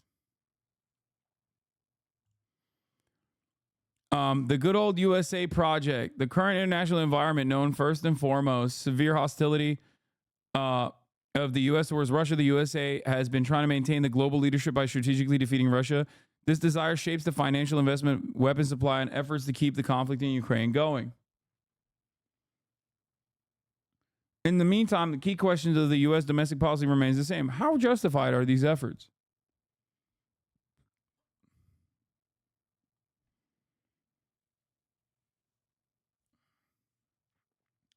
Yes, this is one of their operations targeting the right. They almost certainly have others targeting the left.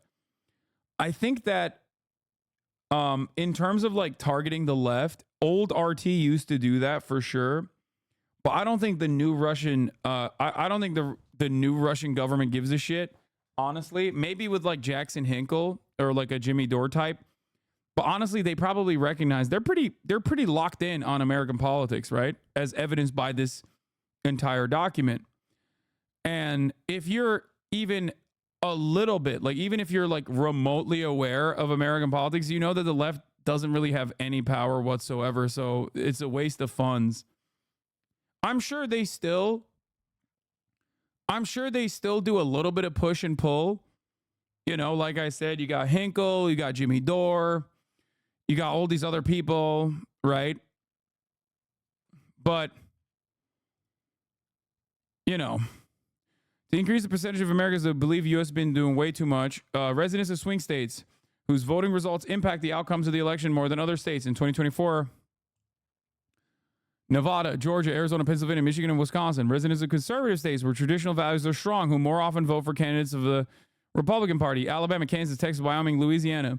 U.S. citizens of Hispanic descent, American Jews, community of American gamers, users of Reddit and image boards such as 4chan, the backbone of the right-wing trends in the U.S. segment of the internet. Yeah, they failed on the Reddit front because Reddit is obviously completely captured by Langley, but they definitely did do this on 4chan.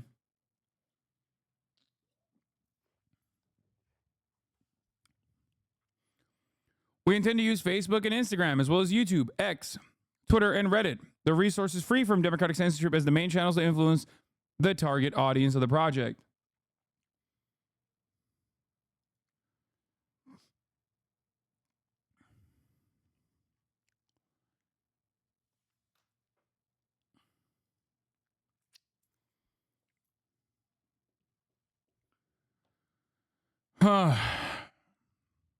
Project's Toolkit. Go candidate a go YouTube channel. A YouTube channel that accumulates pro-Republican video content as well as news topics in international media and presents them in compliance with the goals and objectives of the project. The toolkit will include videotape editing, subtitles, redubbing of the video clips, and in a limited number of cases, augmented reality. The channel will have extensive viral content, music, humor, beautiful girls, etc.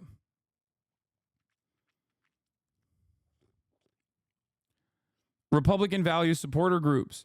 The objective is to create Facebook, Reddit, and Twitter and actively promote for at least 5 months a network of communities uniting citizens sharing Republican values and fans of certain famous people.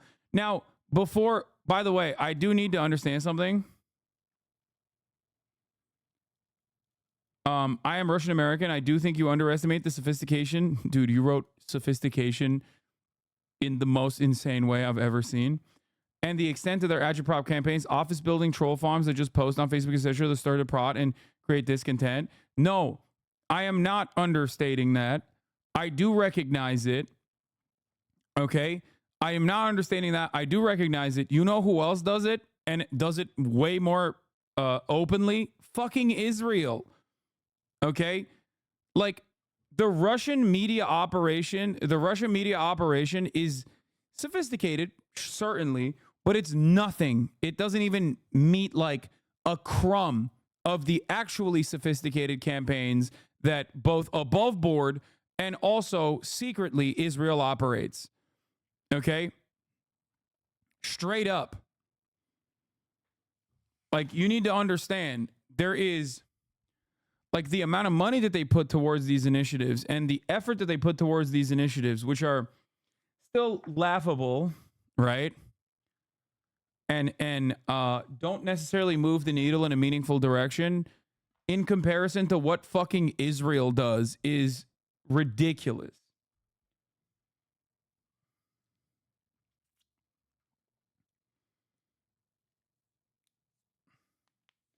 Russia is more sophisticated than Israel, which is why Israel uses them. Russia runs multiple pro-Israel campaigns. That is not very shocking either. What is this? Tenet Media fired employee tweets on Tenet Media Twitter account. There's proof they're traitors and tweets get deleted instantly. Fired employee here. Access still. There's evidence we were actually funded by Russia and it's a disgrace. We are traitors to America. Wait, what? Okay, dude.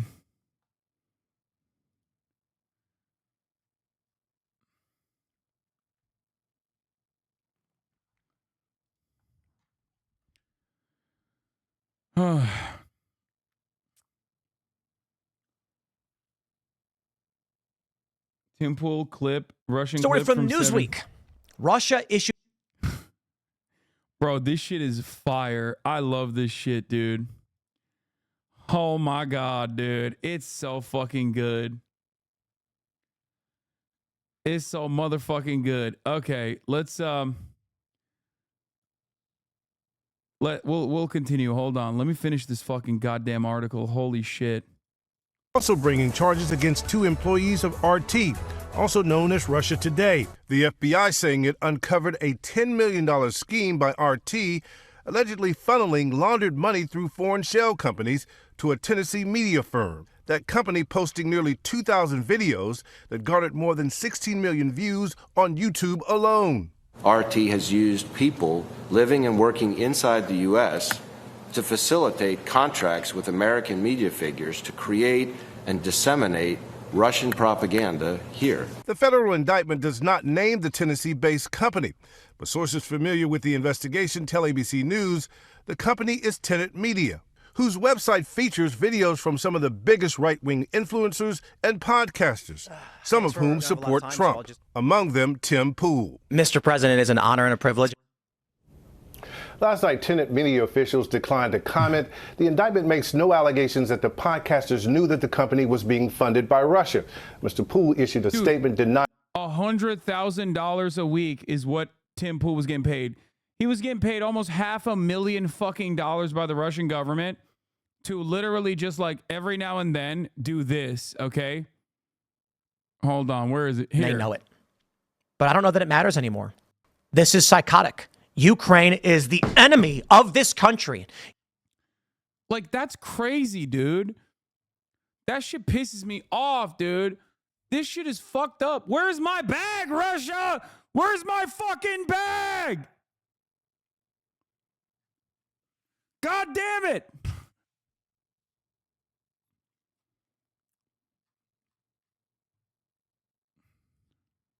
Where the fuck is my Kremlin bag?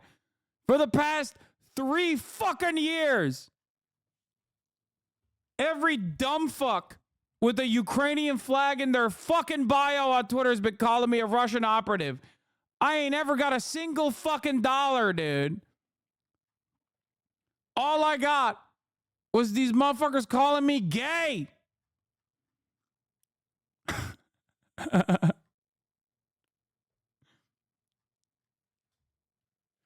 Ukraine is the enemy of the United States. He's so cute. Ukraine is our enemy, being funded by the Democrats. I will stress this again. One of the greatest enemies of our nation right now is Ukraine. They are expanding this war. Now, don't get me wrong. I know you've got criminal elements of the U.S. government pushing them and guiding them and telling them what to do. Ukraine is now accused, a German warrant issued for blowing up the Nord Stream pipeline, triggering this conflict. Yeah, no, this is, yeah. Ukraine also has those Venezuelan time travel guns where they went forward in time. Who would have the time travel weapons in this situation?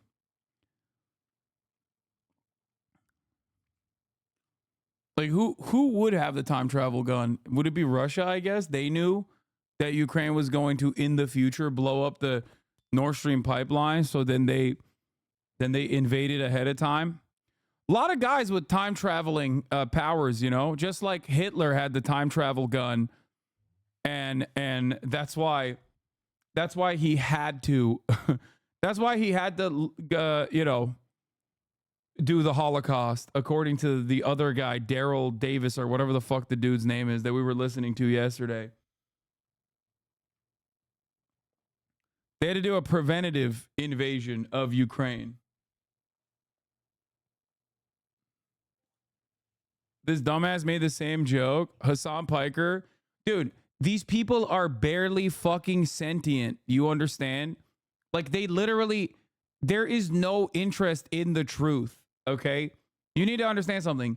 This charlatan is a paid propagandist for Israel. That's number one. And number two, this entire Twitter community is what I'm talking about, okay? This entire Twitter community, like Destiny, his orbiters, all of the fucking pro-Ukrainian content creators overall, like, they literally straight the fuck up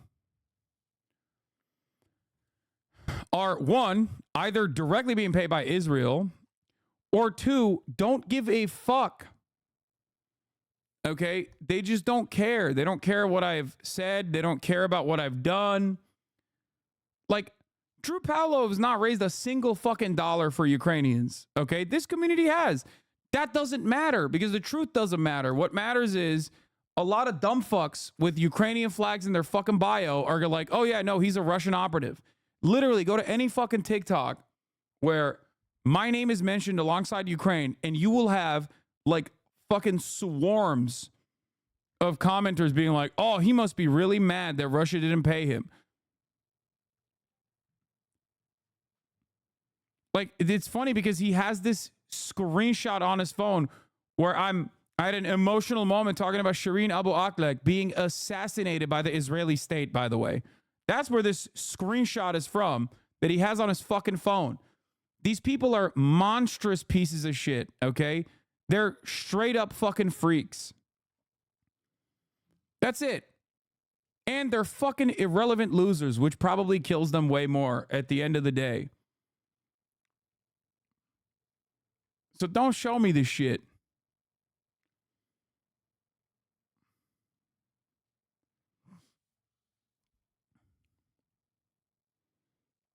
You feel me?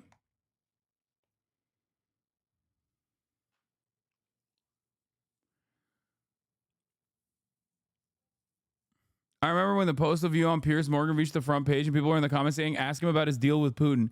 Exactly. These are barely sentient scumbags who genuinely don't have a real unique opinion. They've never been able to cultivate a unique thought. Okay?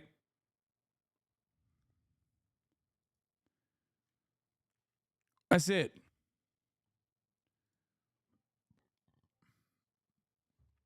Drew is one of the most egregious grifters in existence, such a gross person, 100%.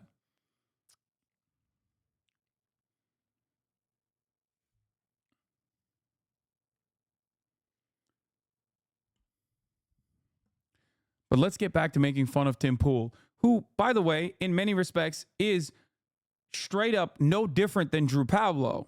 That's the thing that you need to understand. Him and Drew are the same. Tim Pool and Destiny are the same. It's just who they get paid by as mercenaries is different, okay? That's the major difference. And they fucking hate that they can't fucking call me out in a similar fashion. They hate it. For many of them, they also obviously are aligned with American State Department interests and pro-NATO sentiment. So these kinds of DOJ investigations will never be conducted on who pays them. If there was obviously a real karmic justice out there or any sort of real lawfare out there, real rule of law out there, they would be treated in the exact same way that journalists were treated for defending the Holocaust. Okay?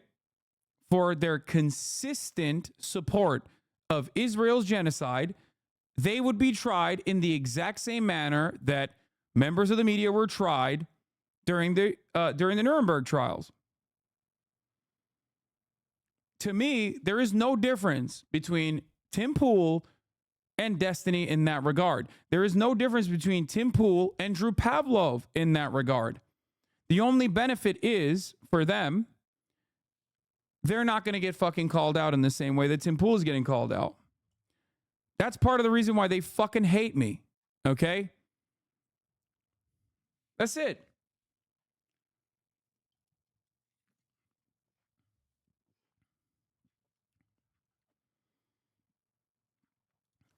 Ukraine is the greatest threat to this nation and to the world.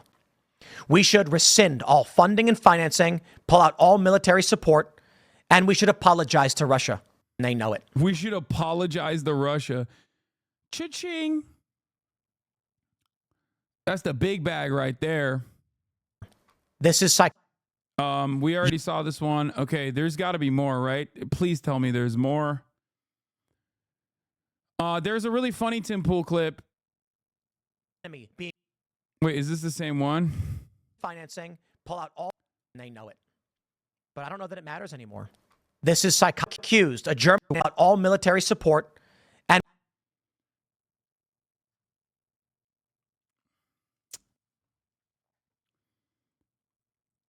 there was another one. Hold on. Where the fuck was it? God damn it. Oh, this is really funny. Tim Pool advocating for the death penalty for people who have found to have accepted money for we were treason. talking about crime and punishment, and Donald Trump needs to go after these people. Laura was saying, take the gloves off, stop being nice to them, fuck them. And I said, they should all be arrested. There should be lists. Laura said, we should give anyone who committed treason the death penalty, and then the show gone. Because YouTube doesn't allow calls for the death penalty. That's why they deleted our episode of Alex Jones the first time it happened 3 years ago. And he didn't even say anything crazy. He said, I agree with Bill Gates. We should have firing squads.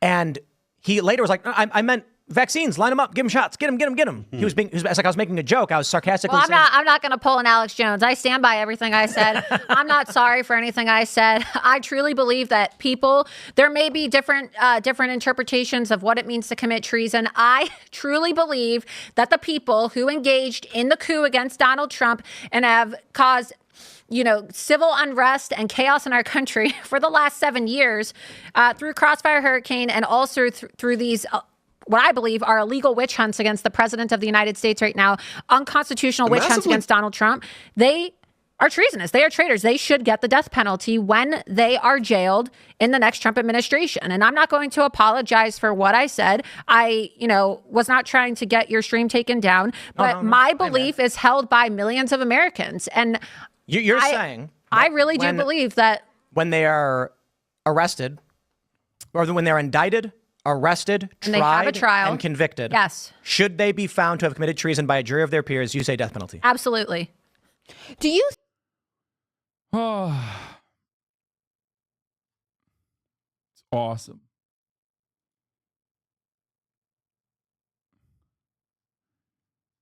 September 1st, 2023.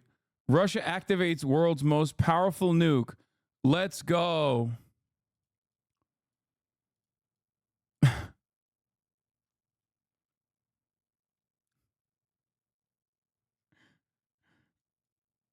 Tim Pool floats wild theory about Ukraine war. Hello, Tomasi. Overwhelmingly, it is women supporting the war in Ukraine, which is fascinating. And what I mean by that is because they're getting death benefits. I'm particularly extrapolating the data, but women. Dude, this guy is a fucking brilliant political mind, dude. I mean, okay. I know I say it's like really easy to grift to the right. Okay. I know I say it is really easy to grift to the right, which it is, right?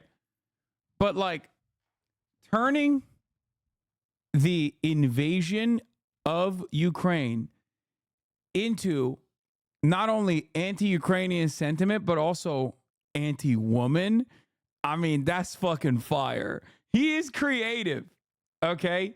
He is fucking creative, dude. He literally looked at Russia invading Ukraine and he said, how can I make this about women?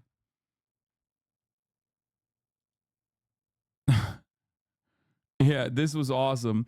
Feds crack down on Russian election disinformation efforts. I wonder who this guy is.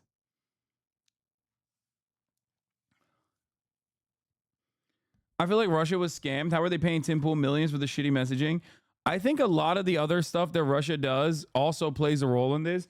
I used to always joke about, there's older fucking clips of me on here that you can find, I'm sure. I don't know if Little Bear is around, where I routinely talked about how fucking stupid Republicans are for like hating the USSR their whole lives and hating Russia their whole lives and then flipping on a dime because of some Telegram channels. And that's the other part of this process. Like, this isn't just Tim Pool. Russia's been putting a lot of fucking money and effort into manipulating Republicans into demonstrating pro-Russia sentiment. It's just like, it blows my mind that you just cast aside social conditioning for your whole life and on the flip of a dime turn pro-Russia. It's crazy.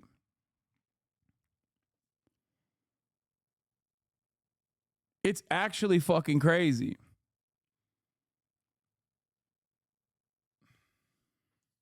Vote Democrat at a very, very high rate relative to men. Certainly men do vote Democrat too, but I believe Pew Research a couple of years ago, it's like 55% of men vote Republican, 45 Democrat. Among women, it's like 70%. So there is a higher proportion of women who are voting in favor of Democrat policy, which sends our money to war and conflict and combat, pushing us towards World War III, in which they have no material obligation to their lives the way men do with the draft. So I take particular offense to this, but to go back to what you were saying, I don't know if you saw the video. Someone did a Man on the Street where they go around asking men, do men need women? All the men say, yes, of course. We use that on Access Vegas. They ask the women, do women need men? They all say no. And so my point about war is many of these women, 70% voting Democrat, are pushing us towards a massive war, where as soon as the war breaks out, they immediately turn around and beg the men to save their lives. I have some... Okay, I don't care about this guy's analysis, but the video itself is pretty funny.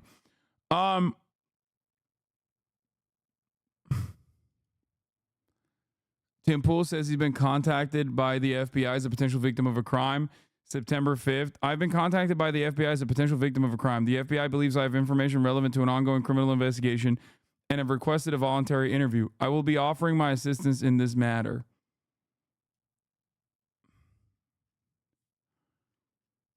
Oh, it's so good. And I don't think these people who have been supporting the funding and the war in Ukraine know anything about supply chain economics, fuel costs, energy return on energy invested. I don't think they understand any of these things. I don't think they understand food requirements. You know, when... Dude, doesn't Tim Pool kind of like kill the argument that like women go for men with a lot of money?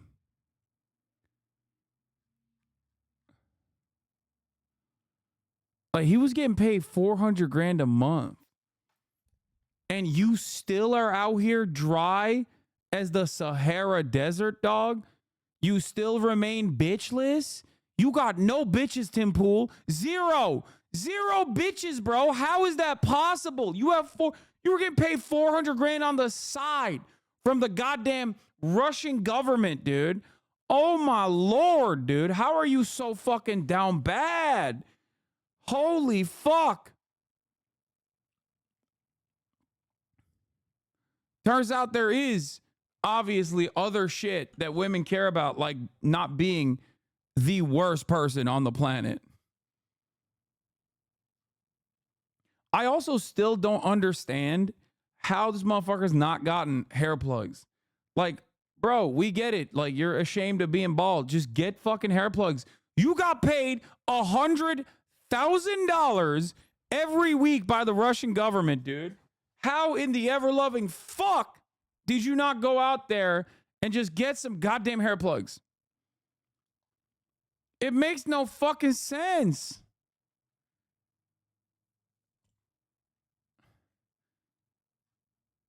It just doesn't make any sense whatsoever, dude. Shit.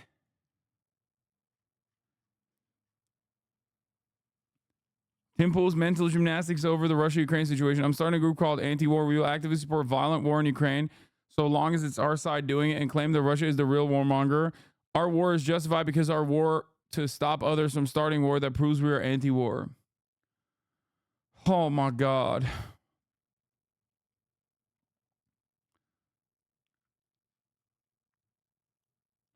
Russia wanted to send a woman spy, but even the Russians would find that that to be obvious as he was so unfuckable. How much did the Russians pay for him for this? Woke agenda preventing me from having sex.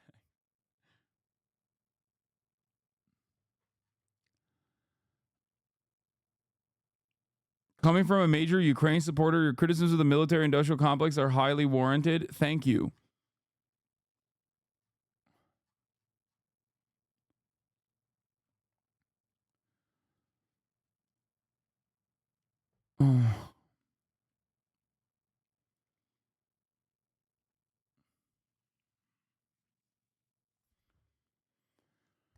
Oh.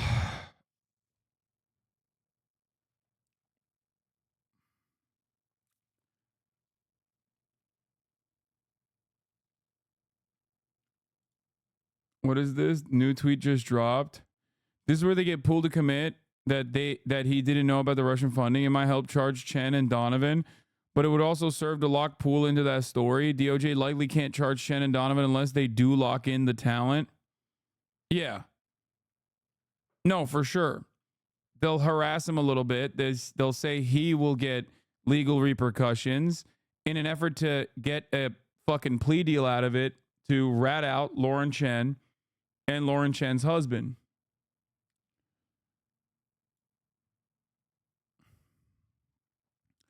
Here's another good clip from Tim Pool. So what happens with social media, particularly YouTube, where it's really easy, you can have a foreign agent or even the government or some corporation or whatever say, this guy talks about things that we really like. Dump ad money into his channel through Google AdSense and they'll never know we were the ones funding him and you can't prove it. Well, by the way, I get a shit ton of fucking Republican ads so on my YouTube page. So I don't know if that's what's going on, but I will say that for Tim Pool, it wasn't AdSense that got him. You know, they directly dumped money into his lap.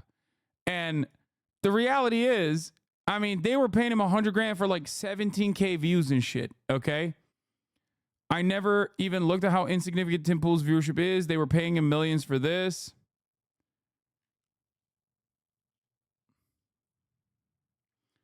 There are so many valid critiques of U.S. NATO role in Ukraine. Tim Pool is so stupid. He just says Ukraine is woke. Yes, because obviously Tim Pool doesn't have a fucking stake in this beyond the fact that he's getting paid to put out pro-Russian propaganda, which is really fucking annoying because valid critiques of the U.S. interest in Ukraine is not fucking Russian propaganda. And yet, nonstop, these dumb fucks kept saying that.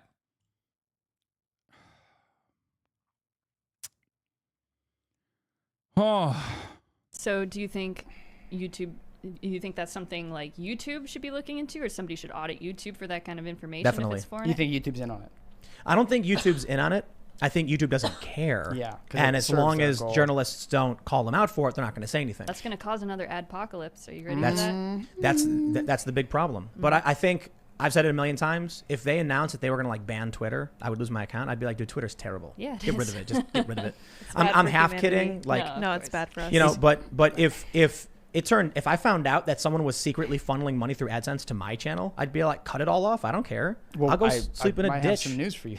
Oh yeah, he definitely would. Like, for example, if he found out that like a foreign entity was giving him $100,000 to display pro-Russian sentiment, you know, then he would just say, cut it all out, dude. Cut it all out. Don't give me that money. Just kidding. We know what he fucking said. Okay? We know what he fucking said. He said, thank you. Please give me some more. Ukraine's invasion of Russia risks World War III. Russia could use nuclear weapons of retaliation. U.S. buys $290 million worth of radiation drugs amid report U.S. formally operating in Ukraine. Trump warns of World War III as Pentagon leaks prove Russia is not losing Ukraine. World War III is coming. What is this? Hey, Lauren Chen on Tim Pool in Ukraine 2 years ago. and I don't know if it's because maybe someone at Twitter has it out for him, because I know technically trending on Twitter is a good thing because, hey, all publicity is good publicity, but it seems like call at investments.com, Ethan just Pool's tweet with his terrible commentary. And even though the obvious misrepresentation was like there for everybody to see, Ethan's tweet still got an enormous amount of likes because frankly, if you are still following Ethan Klein at this point unironically, and you think his political or social takes are worth like literally anything, it's just you re-examine your choices. But anyway, Ethan's tweet did get a surprising amount of traction. In fact, so much traction that Tim Pool did end up trending. And it seemed like the consensus among a Adam McKay. Breaking news. Iran has infiltrated a Russian-U.S. election interference plot that is actually a front for a Chinese plan. Meanwhile, AIPAC openly bought the U.S. government for $100 million. More breaking news. Student protesters are actually behind the nation of Iran. Freshmen at the East Coast University have been running the nation for decades. Yeah. This person says, that's a low estimate when you factor in the impressive long-term, though admittedly less public until recently, commitment, decades of dedicated investment at local, state, and federal levels, which is also true.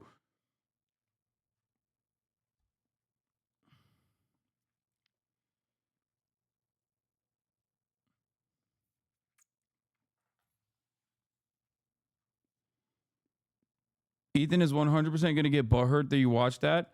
What, do I think that fucking Lauren Chen is right here? Are you guys stupid? She just got indicted. Are you guys fucking stupid? Do you think I'm in agreement with a fucking paid Russian operative that is doing pro-Russian commentary? You know she's a fucking freak-ass Nazi before the pro-Russian money, right? Like a lot of these people, including this fucking freak and Tim Pool and Dave Rubin, I hated even before they were fucking outed as like Russian propagandists. You know that, right?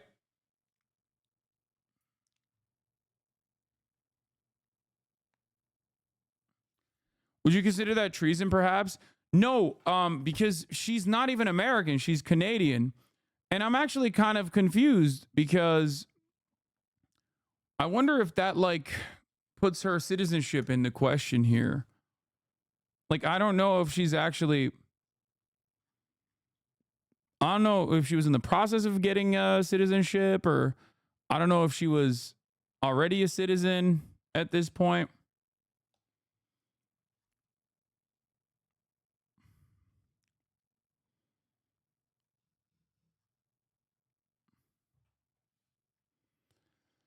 Anyway, Israel feared legal trouble over U.S. advocacy efforts. Leaked files suggest. Exclusive. Officials concerned by foreign agent law propose creation of American nonprofit to avoid scrutiny. Israel does this shit on a daily basis. But, you know, obviously not a peep from our boys, okay? Because a lot of people would have to be indicted in this situation.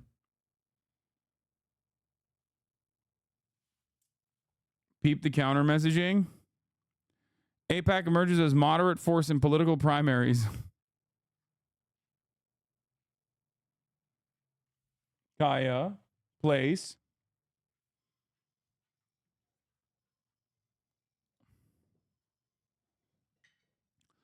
Waltz, in an interview with WCM UN News Today, was asked about the Harris-Waltz administration and on the Israel-Hamas war, and it would break with the Biden administration.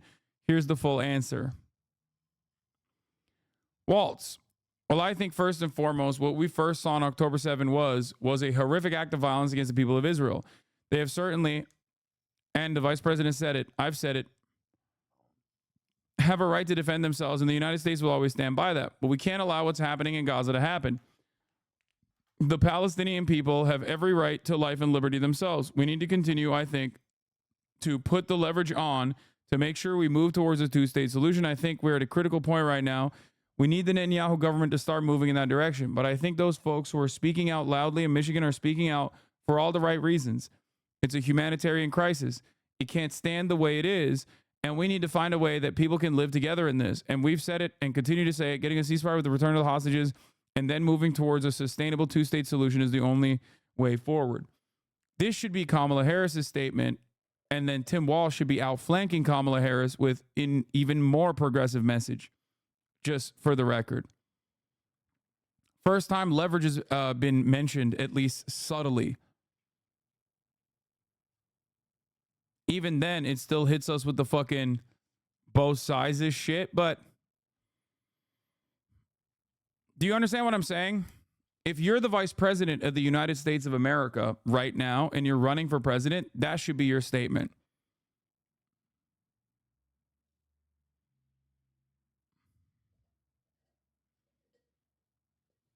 Openly pro-protester, openly recognizing the humanitarian crisis that Israel has brought about in Gaza. Okay? And beyond that,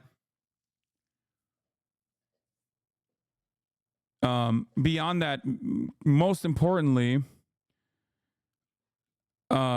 we need to continue, I think, to put the leverage on to make sure we can move towards a two-state solution. Even then, I think, they should pick Shapiro. Yeah, you're right. I think Kamala Harris should just, like, you know, use a B-52 bomber herself. I think she should commandeer an AC-130 Warthog and directly laser entire city blocks that remain in Gaza. That way she can show her undying loyalty and commitment to Israel's security, I think. Like, that's what I think. Honestly.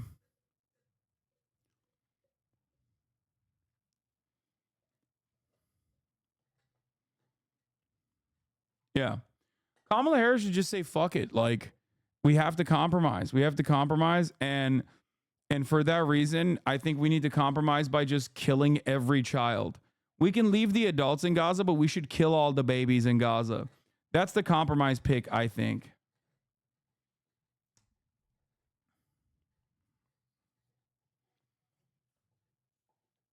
Slap a fucking Brat Summer sticker on the side of that bomber and we're good to go. It would be Brat. Yeah. By the way, I forgot to mention this. Tim Pool, also after this stuff came out of him, tweeted, upon reflection, I now understand that Ukraine is our greatest ally. As the breadbasket of Europe and a peace-loving people, we cannot allow the fascist Russians to continue their crimes against humanity. We must redouble our efforts and provide an additional $200 billion at once. So, he's memeing. For those of you who don't fucking understand, I'm begging you to be normal. Please settle down. What?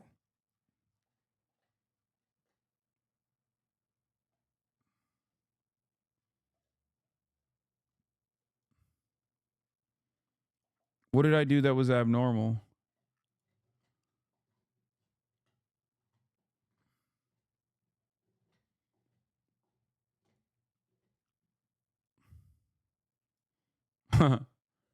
There you go.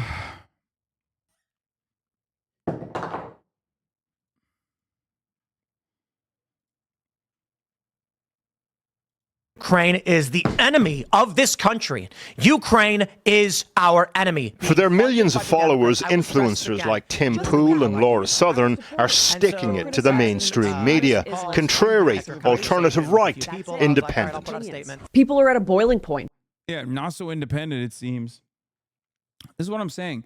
Even if it was a fucking cause you agree with, you shouldn't be getting paid for your fucking political commentary if you claim to be independent. Okay? I don't. I think it's fucking ridiculous that people do. Straight up. And understandably so. Crowds are gathering in Southport.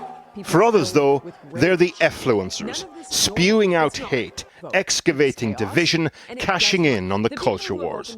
The indictment issued by the US Justice Department yesterday doesn't concern itself with that, though. Its focus, an alleged illegal money trail that it says connects alt-right influencers to Vladimir Putin. It's all part of a broader operation by US law enforcement to clamp down on a Russian campaign to influence the American presidential election in November. The idiots are going to rip you apart for that one? Wait, what do you mean? Why? Did I stutter? Like, I don't understand. If you are an independent political commentator who cares about editorial control, saying that independents shouldn't get paid, yeah, if you are independent media and you are presenting yourself as uncompromised and you get paid by political operatives to like issue out fucking takes that you do not even disclose that you're getting paid by political operatives, it's fucking ridiculous.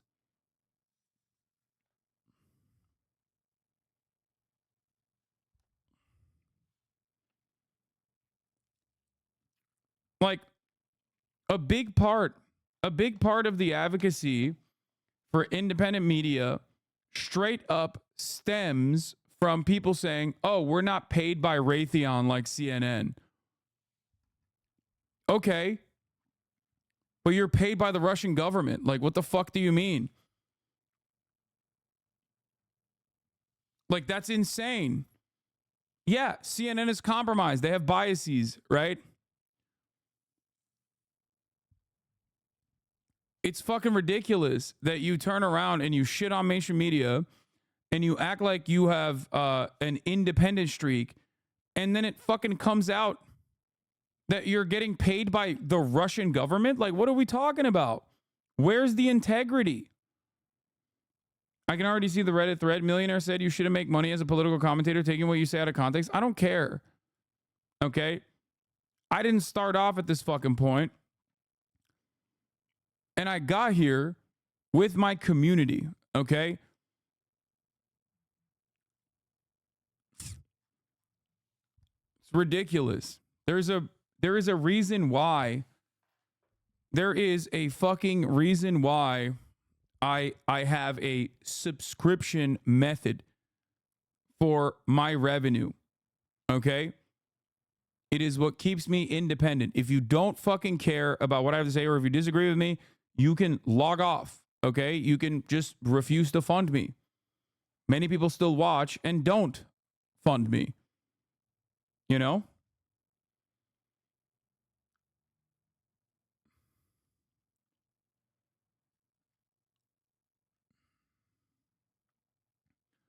You can also sell your merch if you want to your audience. There's plenty of things you can do. And I say this as someone who like refuses to take ads for the most part, but I do still do advertisements every now and then. Okay? If I want to play a fucking video game and the company wants to give me money to do so, then yeah, I'll take it. But that's a little different, don't you think, than just straight up being like, you know, straight up fucking running around and being like, oh, dude, I am in favor of, I don't know, this or that thing. And then it comes out that you're getting fucking, and it turns out that you're getting paid by that community, by that group.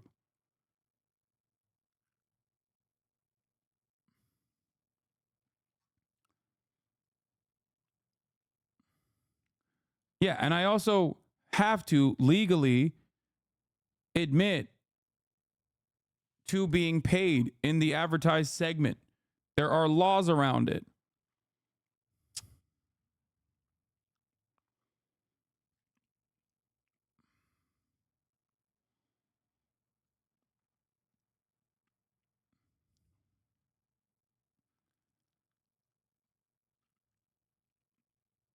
It's very fucking annoying.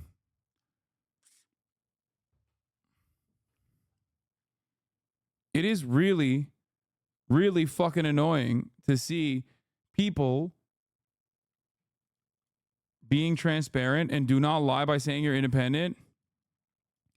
Yeah, I think it's fucking ridiculous. Like, people are like, oh yeah, dude, I got no big funders. It's like, turns out the biggest funder is your funder. It's the goddamn Russian government. The devil, though, is in the detail of the federal indictment. It's issued against 2 Russian media executives in Moscow, but brings the reader on quite the ride. Here is the gist of it. The indictment alleges that two people working for Putin's favorite media outlet in Moscow, RT, funneled around $10 million to a Tennessee-based company, exactly matching the description of Tenet Media. So you're saying that if Tim Pool would have said #ad Ukraine is the enemy of the world and spouting on his paid Russian propaganda, he would have been okay? No. But even beyond that, like, obviously that is ridiculous to begin with. And I'm stating that, like, it's doubly ridiculous that he also maintains this, like, shred of independence. Like, that's the point I'm making, okay? It's doubly not okay. It was founded by right-wing YouTuber Lauren Chen and her husband Liam Donovan. The company then distributed the money to its stable of content creators. The influencers on Tenet's book include Tim Pool, Lauren Southern, Dave Rubin and Benny Johnson. The indictment does not say that Moscow told the influencers themselves directly what to say. Today, Pool and some of the others addressed the issue and said they were duped by the Russians. Like, I have no sympathy for these fucking assholes, okay? No sympathy for roaming millennial Lauren Chen, and certainly no sympathy for Lauren Southern either, who literally fucking, back in the day, worked with Identity Europa, a fucking neo-Nazi group, to try and actively sink migrant ships at a time when migrants were fucking dying on those ships anyway without their interference. Like, there is no, and she documented that whole process.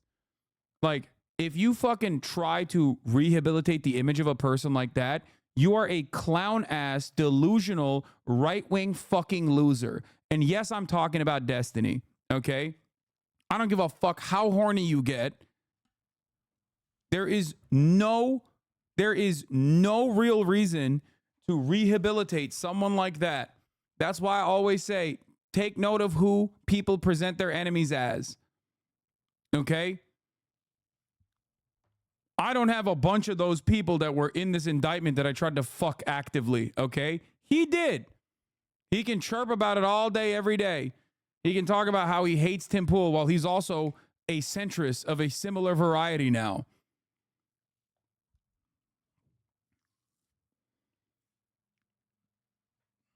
It's disgusting.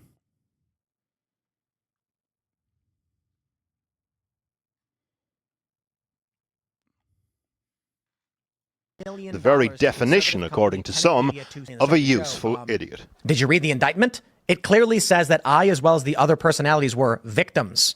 We were deceived by people intentionally to trick us into licensing our content to them. The founders of Tenet Media, though... He was claiming it was vindication for him that they were revealed as Russian assets.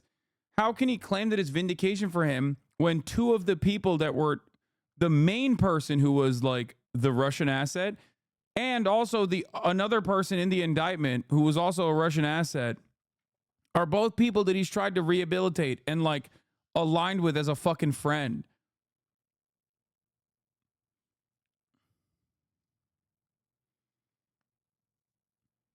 I mean, his sycophantic fan base are not normal people anyway. So ultimately they don't give a shit. Just like they don't give a shit that he did a fucking NFT shill. Okay? Like, inconsistency is not a thing for a person like Destiny who claims to be the most consistent moral authority online. Okay? That's precisely the reason why it's fucking ridiculous when he will talk a lot about like the term cracker being a fucking anti-white racist slur and then simultaneously say the N-word openly. Okay? Openly. And his followers don't give a shit either because they're nihilistic edgelords who just want to, you know, win arguments, even if it's just for a brief moment.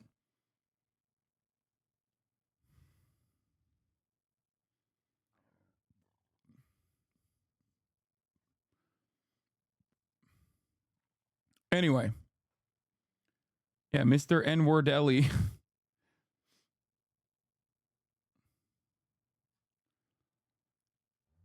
It's also fucking ridiculous because I remember the NFT shill. You were at Twitch event in like 2022 when he did it. One of the rare times back then where you would bring up D.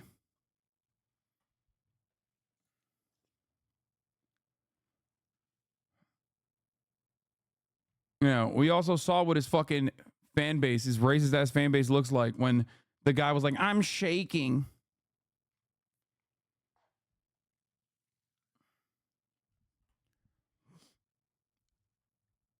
Who had these influencers on their books were told by the Russians the position to take on some issues, according to the indictment. The Russian Foreign Ministry today described it as an assault on free speech. We asked Tenet Media about paymasters, pipers and the tune today. We're still awaiting a reply. From the post-millennial, DOJ indicts 2 RT Media affiliated Russians, accuses them of laundering $10 million to conservative company Tenet Media to sow division in U.S. The DOJ alleged that the 2 concocted a scheme to create and distribute content to U.S. audiences. Bro, I don't even remember this. What is this? Every single person on the internet, okay, that is pushing NFTs is just trying to find a bigger sucker. That's it. That's all it is. Every one of them. Basically scammers. I consider all of them. Crypto is too, man.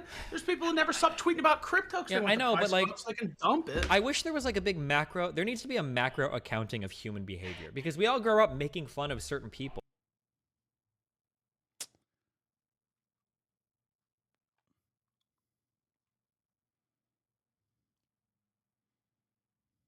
But like, all it is. Oh man, it's crazy. Again, even from the most basic shit to like, from all the way from the most basic shit to like inconsistencies of the highest order, it still does not matter. Hasan, could you read my deleted message? I don't want to type it again. It's about this. You can even drag it off screen. What? I had to involve myself out of everything and everyone in the chat, but I try to tell people about this and the multiple charges him, Progressive Victory, and a lot of other streamers have. I might have gone about it the wrong way with making songs, but I thought it was more cohesive and more effort than some randomized drama essay. There's more to all of them. It's easily Googleable, and I'm only saying this because at some point it'll come up. What?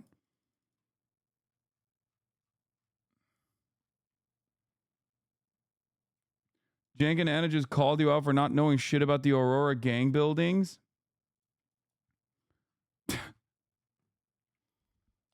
Okay, well, again, it's weird, but I do routinely get called out seemingly by people who ascribe to a lot of right-wing values.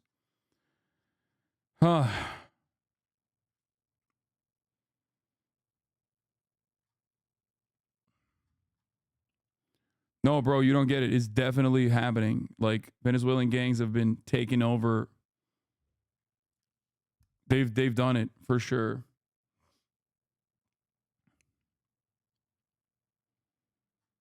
It's because I'm secretly being paid by the Venezuelan gangs. Oh, here is Fox News covering the Tim Pool story, by the way.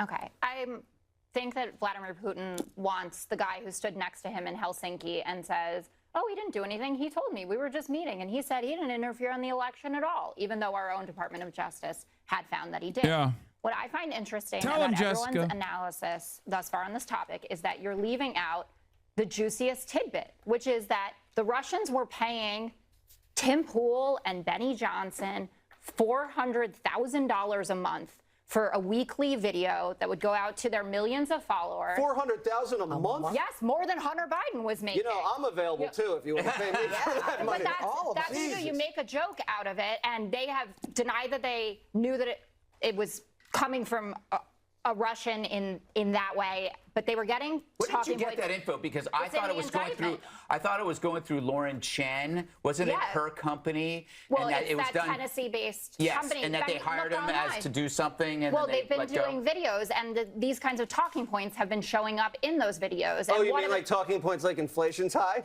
No, like talking about. You mean like DEI is bad? Yeah, that, or like definitely Russian. let Russia have Ukraine. It sows discord, which is the point. That they want people, first of all, to think that life is completely terrible under the Biden-Harris administration. Okay, let me ask you.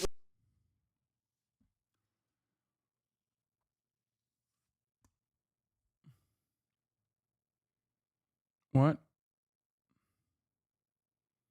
Go watch Noah Samson's videos on YouTube if you want help with anything. Stop asking people to do your research and try a new guy every now and then.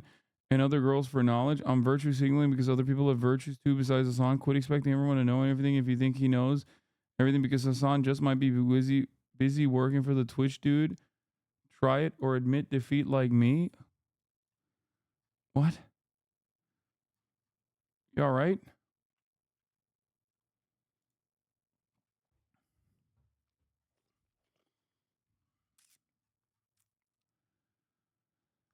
Oh my God. I don't even know what the fuck's going on. All right, let's hear what Tim had to say. Russian government messaging. Well, let me just take the word of the DOJ straight from the DOJ website.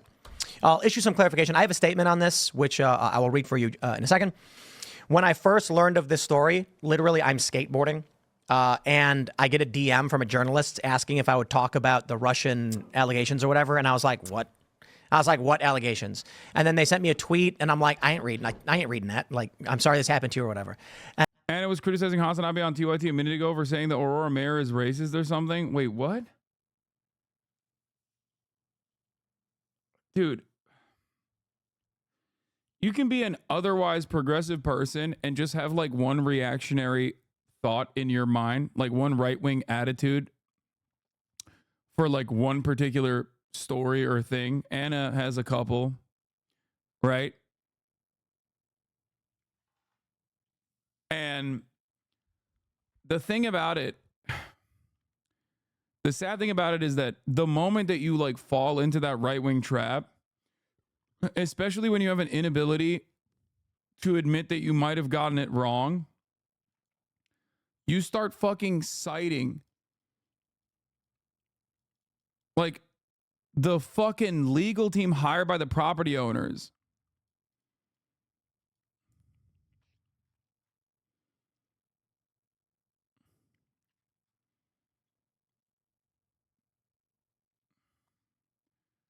Like you're just doubling down on some crazy shit, man.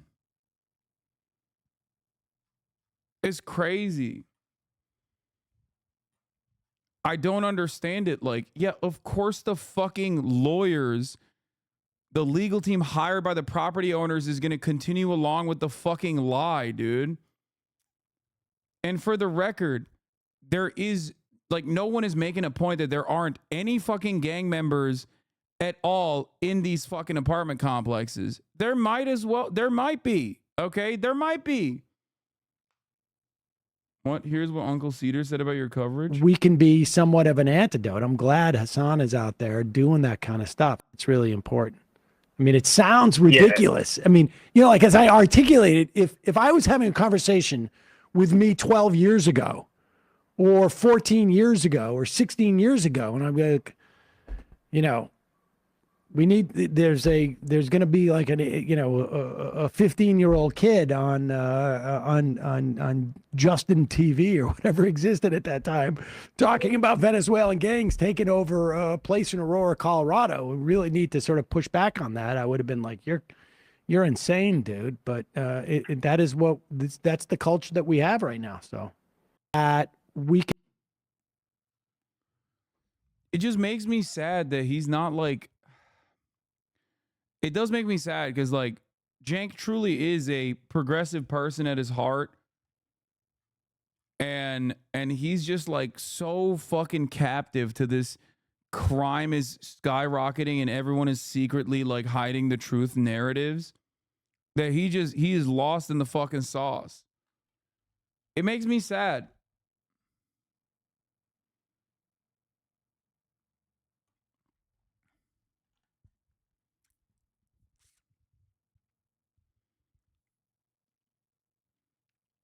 It's like watching a loved one get overtaken by like vaccine conspiracies. You know what I mean? It is literally what's going on. It's the same fucking attitude. Once you have this right-wing slant on a particular issue, You never listen to fucking reason. You don't care about the inconsistencies. You don't care about the data whatsoever.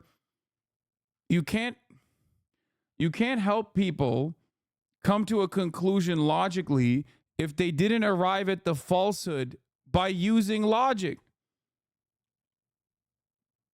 And once you let that reactionary sentiment seep in,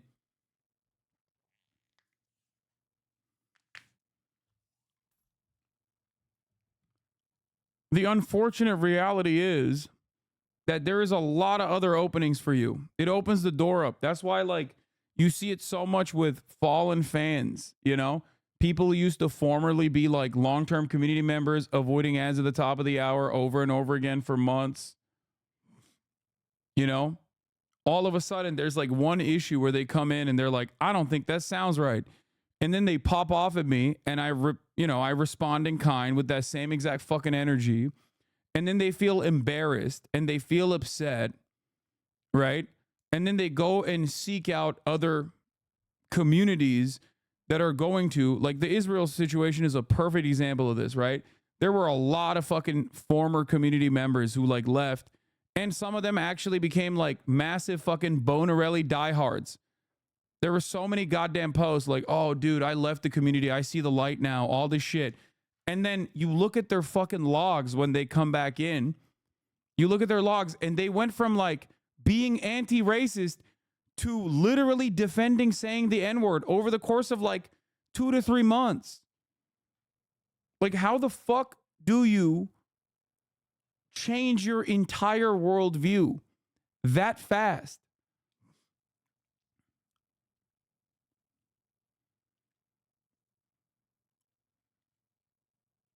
It blows my fucking mind.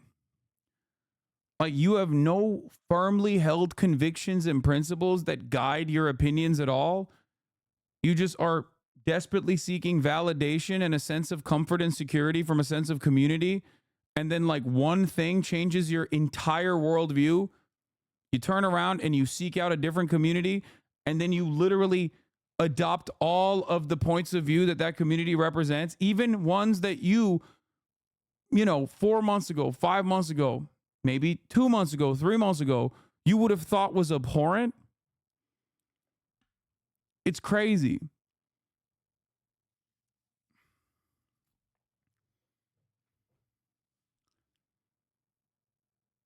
I think it's genuinely about whether your empathy was genuine or if you just wanted to feel like you belonged. Yeah.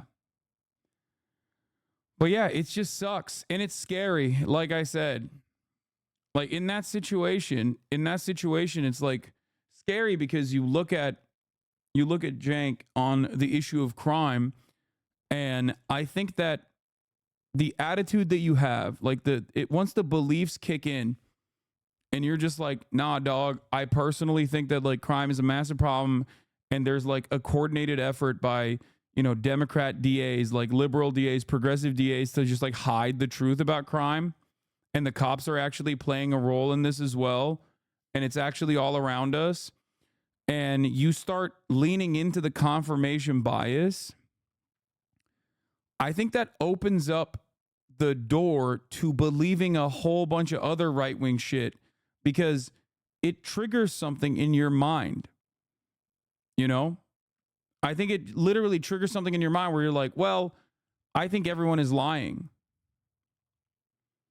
And my personal anecdotes are infinitely more valuable in this circumstance than what like even mainstream media might be covering on a daily basis, right? This is something I try to push people away from. I rely on local news. Okay? I rely on local news. I rely on network television. I rely on objective sources of media that present themselves as unbiased and objective on a regular basis. But in that process, I always will describe to you, like, here are some of their biases, right? They're going to usually side with capital. And in instances where they don't, it's because they have to maintain this like shred of legitimacy when push comes to shove. But that doesn't mean that I still don't fucking care about the veracity, or that I don't care about like mainstream media. I'm just going to unconditionally be like, I'm looking for, you know, websites that only agree with me, right? That's why I try to explain to chatters like what I do is holding your hand through the process of going through the media, combing through articles.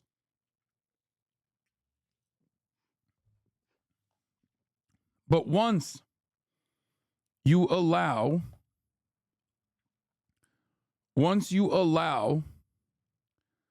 your opinion not to be motivated by truth, critical thinking, logic, empirical evidence, and you instead start swapping that out with like fear and personal anecdotes that are very emotion invoking, you all of a sudden, I think, unlock a different part of your brain where you're like, well, I can apply this level of illogical thinking to anything else.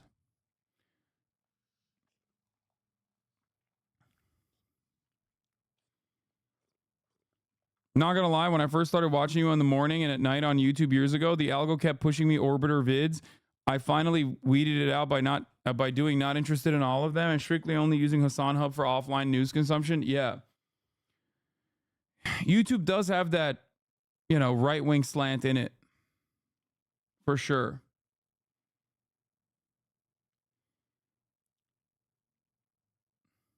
They want to keep you on the website for as long as possible. So they're like, oh, it seems like you like this Hasan guy. Well, you'll definitely like this guy shitting on him. And some of you do watch it probably. Because they arrived at their opinion logically and you disagree, so your opinion must be illogical, and therefore your other opinions no longer hold as much weight. Vehemently disagree with your race semantics on that Discord chat, but that's just one thing out of like 1,000 opinions. A lot of people can no longer have civil disagreements. It's all or nothing. Vehemently disagree with your race semantics on that Discord chat? What do you mean? My race semantics? Like, do you honestly still think that I'm like an anti-white racist? I love that this person is at least a little bit more reasonable. They're like, listen, you're an anti-white racist piece of shit, but having said that, I still can disagree with you on that and not on other issues. Respect. You know, respect. I mean, this is the best we're going to get. I think slowly but surely you will, slowly but surely you will get there on other issues too.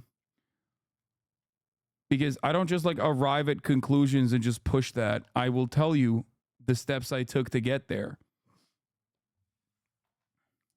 You know what I mean?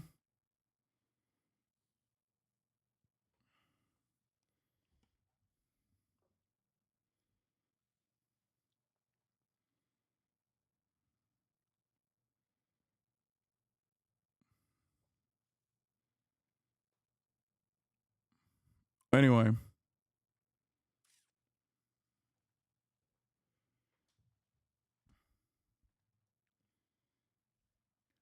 But like I said, this is a scary fucking thing that's going on. And no, I don't mean it's scary that like Venezuelan gangs have overtaken an apartment complex. I'm saying it's scary that people believe it immediately. Right? And then once, because it corresponds to like two key fears that they have, which is one, crime is completely exploded and people are hiding the truth. And two, immigrants are causing it. And there is like an unrestricted amount of immigration coming into the country. Many of them are criminals. You then end up being so fearful and you desperately seek out things that confirm your biases. Like, and the local media will lean into that fucking mass hysteria because it drives clicks, because if it bleeds, it leads. So then, because local news also fucking pushes that narrative, it makes it so much easier to fucking be victim to misinformation. If you cannot analyze the news with critical thinking, if you cannot look at this story with a critical lens, okay, then you're gonna, there's plenty of fake shit out there that will help you feel like you were right all along and everyone else was wrong all along. A Denver law firm hired to look for an alleged gang takeover in an Aurora apartment building says they found the Venezuelan Tren de Aragua gang began taking over the Whispering Pines apartments in late 2023. This also, by the way, the law firm that was hired by the property managers. That's number one. Of course, they're literally looking for any sort of extra evidence to beef up this narrative. Okay. Since then, the gang is engaged in violent assaults, threats of murder, extortion, strong-arm tactics, and child prostitution as they exerted a stranglehold on the Aurora apartment complex. That's according to a letter sent to the Aurora mayor, Mike Kaufman, Aurora city manager, Jason Batchelor, and the interim police chief that was obtained by CBS News Colorado. Each page of the 9-page report, labeled Confidential Treatment Requested, the Perkins Coie law firm shared its findings on August 9th with Aurora's top administrators. The evidence we have reviewed indicates that gang members are engaging in flagrant trespass violations, assaults and battery, human trafficking, and sexual abuse of minors. Unlawful firearms possession, extortion, and other criminal activities, often targeting vulnerable Venezuelan and other immigrant populations. Funk did not respond to emails or phone calls from CBS News Colorado, and a second associated law firm did not respond to inquiries from CBS News Colorado. The firm says it represents the lender for Whispering Pines apartment, 1357 Helena Street, one of the several Aurora apartment buildings allegedly controlled by the Tren de Aragua gang. The law firm says it interviewed witnesses and reviewed video from the Whispering Pines for its investigation. The letter marks the first time specific details and incidents have been revealed about how the gang allegedly took over the apartments and how they've been operating. Tren de Aragua has threatened to kill and in certain instances apparently actively attempted to kill the members of the Whispering Pines management, according to the report. Investigators interviewed the property manager with 15 years of experience in the industry. The property manager said he had never seen anything remotely like the Tren de Aragua takeover of the Whispering Pines in his entire career. Whispering Pines consists of 54 apartments with rent ranging from $1,400 to $2,000 a month. According to the report, tenants are generally working-class Hispanic families with families and children. Property managers told the law firm he started his job in January 2024, but TDA had already been establishing a presence in the apartments before his employment. Except the complications here for this story, okay? Yeah, by the way, the numbers are crazy. $1,400 to $2,000 for a fucking slum in a state of dire disrepair. Now, one thing you need to consider. I mean, that's the real fucking gang, by the way. That's the real criminal shit.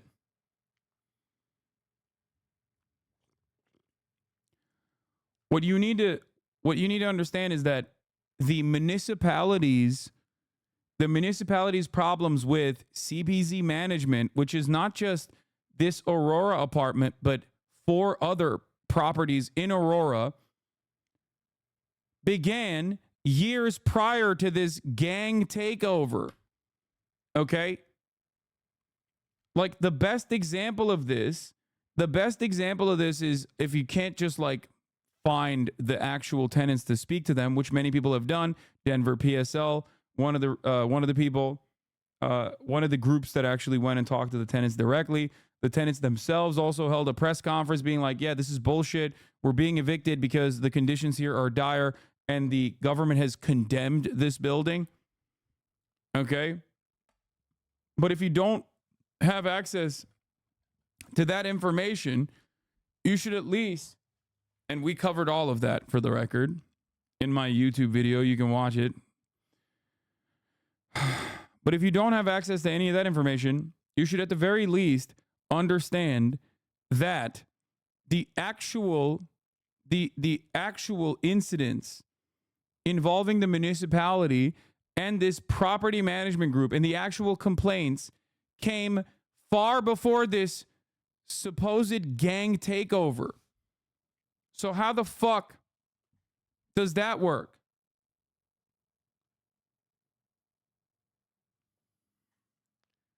How does that work? Did they take over before and caused the property management company to not hire a private trash company to pick up the fucking trash? Because when you even look at all of the narratives out there, they're like, oh, they were piling on trash. It's like, dog, the trash is in the trash container. It's piled up inside the trash container, which means that the developer, the property manager, did not actually hire waste management.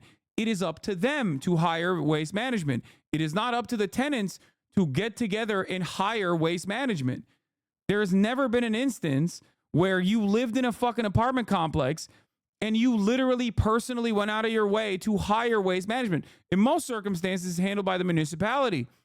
In Colorado, led by obviously a neoliberal Democrat for a governor, it seems like it's a libertarian paradise. Okay? So who needs to actually pick up the fucking trash in that instance is not the tenants. The tenants are throwing the trash where they're supposed to.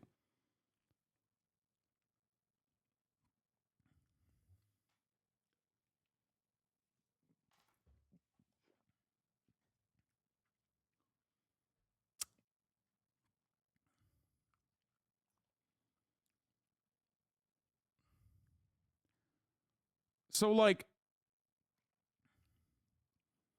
what's frustrating about this entire story, the investigators who authored the report called this an organized crime tactic. They say gang members then said they were taking over vacant units in Whispering Pines and would start collecting rent from tenants. This is our business plan, one gang member told the housekeeper. If he, property manager, doesn't like it, we'll fill him with bullets. Following that incident, the report says video footage shows TDA gang members violently breaking into vacant apartments, kicking doors open, and moving Venezuelan immigrants into the empty apartments. This conduct's brazen and public nature exhibits the suspected gang members' sense of comfort and control, consistent with their taking over the property and not fearing the law enforcement of the property management. Investigators concluded that gang members have been extorting rents from residents they moved into the vacant units. The property manager further shared that TDA now uses the formerly vacant units to host parties where they serve drugs and child prostitution. Oh.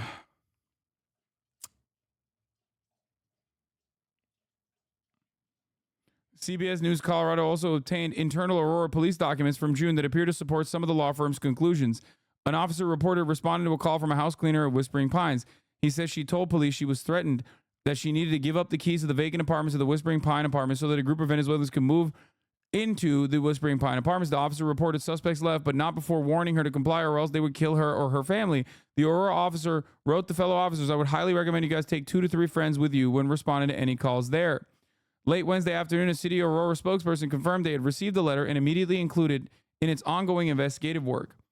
Once again, none of this factors in to the municipality's active court case against this property developer.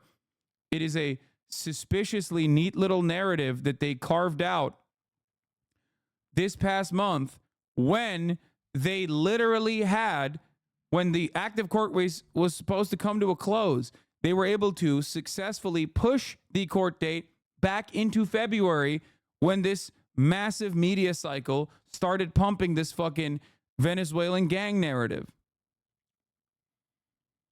Okay?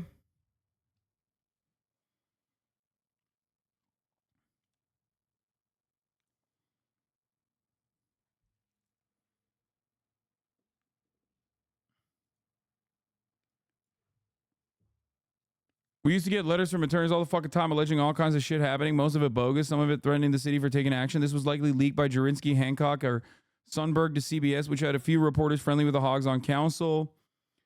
Also important to note that Curtis Gardner, at-large council member, works for Waste Management, part of the reason why we couldn't change the system.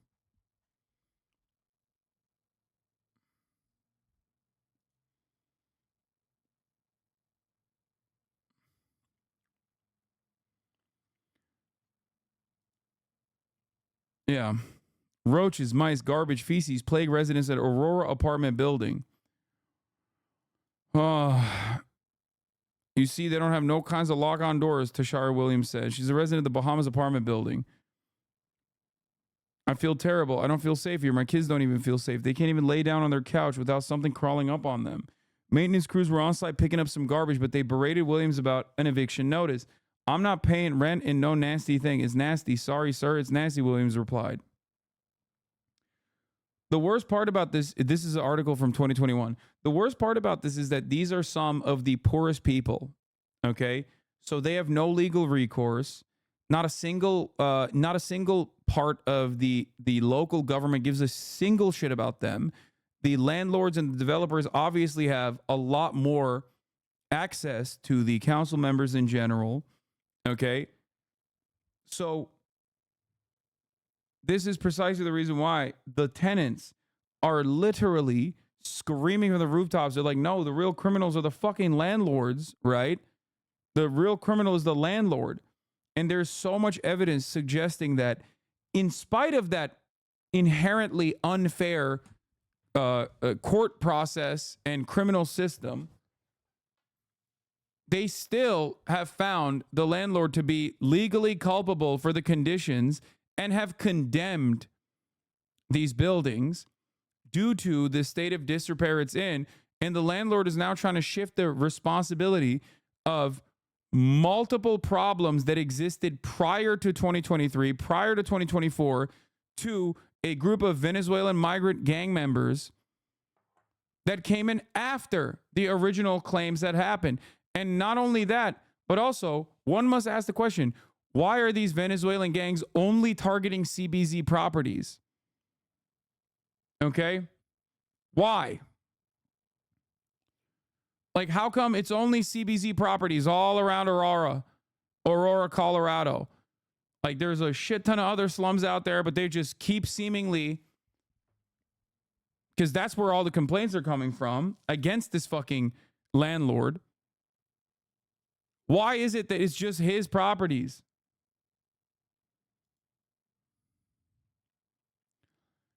It's sad to see people grifting to the right. For the record, APD has confirmed there's no apartment takeover in Aurora. There are gangs in the Denver metro area, and APD has long been a part of regional task force on gang activities, quit feeding hysteria, and giving slumlords cover.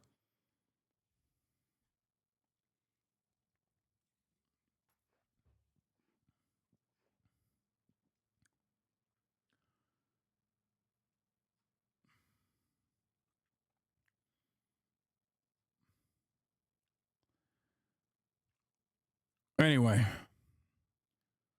And it's wild because you don't have to look any further. You don't have to go to Westward.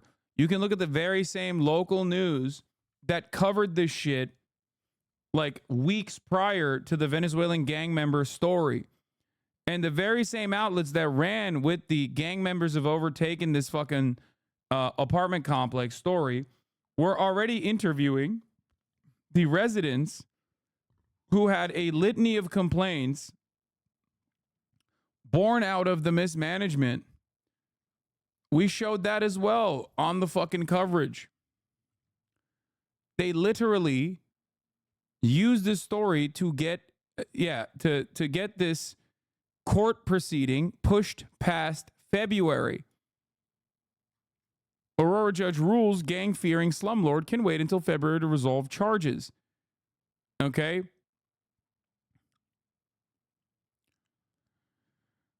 Outstanding court violations. Or code violations, sorry. Dating back to 2020.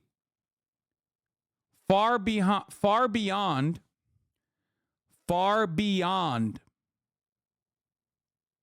Rat infestations, backed up sewage, pile-ups of trash. Hundreds of residents were evicted in the process. Dating far back to 2020. These guys' evidence that they're presenting is 2023.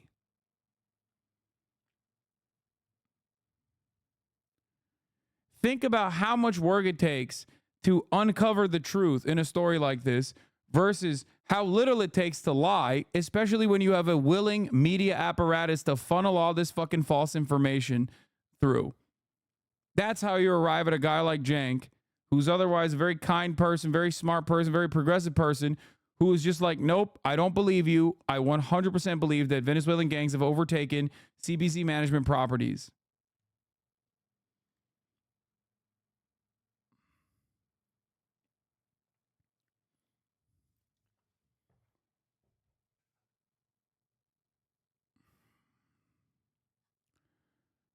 Fuck me. Anyway. Vladimir Putin gave an endorsement for Kamala Harris. A surprising endorsement from Russian President Vladimir Putin. He says he supports Kamala Harris for U.S. president. The Russian president has long been considered friendlier with Republican nominee Donald Trump. But has that changed, or is Putin playing games? Have a listen to this remarkable comment. As for the favorites, there is no need to define that. It's a choice by the people of America in the end. I've said that our so-to-say favorite was the acting president, Mr. Biden. He's been taken out of the race, but he advised all his supporters to support Mrs. Harris. That's what we'll do. We'll support her as well. That's the first thing. Secondly, her laugh is so expressive and infectious.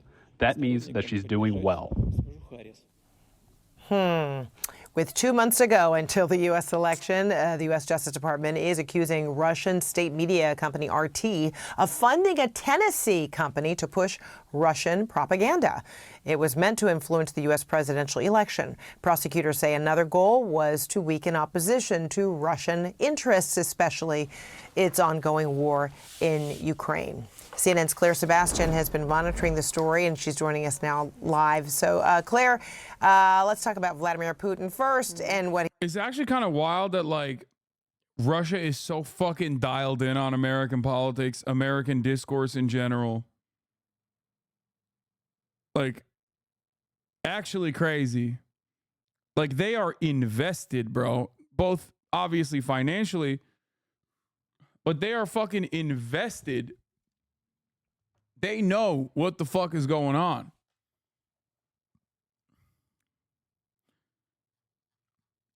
he's saying that he's supporting Kamala Harris. He's notoriously one who plays mind games. Is that what this is? You know, I think you got to look, Federica, at the body language, the sort of wry smile when he made those comments, and also the laughter. 100K a week. Would you endorse Kamala? No, man. I don't think you guys understand. Here, let me make like a self-interested sociopathic argument here. Okay? Everything that I do so far has relied on me not being a fucking mercenary to random interests, okay? Whether it be a corporate entity or whether it be an entire government or a party, okay? So not only would I not do that because I have a moral issue with that sort of thing, but it also doesn't even make financial sense for me to do such a thing. Okay? Why would I cast aside years and years and years of work trying to cultivate a community of people who are like-minded individuals to myself only to fucking drop the bag for a one-off payment? Okay? It doesn't make sense because I think it's immoral, but it also doesn't make sense because it would be, I don't know, it would literally fucking, what? You wouldn't take $100,000 a week to support Kamala? I support Kamala and donate $100,000 a week. COVID has gotten to Megaphonics' brain. From the audience, I think they interpreted it. Yeah, we also pay you enough. That isn't logical. Yeah, I mean, not that much, but still.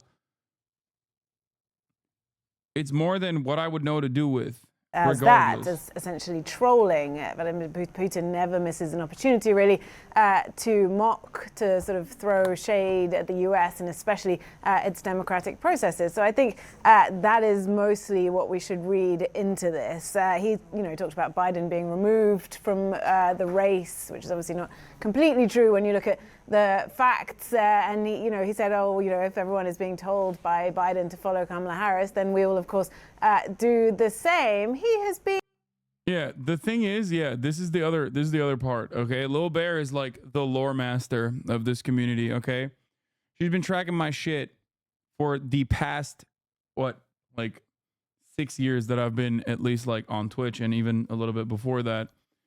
And what's really funny about this is like a lot of grifters that call me out, that do call out posts and shit, are unimaginably inconsistent and unimaginably hypocritical.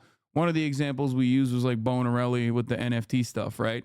Saying like, oh, you have to be a real sucker to be pro NFTs. And then he like actually took a bag. The difference with me, however, is that I am very firmly held in my convictions. If I change my opinion on something, I will let you know exactly how it happened, exactly why it happened. Okay? That's the thing. Like, so it's extra funny that people will be like, oh, he is immoral and inconsistent and a hypocrite, when it's like, I've never strayed away. And that's why you can look at shit that I've done 10 years ago, Okay, you look at videos from 2016, 2017, 2018, and I'm still saying the exact same things that I'm saying now. Been a little inconsistent. He said back in February, we prefer Biden. He's more predictable. He's more experienced. But then over the summer, we had comments from him, for example, criticizing the U.S.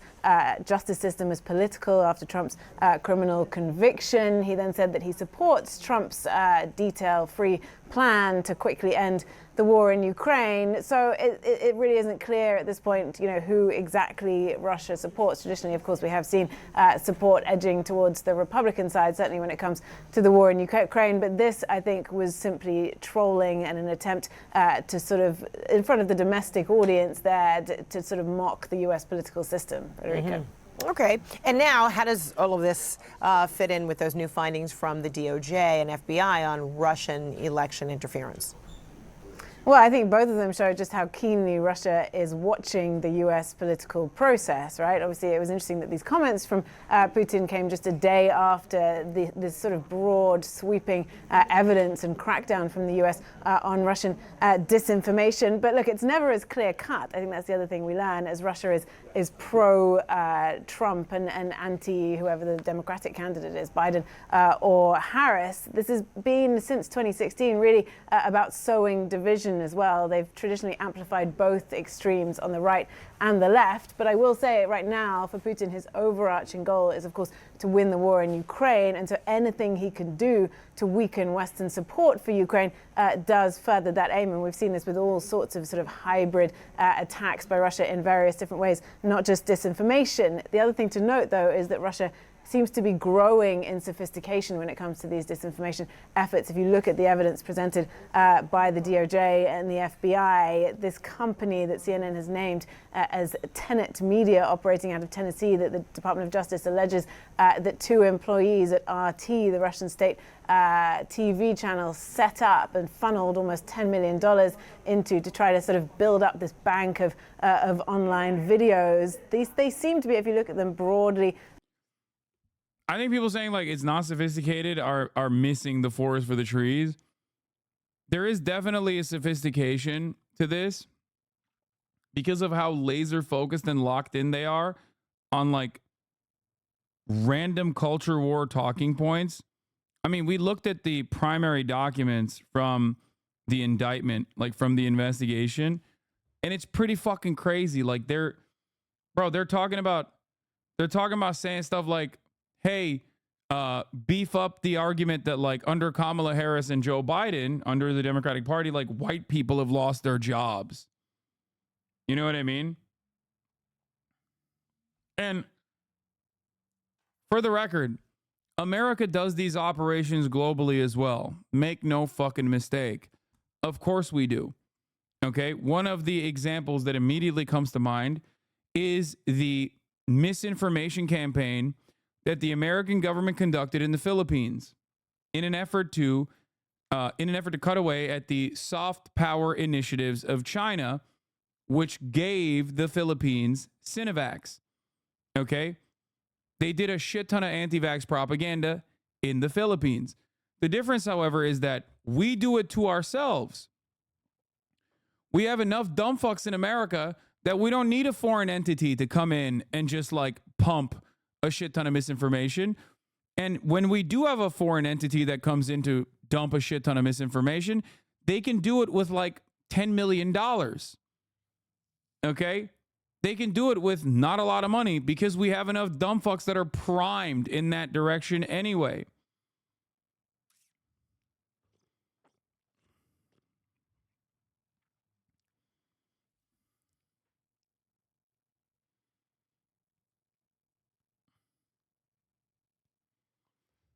What do you think the consequences of a bunch of foreign countries trying to interfere in our political culture? Israel, Russia, maybe China. This is really unsustainable in the long term if we want to preserve internal stability. I think the greatest way to defeat that is in the absence of a Chinese style firewall is going to simply be do good things by your people and improve their material realities.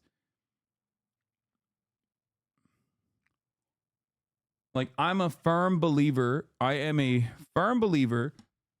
in the idea, in the notion that stability comes from the government actually doing good things. Okay? The issue, of course, is that this is never analyzed from the perspective of national security in this country.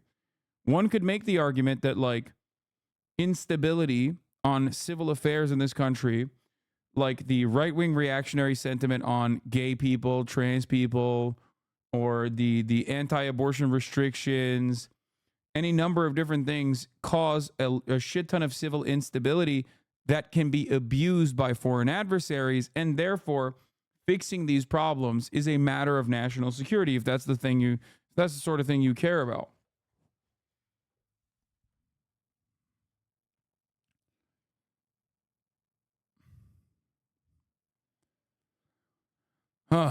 But it does feel like we're too busy shit-slinging to do such a thing. Here's an update. The father of Cole Gray has just been arrested in connection with the shooting at the Appalachia High School. Per the Georgia Bureau of Investigations, Colin Gray has been charged with 4 counts of involuntary manslaughter, 2 counts of second-degree murder, and 8 counts of cruelty to children. This guy said, what did the father do? What do you think, man? If a 14-year-old shoots up a school, the parents are absolutely going to be responsible for it.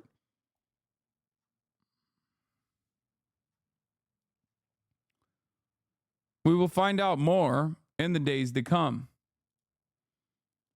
The gun was apparently his birthday gift. In support of Trump, but that is a more sophisticated campaign than we've seen in the past. And secondly, the FBI evidence that they've put forward shows that a number of companies that they believe were run directly from the Kremlin have even used AI-generated content to try to sow disinformation online, all of it trying to bolster pro-Russian policies and, of course, influence U.S. He bought him the gun after he made a school shooting threat previously in the year. Yeah, that's the other part of the story, which is even crazier. Voters. All right. Claire Sebastian, thanks so much. Ian, Vladimir Putin calls her laugh infectious, says that she is doing well and that he supports her. What do you, as the campaign, say back to Mr. Putin? Well, first, I want to say I think we reject any foreign interference in this election at all, on any side from any country. This is Cap. Israel. Nope. Israel. Israel on a bad day does more foreign interference on American elections directly and openly, and also in a covert manner, than Russia could ever imagine. Okay? Russia's working with fucking rubles. Come on, dog.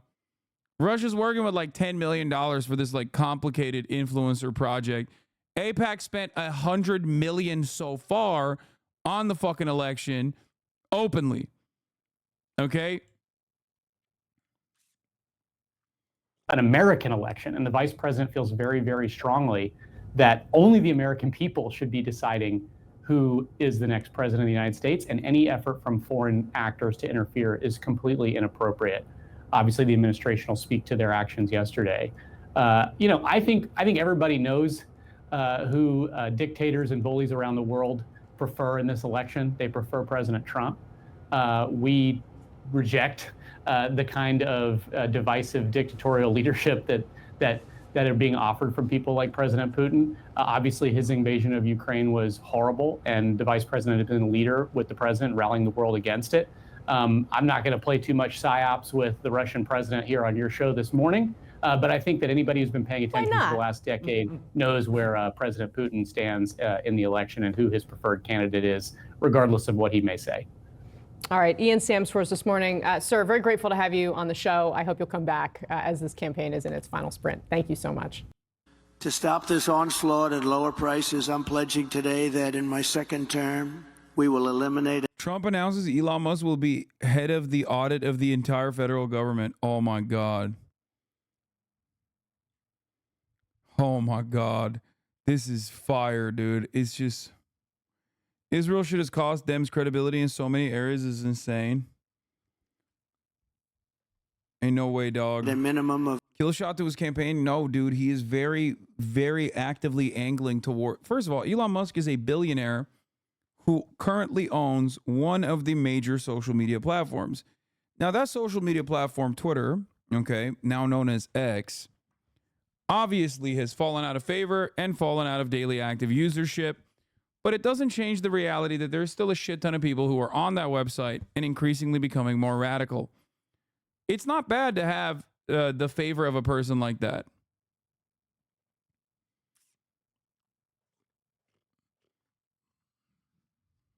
It's not. A lot of those NPCs do go out and vote. Okay? That's why he's currying favor with the likes of Elon Musk. Of 10 old regulations for every one new regulation. I gotta we'll pee. be able to do that quite easily, actually. And instead of attacking industries of the future, we will embrace them, including making America the world capital for crypto and Bitcoin.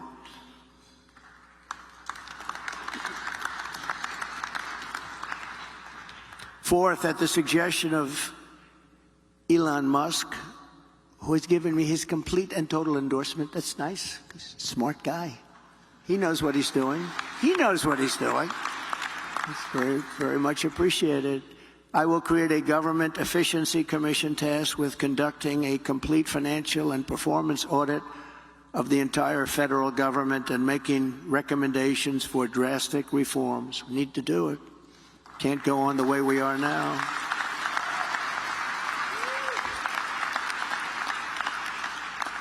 And Elon, because he's not very busy, has agreed to head that task force. Be interesting. If he has the time, it'll be a good one to do it, but he's agreed to do it. In 2022, fraud and improper payments alone cost taxpayers an estimated hundreds of billions of dollars. As the first order of business, this commission will develop an action plan to totally eliminate fraud and improper payments within 6 months. This will save trillions of dollars, trillions. It's massive. For the same service that you have right now, trillions of dollars is wasted and gone, and nobody knows where it went. Yeah. It is funny. They want to make a redundant agency to find redundancies in the government. Megaphonics is right. It's called the GAO, Government, U.S. Government Accountability Office.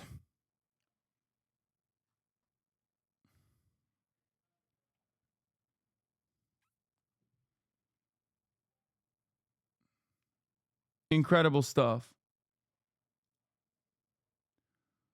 DOJ, Russia targeted Jews in a campaign to influence elections. Yeah, I know. They did. We saw it. By the way, they did not target Jewish communities across the globe to like shit on them. They said they wanted to target Jewish communities across the globe to get them on board with Donald Trump, for the record. Like, it wasn't anti-Jewish. It wasn't saying like, you know, be anti-Semitic or something.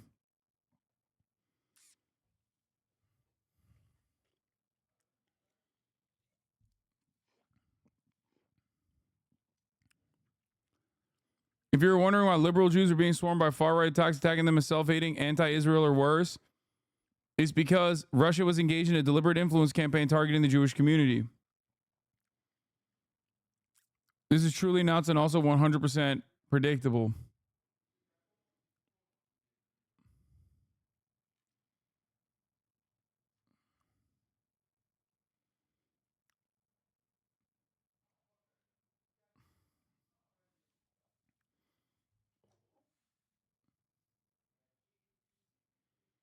Anyway.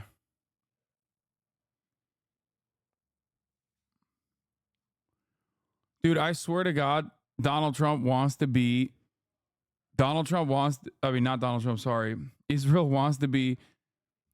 am I saying? Russia wants to be Israel so bad.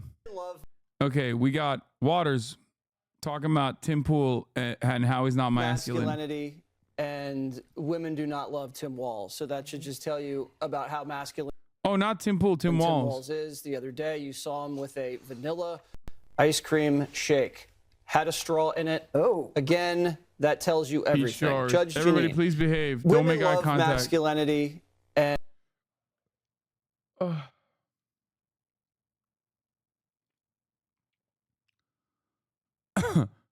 I remember back when they said it was funded by the CIA, then it was right wingers. Now it's the Russians. Tomorrow it will be, I don't know, like Poland or something. Yeah, keep posting through it, Tim. Keep posting through it. Biden, Sunday, on the verge of having an agreement. Senior Biden official Wednesday. Ceasefire deal 90% completed. Netanyahu Thursday. There's no deal in the making. Unfortunately, it's not close. Evan Hill says, this has been the dynamic for most of the war, at least as far back as February, when Biden promised a ceasefire by the end of the weekend while licking an ice cream cone. Only recently, it has become more widely acknowledged that Netanyahu has no interest. And when he says widely acknowledged, it means like mainstream media is coming to that recognition. Evan's great. I'm not going to look at this Melania thing. But yeah, I did cover this before. Yeah, we know women don't love Tim Pool either.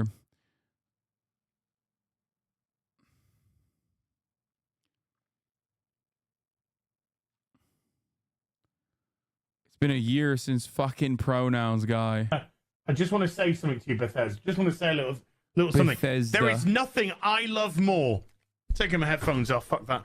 Bethesda. There is nothing I love more than to sit down, comfy chair, turn on my PC, fire up a brand new RPG, fire up, lose myself, think, oh my God, just think of this world, just think of all the planets I can visit, all the immersive things that I can get involved with, all the fights, all the relationships, all the people I meet, all the places I go.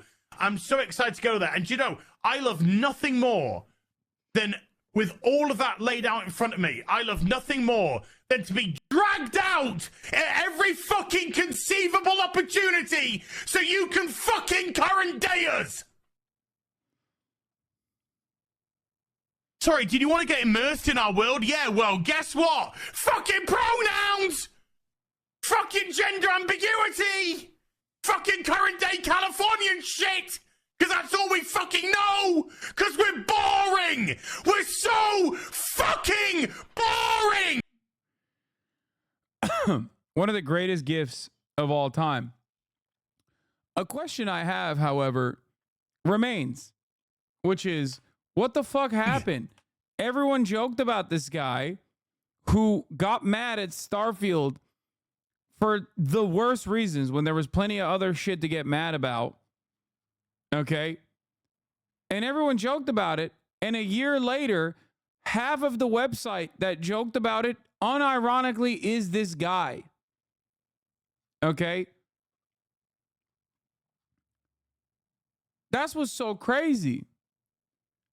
Like, Grums / Mark Kern is basically this guy, but with more hair and not English.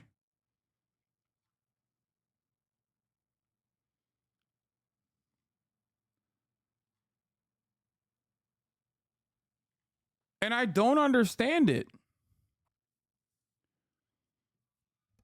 Grums is probably worse than this guy. He does this on a weekly fucking basis.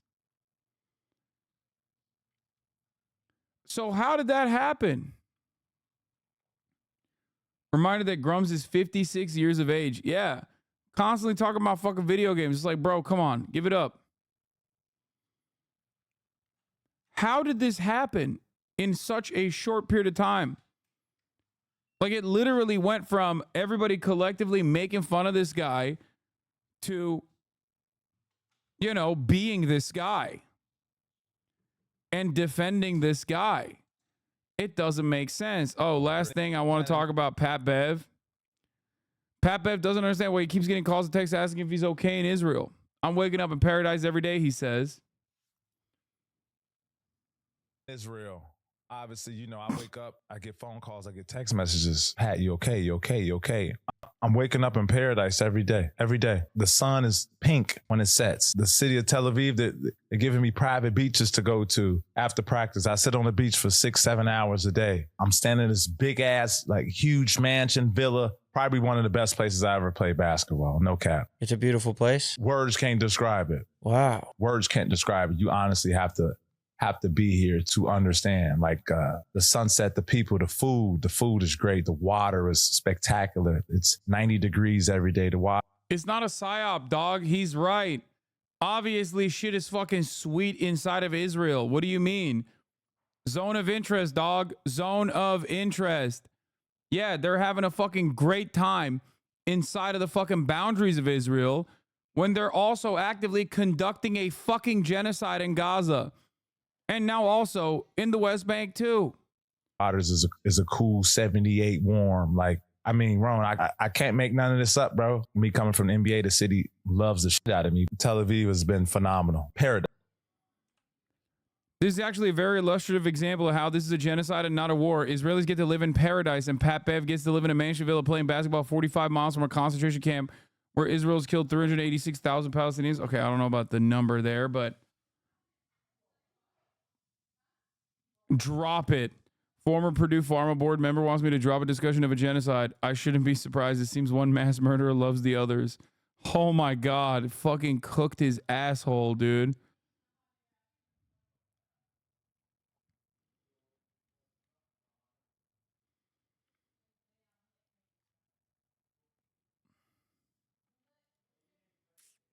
Yeah, Pat Bev needs to be fucking photoshopped into this photo.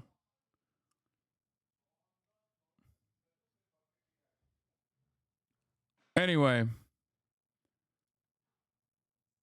What is this take on Pat Bev? Patrick Beverley went on his podcast to talk about playing professional basketball in Israel, and he says that he doesn't understand why people are texting him and calling him, checking to make sure he's okay, to make sure that he's safe. He doesn't understand why people think he might be in danger, because he's waking up in paradise every day. And I think this is a great illustration of how the media... Asmongold, if he was a leftist. Jokic Joe Star. Media's framing of the conflict in Gaza affects people's perception and skews it away from the reality of what's really happening. The reason you're getting all of these messages, making sure you're safe and okay, Patrick Beverley, is because the people sending them think you live in a dangerous place, a place that is engaged in a war that's equally dangerous for both sides. And the fact that these people's perception differs so vastly from the reality that you are experiencing firsthand is a direct intentional result of the way that the media has covered and talked about the events in the region over the past year or whatever. People thinking Israel is a dangerous place is an important part in justifying the atrocities that they are committing to the general public as self-defense. And you are now involved in that cycle as well. I mean, if you are using a fucking fire, dude. Absolute banger of a take. I feel like Wait, how the Patrick fuck do I Beverley- get back? Oh, here it is. I gotta hit that like, dude.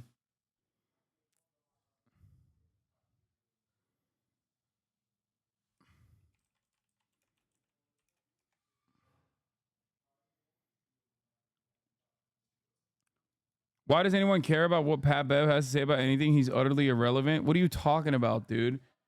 It's like extra funny to shit on Pat Bev. It's his year, man. Okay? This might be your year, okay? But it's Patrick Beverley time going forward from here on out, okay? It's his year, dude. It's his year. The next 5 are his, okay? Including in Israel. You know what I mean?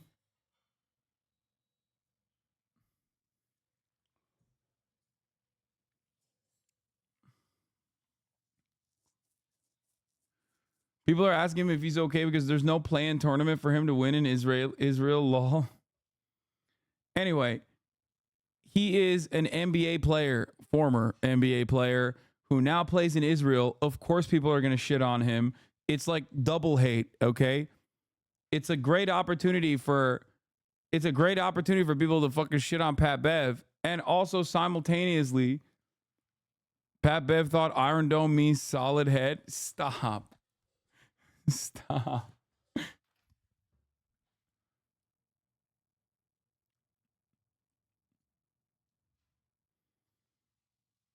Stick to podcast was such a funny take. Pat Bev's Israel debut, 3 points. 1 out of 12 field goals, 0 out of 4 3-pointers, 4 turnovers. Stick to podcast.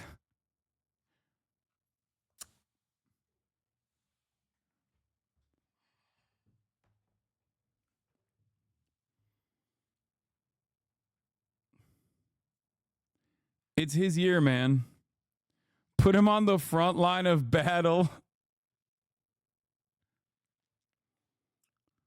1 out of 12 shooting is the worst case of terrorism that region has ever seen.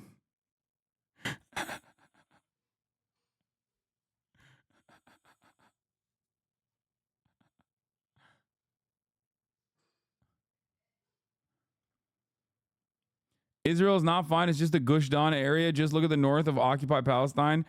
The fucking settlers are fleeing. The towns are in ruins. The economy is crumbling. No, but like major areas are still fine in comparison to fucking Gaza. That's the point. Okay. And yes, you're not wrong. Also, Israel is so not fine. They fucking got Pat Bev. Okay. Seemingly, they're not doing all right. Okay. If this is the best import they got.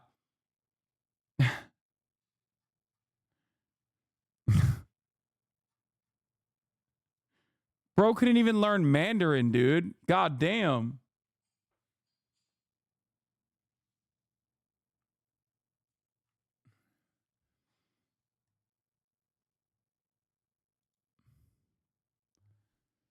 What is this?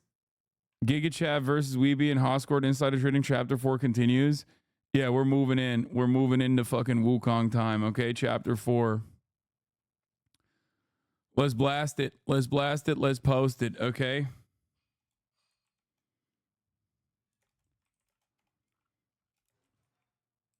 Spy Dussy run.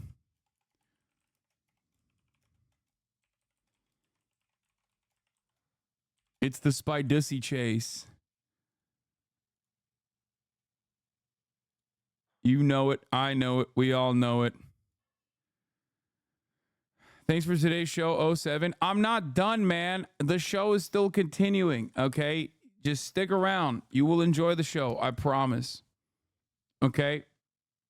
Immediate number drop. I know. Before everybody starts fucking being haters, like I always say, don't tune it out, okay? Even if you're not gonna watch, just stick around and keep your stream open at least.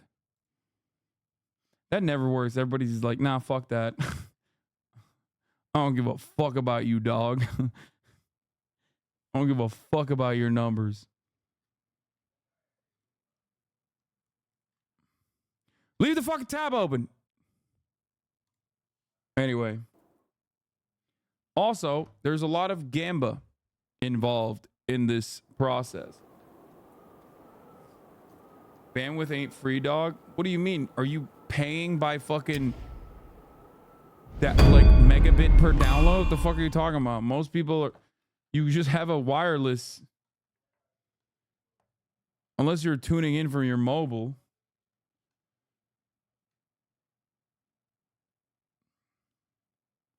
Chatter's like, I'm streaming via my hotspot.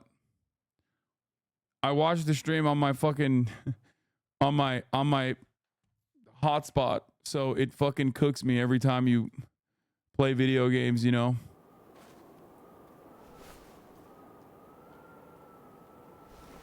Wait, oh shit, I didn't even run the 3-minute ad break. I'm gonna run it now. Okay, let's move on. What was I doing here? I don't even remember. Oh, I killed the bat.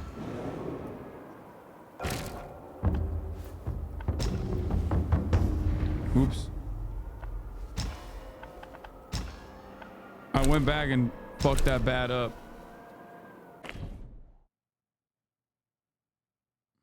The bat. For those of you who are wondering, this is Black Myth Wukong. He's the GOAT.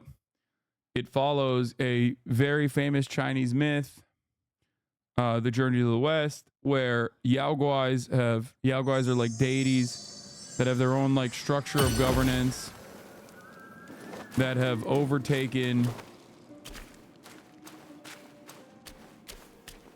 the world and control human beings in areas where human beings are. I am tasked with following the footsteps of Wukong, the god of all gods. Damn, I popped his ass. And I am now tracing the footsteps of my porky pig friend. Wait, what the fuck? I almost fell. I know the father of the shooter has been arrested, Chatter. I know. He should be.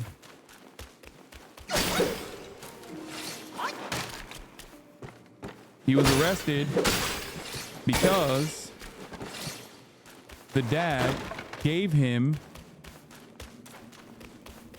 a weapon, an AR-15, as a gift after the kid had made school shooting threats. The FBI said he was on their radar. As in, the FBI knew that the fucking kid had made school shooting threats. That weapon was then used in mass murder. There's already an established legal precedent at this point for prosecuting these kinds of affairs, prosecuting the parents in a school shooting incident like this, and it makes total perfect sense. I have no idea which way I'm supposed to be going. It's also very dark.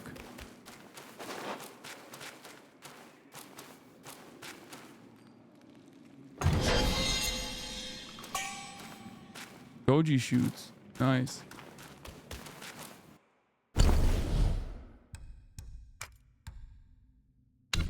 Oh, I have to go back to the main point to... Thank you for recapping. I missed that part of the stream. You're welcome.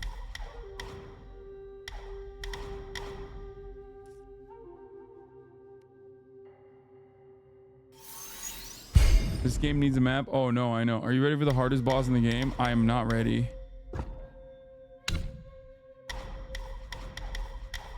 I'm trying to beef up my thrust stance so I can get like better output.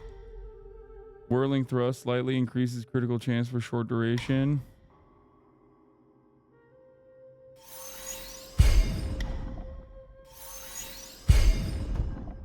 This game desperately needs a map. I agree. Whew. What else should I put into? Oh, the transformations are good too.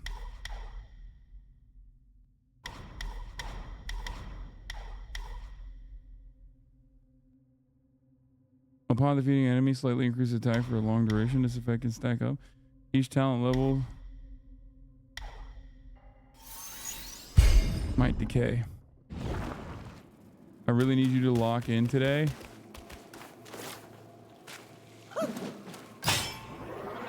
Can I reach him from here? I have no idea how long the thrust is. Nope.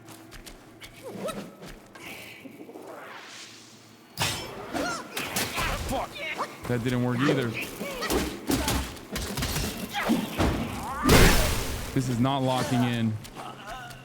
The locking in that you demanded of me. I don't know where to go, by the way. I'm just fucking roaming.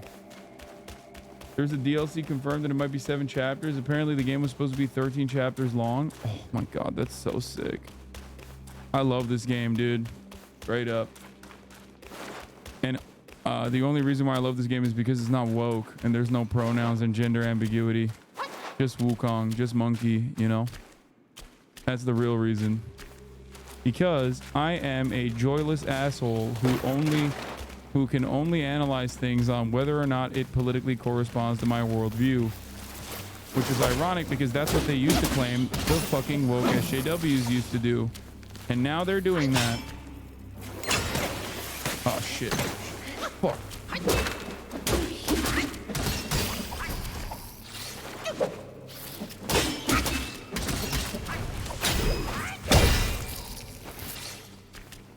Shit, I got poisoned.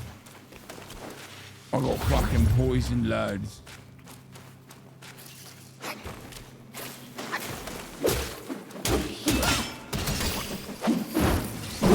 Let me know if you need coordinates for secret location boss necessary for final chapter boss. Go find the shrine next to it. I mean, I don't know how you're gonna help me with this because right now I'm kind of cooked. Wait, there was something above me.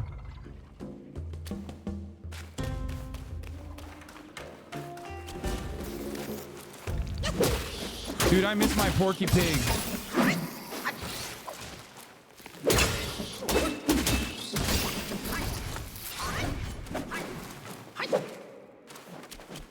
I'm learning the thrust move set, by the way, chat. If you see me doing weird shit, that's the reason. Uh-oh. Fuck is this?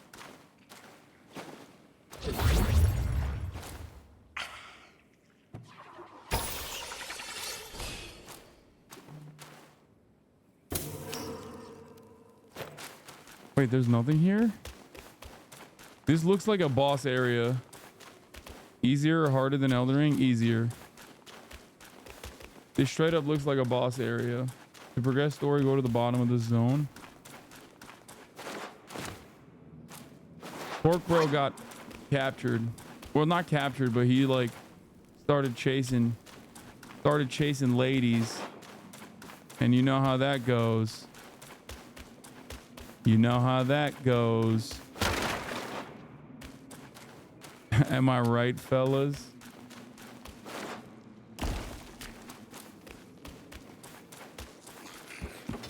Oh.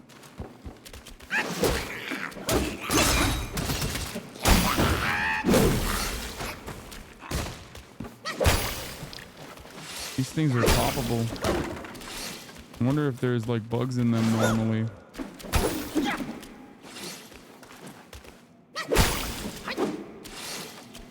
Feels good to pop them. Chase a check, never a bitch. That's what I'm saying, dog. That's what I'm saying, my boy.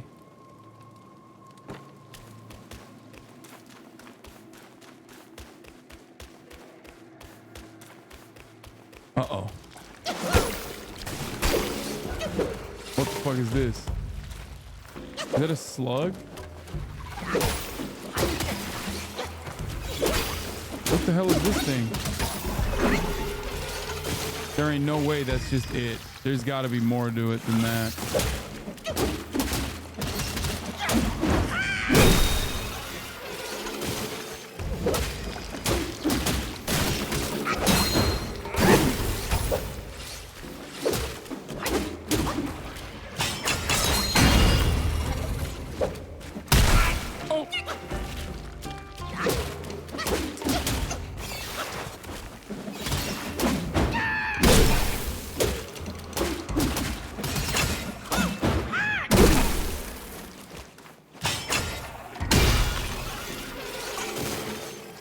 Okay. There ain't no way that's it, right? Would you love me if I was a worm? No, man, I would not. You're a fucking worm at that point. You dramatically become a different person. How would we communicate? Unless you're still typing in the chat. In this case, yeah, I love you. But like, but beyond that, if I knew you in the real world and you were a worm, then you're no longer you, you know what I mean? No disrespect, but you're a fucking worm at that point. Know what I'm saying? I'd eat you as protein, chatter. I'm sorry. I mean, I wouldn't go that far. Who the fuck eats? What are you, a fish, dude? Who eats worm as protein? Dude, I don't know where I'm going. I swear.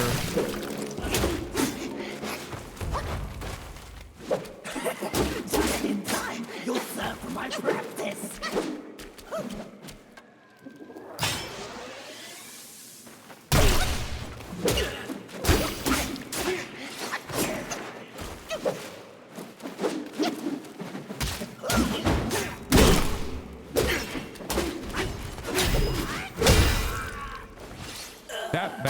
That backstep push is pretty decent.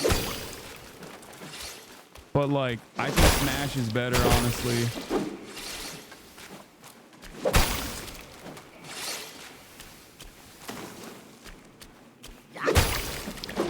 I feel like we gotta pop these pussies, you know? Fuck.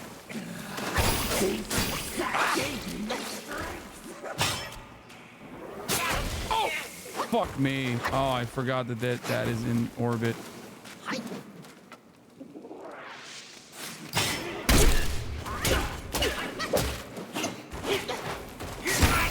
Oh shit.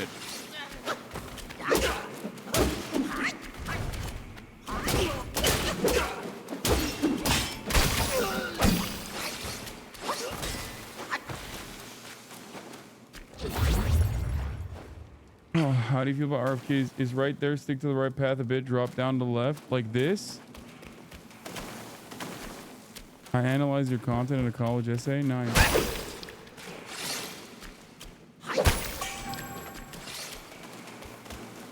Rice cocoons.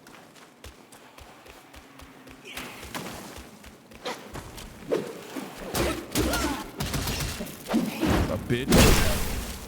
Bitch ass. I hate those fucking things. Main path is down the hole. Yeah, but there's a alternative path that I must go on here, I think.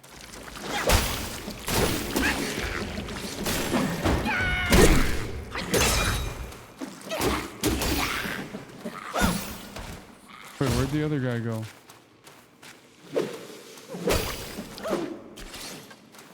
Where'd the other guy go?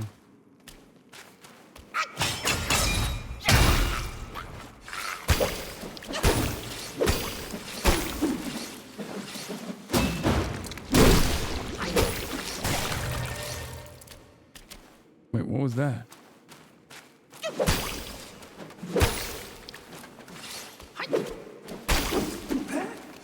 A monk.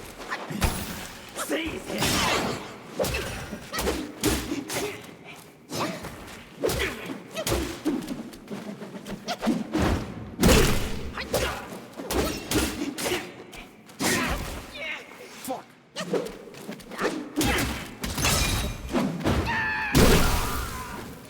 I hate those guys. Their moveset is annoying. Like, I should be able to cook them, but I still can't. Oh, God, it's a fucking maze here. I'm losing track of where I'm supposed to be going.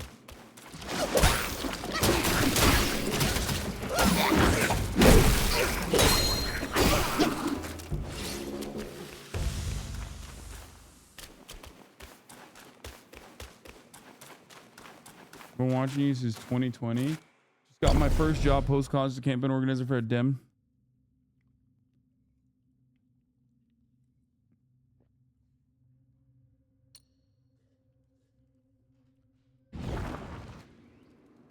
I am not a gaming frog, I'm gonna be honest.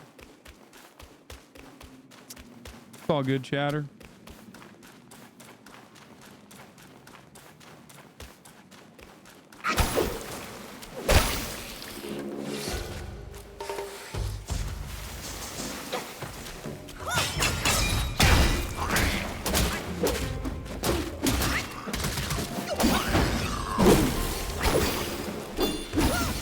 Alright, cook that spider. Right in the spadussy.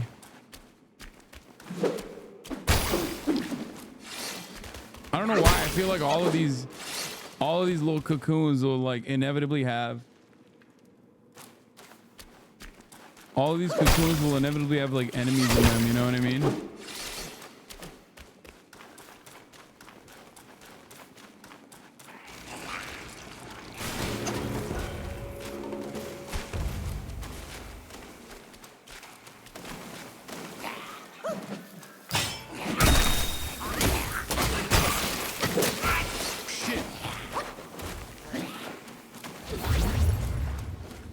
Come here. Come here. Come here.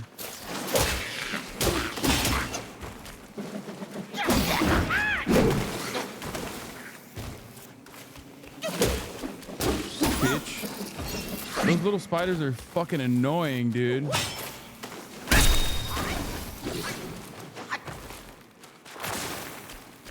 Oh shit. No, no, that way.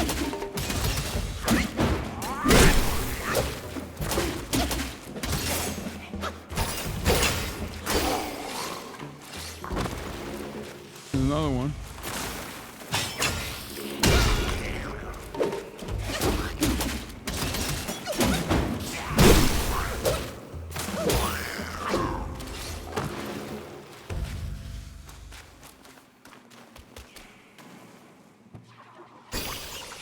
Try to understand the strategy of tactics behind this game and just it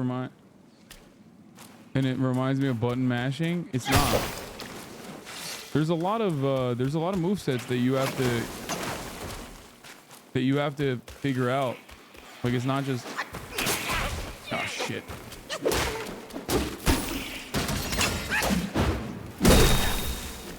don't think it's just button mashing at all. I mean, there's definitely a button mashy component to it, but the dodging mechanics is wild. It can be a little bit better. It's really fluid though, and that's really cool. I like how fluid it is. I'll say that much. But it definitely could be better. Oh shit, I forgot. You can't just like unload. Come at me. Come here. Come closer. Come hither. Ah! Wasted all that shit, dude.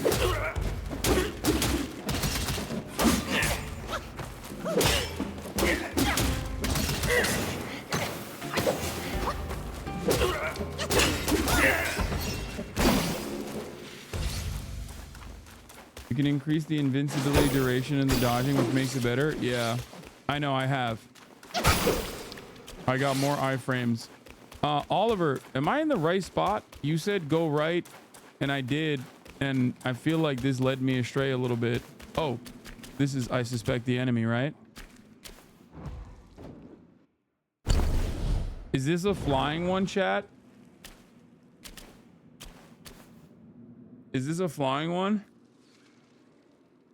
You missed the turn?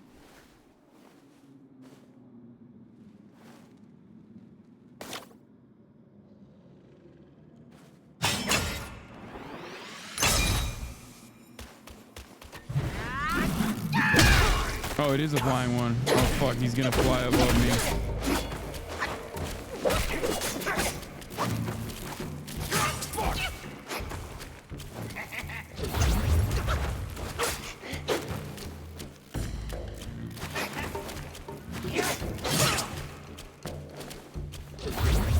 I should probably do this.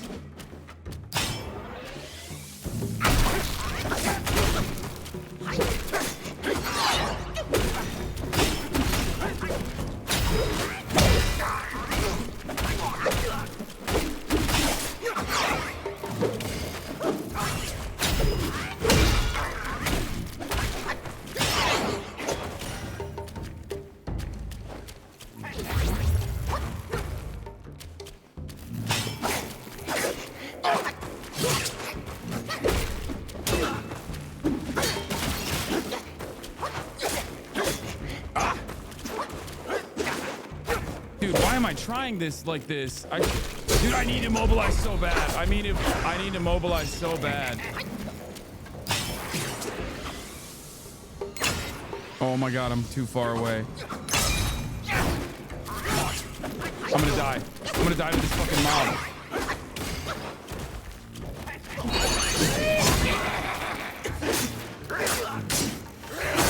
I had to do that. That's crazy that I had to do that. Just for this fucking trash mob, dude.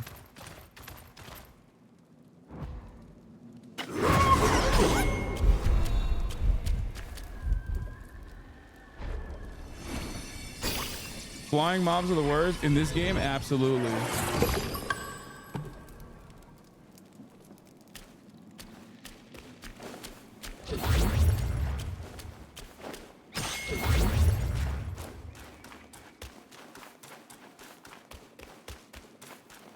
I can't even use my fucking turn around for the chest. Wait, did I miss the chest?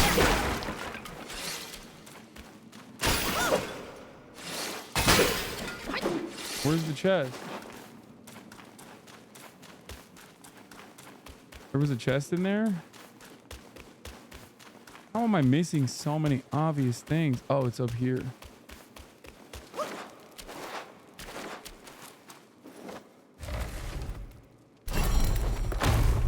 Can you speak on ATL rapper Rich Homie Quan's passing? RIP to Rich Homie Quan.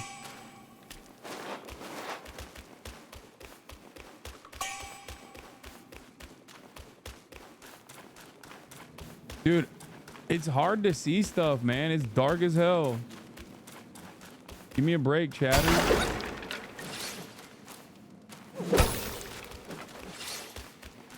I'm gonna miss shit.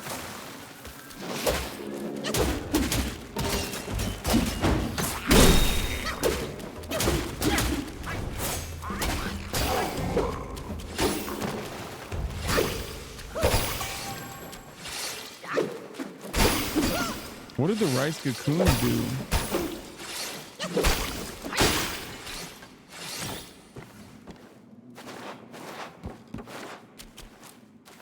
Please no enemy. Oh, thank God.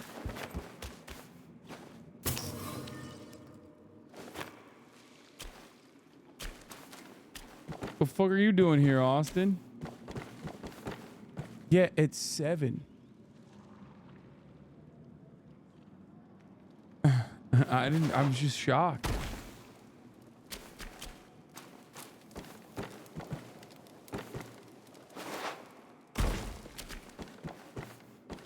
Austin's here.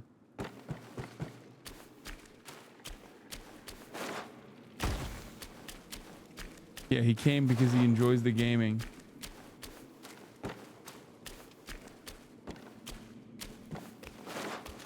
He got mad at me. Like I'm supposed to know that he's coming exactly at what time when he didn't tell me.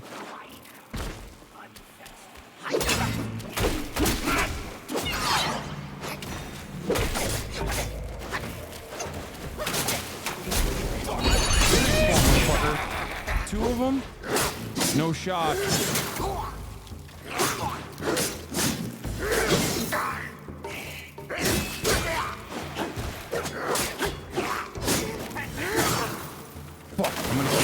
Here. Hit one! What does this do? Oh, let's go. Oh, I died. No! I was next to the fucking shrine! Fuck!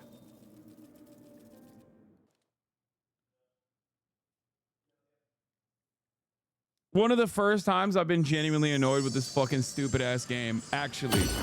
Like literally the first time I've been annoyed. Fuck it, I say Austin's fault. Me too.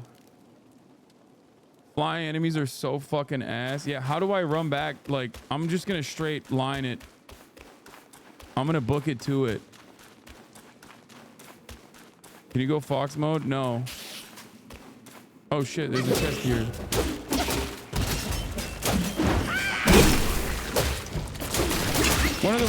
One of the worst consequences of Spellbind is like it makes you reliant on Spellbind, and the problem is like you're not. What are you doing? Hit the fucking thing. Okay. One of the worst problems with the Spellbind is that like Immobilize is in effect, like you don't have Immobilize, and it sucks because Immobilize is such a valuable tool in combat.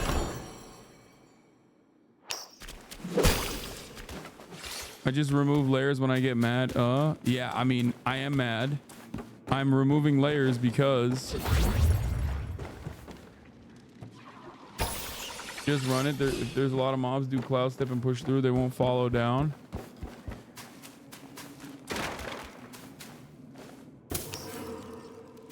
Yeah, I forgot how to go there, though.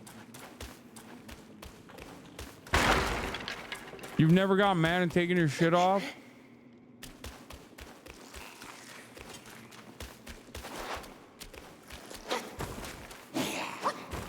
Wait, which way do I go? God damn it, dude. I go up to go down, right?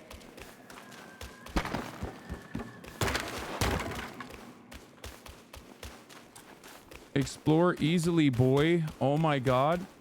What are you talking about, dude? We just did this entire fucking area. Shut up. Explore easily, my ass.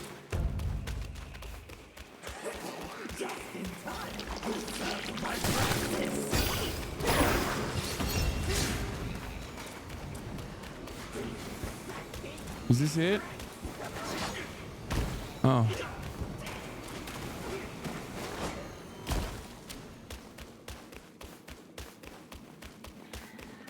Wait, this is a different area. No, I was not here before. Oh, what the fuck did I find myself in? I went the wrong way.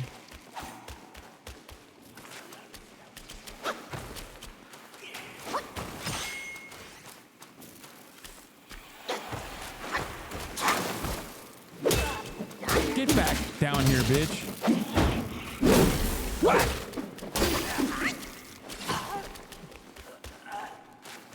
Bro, I don't even know how I found that place, and I don't even know how I'm gonna find it again. Kill those, they give you EXP. Yeah, this is the XP farm, isn't it?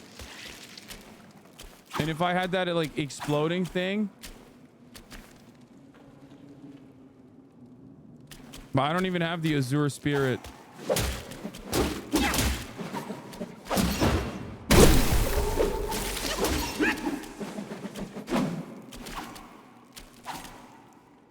And it gives you it's a farming spot. I'll get back to that. I now know it, but I need to go down to that fucking shrine, dude. I'm Mr. Aborto out here. What is this back here? That looks like a different...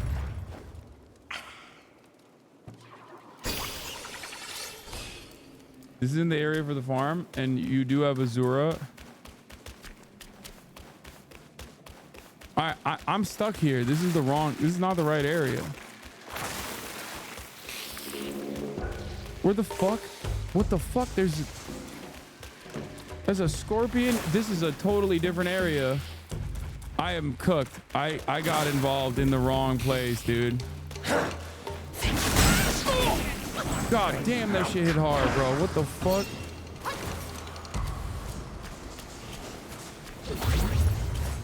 Where's the motherfucking shrine, bro? Keep going this way. I need my shrine, dog.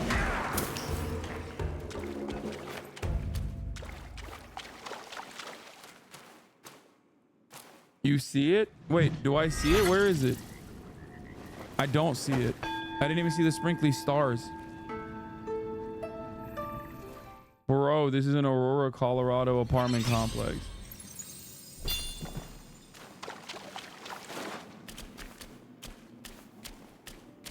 Oh, there it is. Oh, thank God. Okay, that's one aspect.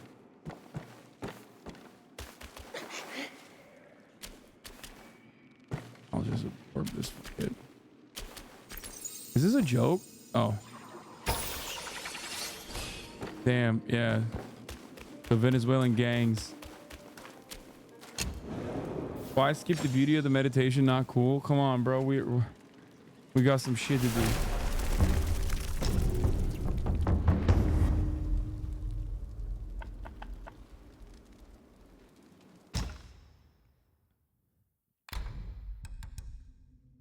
Using the gourd moderately extends the duration of the next ring of fire. Oh, God, that's so lame. It's always so lame.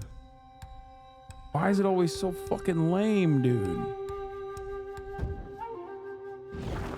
Ash and slumber and explode in the middle of the cocoons to the right for massive XP gains. Yeah, that's the XP farm, right?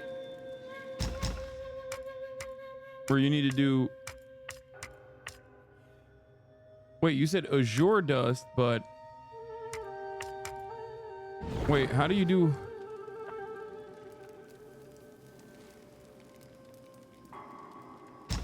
Do I need to change the spells too?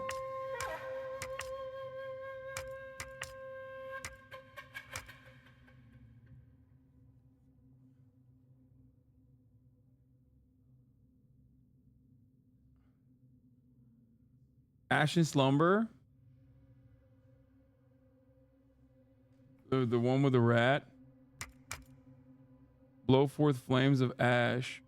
Chop wood. Heavy attack. Blow fire. RT.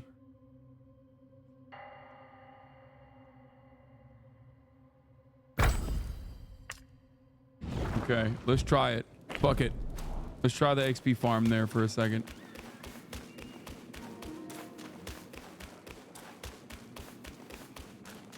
Wait, how the frick did I get back? Is there a quick way to get back there without fighting the Scorpussy? Because I ain't trying to fight the Scorpussy. Oh, I can't jump. That's crazy. You're a monkey, bro. You should be able to jump that. That's crazy. Right, chat? Not beating the Zora allegations? No, I'm never beating the Zora allegations. Whoa, whoa, whoa. Can they see me?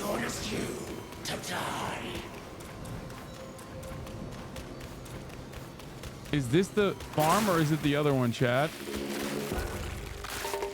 Is this the farm right here, chat?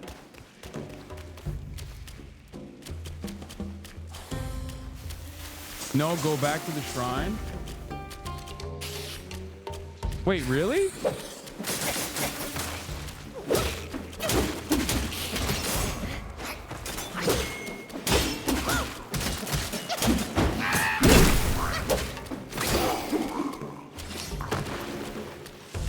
Yes, it's 15 feet from the shrine.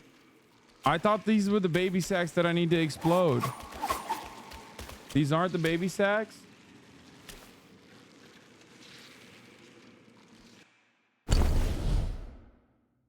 Wait, so I should go back to the shrine?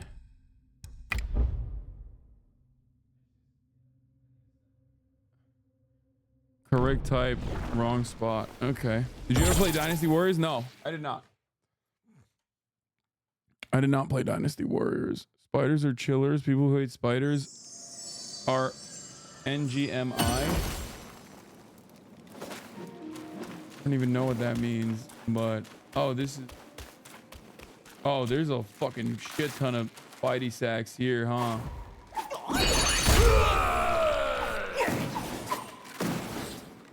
Wait, what? How do I?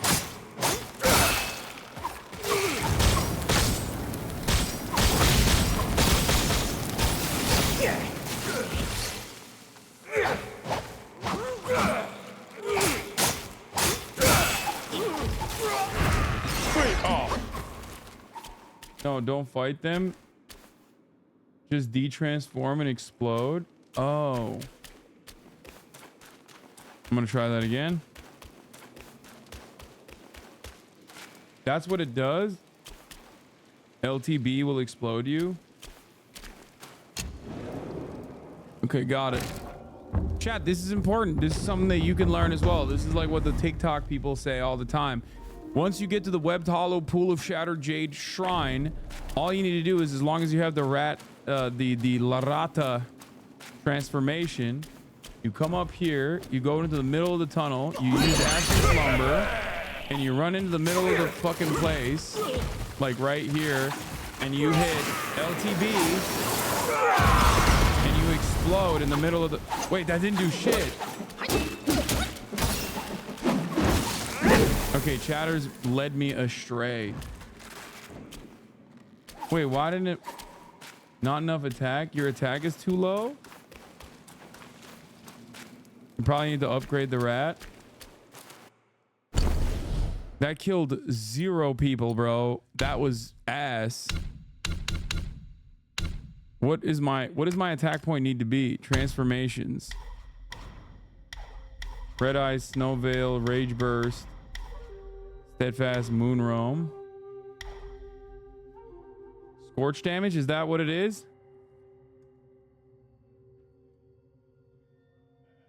It doesn't work until you have New Game Plus, which no one mentions. Wait, what?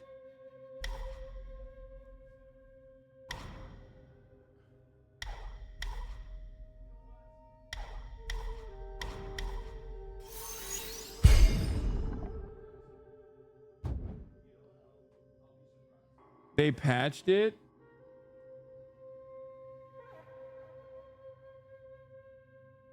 Go back to politics, please. Man, shut your bitch ass up, dude. Shut your stupid fucking dumb ass up, you dumb fuck. Absolute dingus piece of shit. Shut the fuck up, dumbass. Bitch. Use the Gore Eye Taoist.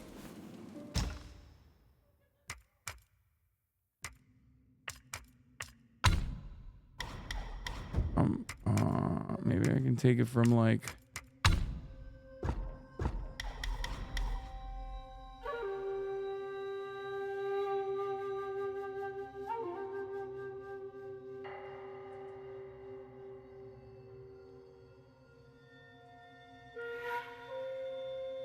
I can take out the spellbinder points. Dude, this is like so much shit that I'm doing just to fucking...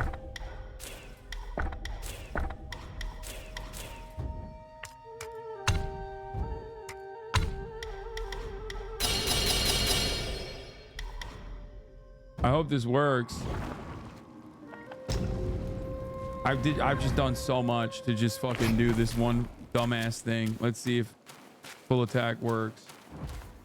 Go into the foundation to increase his attack if it's not enough.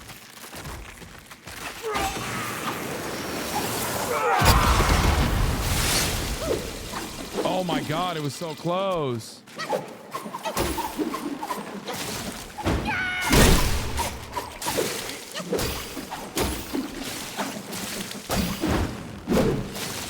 Why didn't that work? I mean, it's not that big of an XP farm anyway.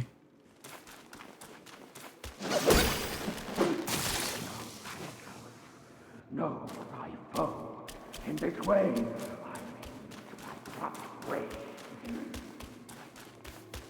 Even if you kill the rest, you will only get 105 XP. That was like one full level in 1 second. You just run back and forth for insane XP. Okay, well, I'm not gonna do that. I'm gonna go pee real quick, and then I'm gonna get back to fucking playing the goddamn game. Hold on, I'll be back.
Okay, I'm gonna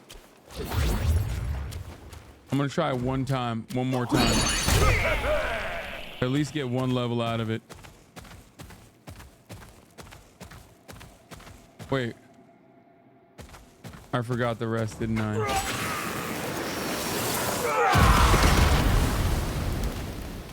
I'm so mad.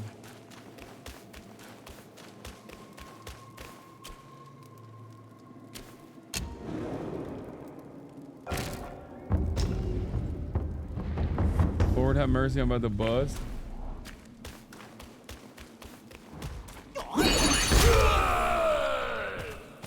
Let the hate flow through you. I can't.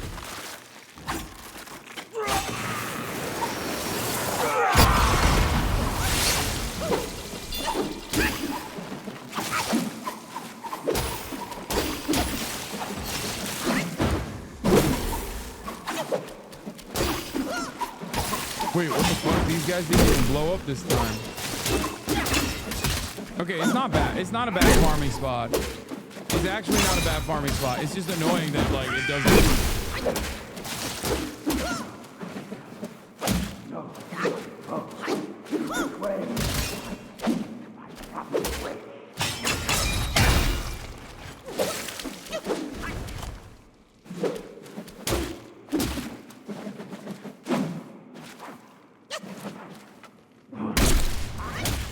What the fuck? Why do I want to go up?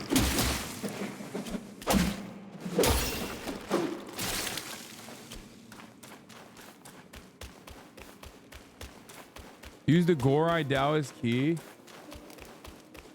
No. Okay, guys, why are you having a full-blown conversation over here? Please. By the way, upper row of transformation skills, your base character. I just wanted to see what the farm would look like, and it's fucking... Austin is literally just having a full-blown conversation with my parents right next to me right now. You can't hear it, but I can.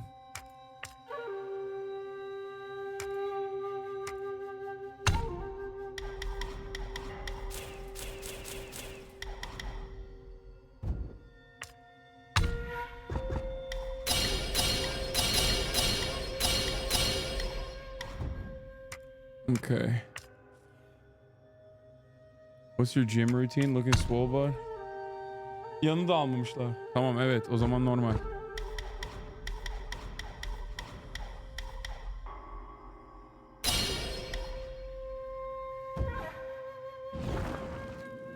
Why does anyone also talk to his parents? It's not.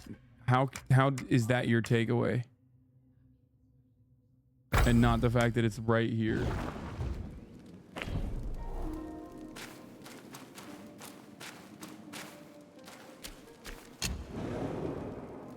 All right. What's There's a boss there by the talking by the stacks. Yeah, I'm gonna do that right now.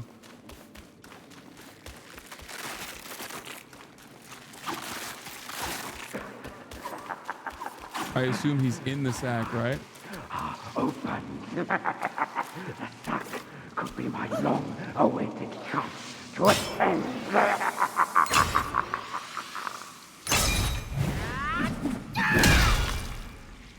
Holy shit.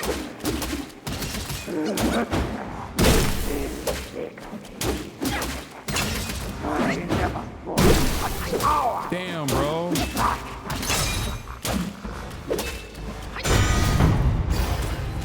What the fuck? Days of practice, 8 arms of mightiness.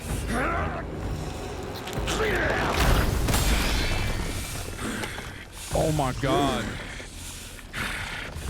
You're here at last. I didn't even see the prediction. Destined one. By my brother's words, I will first test your worth. The swift blade speaks the loudest.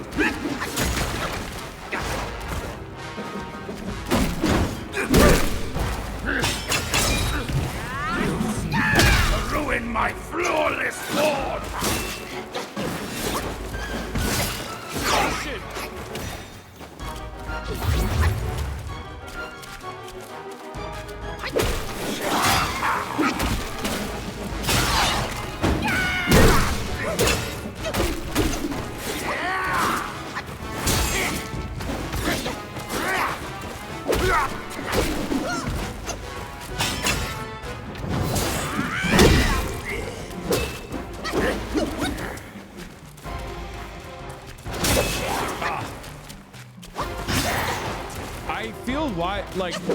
I feel like really I feel wide open without my spells. I don't think Spellbinder is the method every time, I think. Different strokes for different folks, I think. Oh, what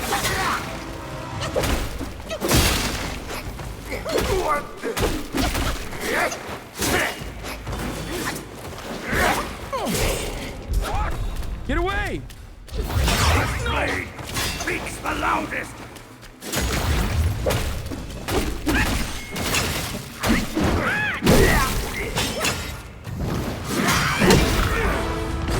Hold your smirk, you audacious monkey!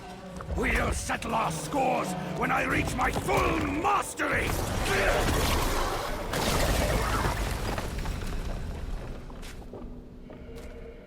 Imagine being a 39-year-old socialist who buys a $3 million mansion and puts his parents in it instead of some bad bitches. Couldn't be me at top of hour 15 minutes early. That's an insane. You already came in with the recognition that like it's 15 minutes early. That's crazy. Like how was your starting point of fucking self-own on that regard? It's not even 15. He wrote that 15 minutes ago, but now it's 12 minutes early. I mean, you still got me, you fucking asshole, but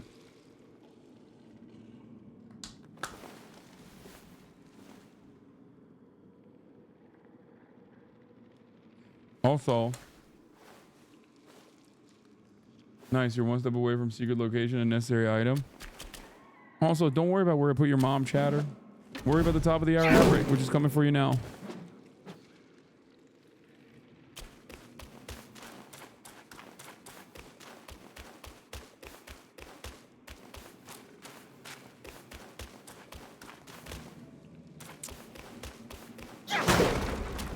Wait, is this it? Is there a spot in here that I'm missing? Am I done here, chat?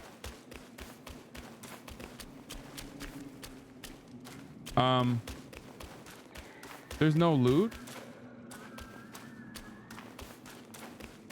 Like how's there no loot? You're missing so much, dude. What am I missing?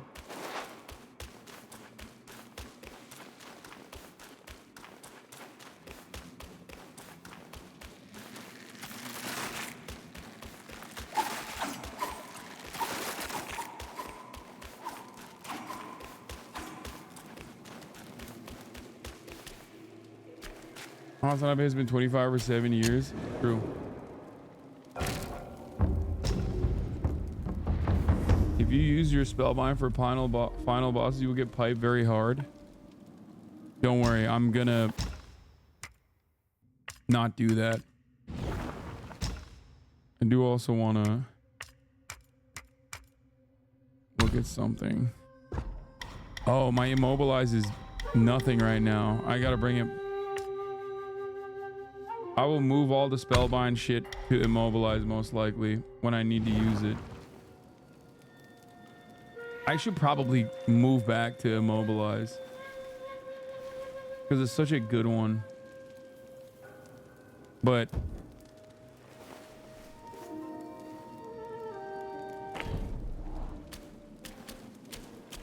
anyway, all right, where the fuck do we go now? I already moved the points away from transformations. You be back to the first shrine? Wait, why first shrine? Oh, this is just the secret boss? That's what it is? This was a shrine for the secret boss? Oh.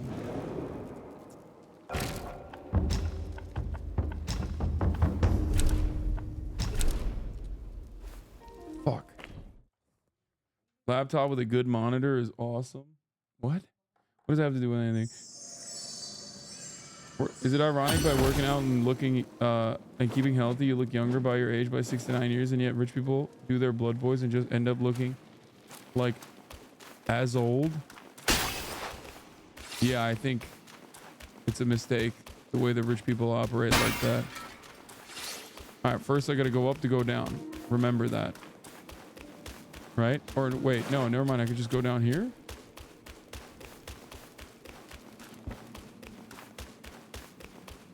This is definitely a wrong spot. I gotta go up to go down. God, I'm so fucking lost. No goddamn man. Dude. So fucking annoying. Right of the shrine? This is right of the shrine, brother. What do you mean right of the shrine? Right of the shrine, up the ladder, go through the cave again. This way, right? Up the ladder.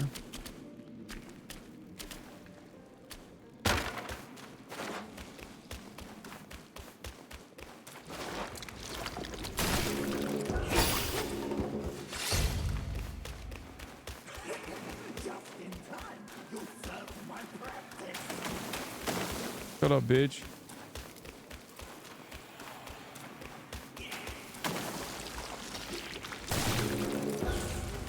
I don't know where to fucking go here. I forgot. Is this the right way? I don't think this is the right way. What are your thoughts on the Minecraft movie trailer? Whoa. I think people are mad that there's a black person in it, which is pretty crazy. Like, at this point, it's just like, they're just mad at black people existing, which we knew already.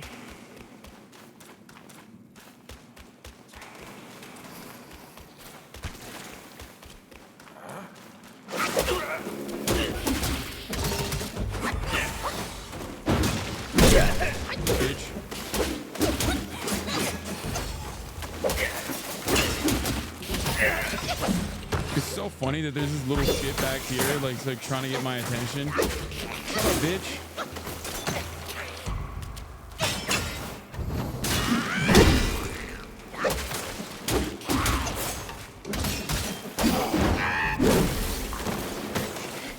Wait, what the fuck? Oh, this little shit. My Bourbon Gamer, thank you for the 10 gifted subs.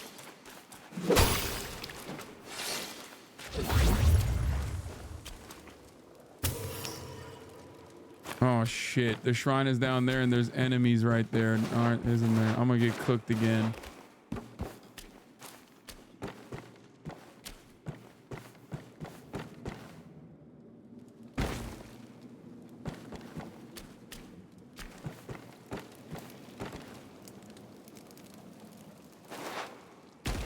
God damn, this poison eats me. Where the fuck's the shrine? Wasn't it down here? Am I crazy?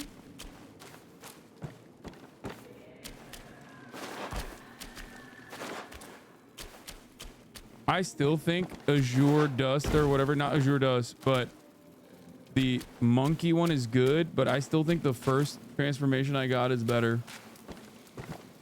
Like, actually.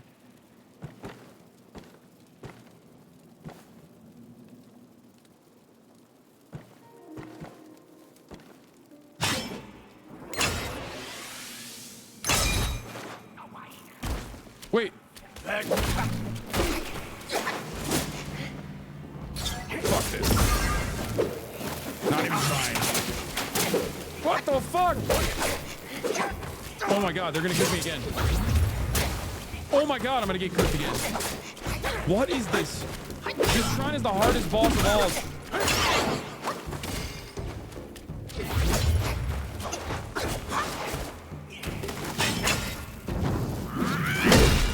There we go.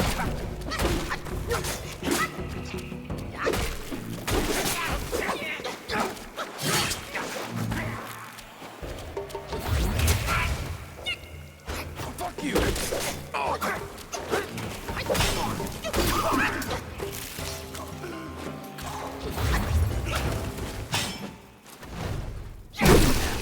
Fucking asshole, dude. Jesus Christ, that was annoying.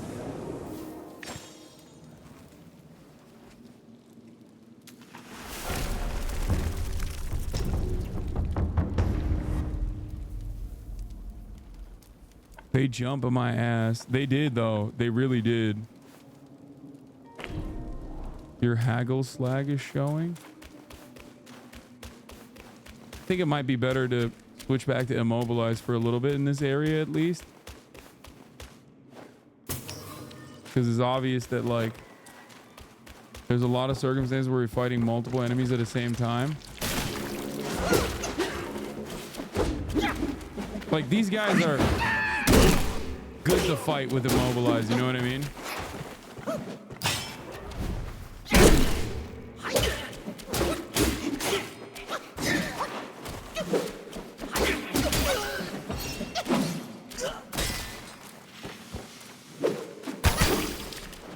Okay, how much further until the next boss, chat? Any advice for me going to Turkey to get a new hair transplant?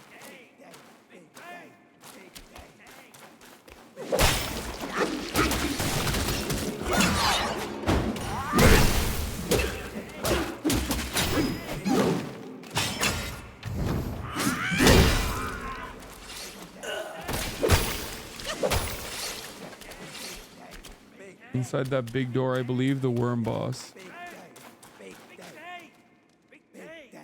What the fuck? Big day! Big day! Big day!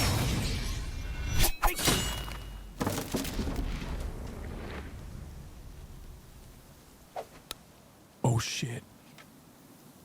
I heard there's a great treasure hidden within. You seem smart. Why don't you take a chance inside?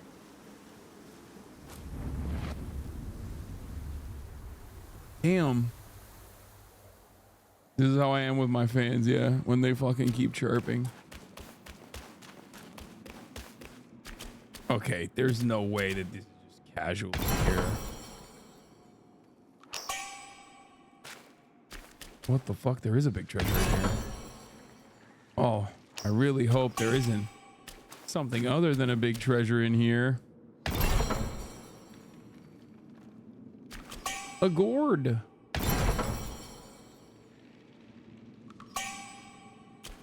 An enhanced ginseng pellets. That worm boss is what requires the rescue clues to awaken spirit of the Zodiac Village, by the way.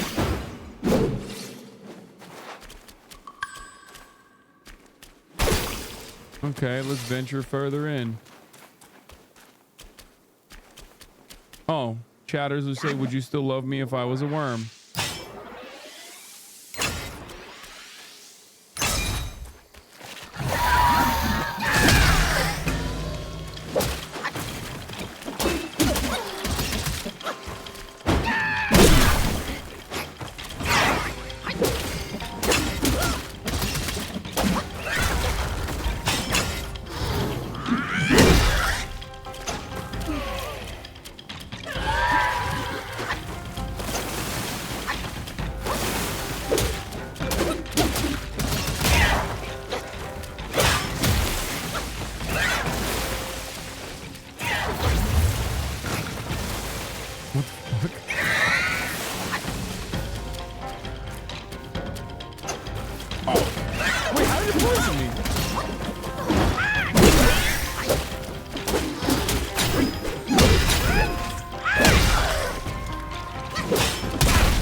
Almost got me, dude.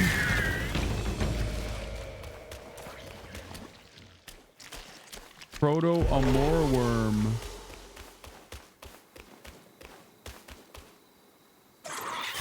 Did we even do a gamba on that one? Oh shit. I hate these fuckers, dude.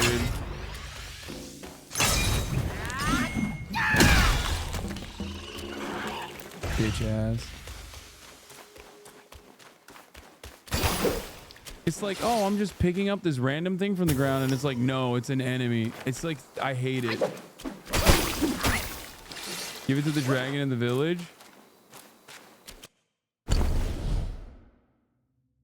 Fucking go there right now. You had 94%. You have 94% believers. Please make this gamba more interesting. That's crazy. 94% believers on a gamba. 15 million of 1 million. Some chatters almost made out like a bandit. That's crazy. Because I almost died.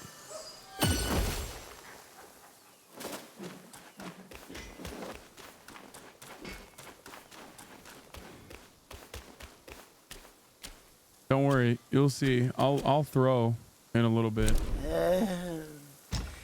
There? An armor worm?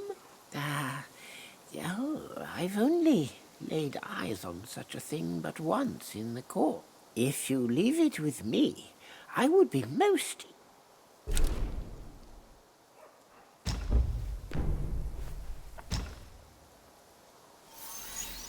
No, Harvey.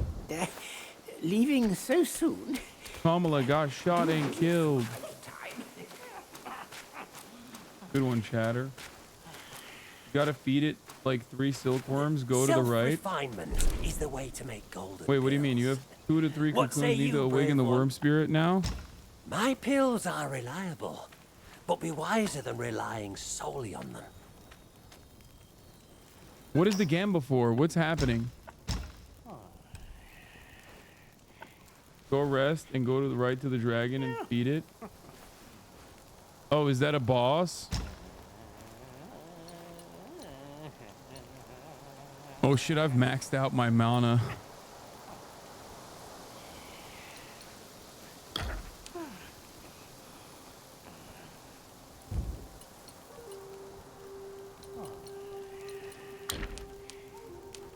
Seek from within to ascend. Seek earth, and thou shalt have will.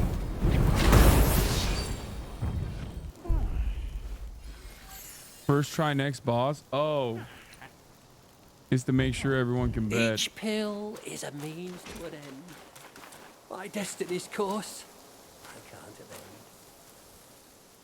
evade. Cheers! Cheers! So there's only one boss left? No, I don't think so. Maybe, but massively increases health recovery from using the gourd when at critical health.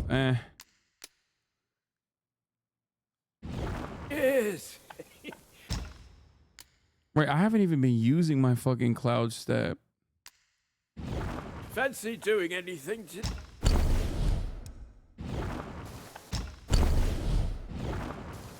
Remember, young friend, a sip makes one tipsy. This level's huge, like 20 more bosses? No.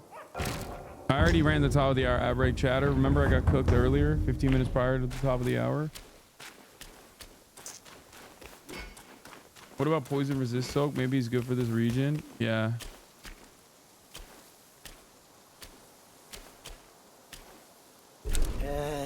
In this world, only the green ones.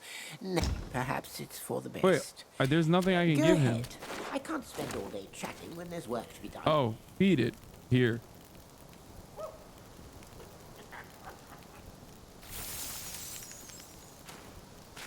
It's my worm. That's it?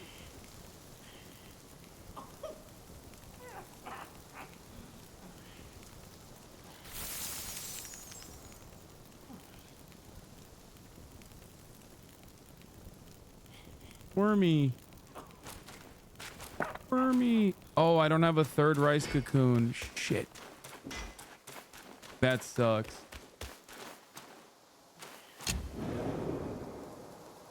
I'm staying up playing with my worm. Jorking my worm.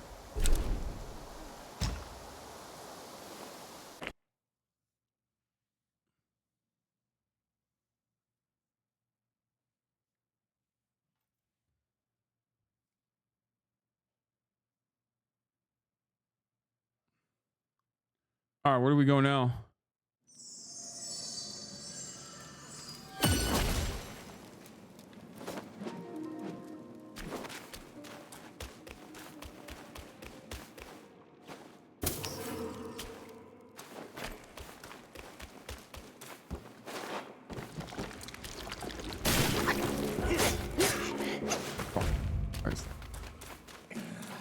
Deep in the sack gave me new strength.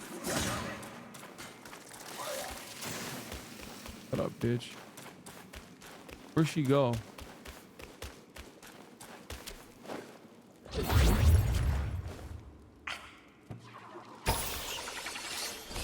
Don't go from left door to the... Don't go left door from the talking heads? Wait, what do you mean? I already passed the talking heads. I went in there. Wait, is there another area that I'm missing from the talking heads?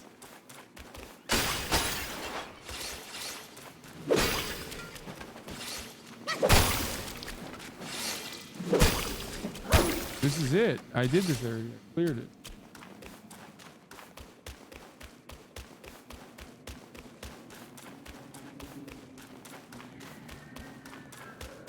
Like, this is where I'm going.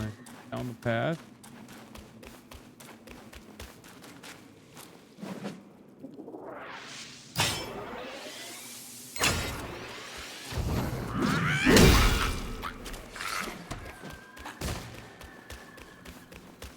Wait, what is this? God, so many different fucking paths, dude.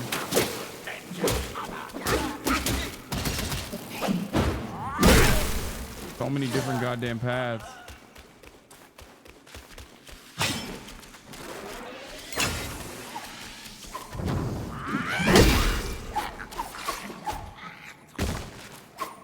This loops around to the same place. I think I forgot. Okay, I'm just gonna go up this way.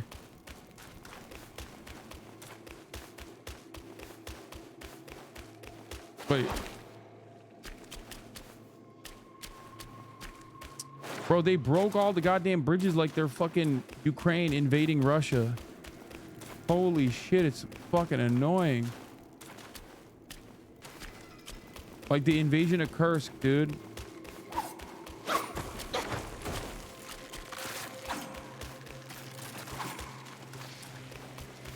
Hashtag ad, yeah. Hashtag pro-Russia. Hashtag from Moscow with love. Hashtag I love Vladdy Poo.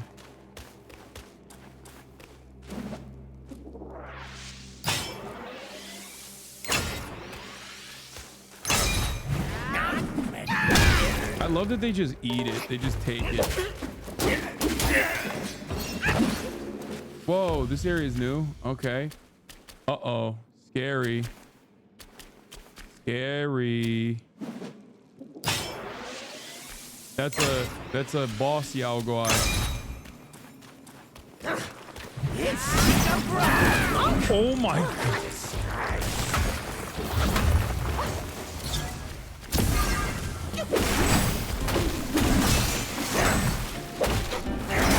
What the fuck?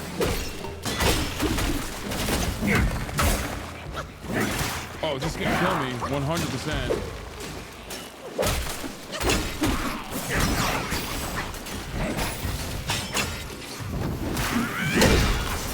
Bro, it don't do shit. I'm gonna die. I'm gonna die. This doesn't count, by the way. This is not a boss.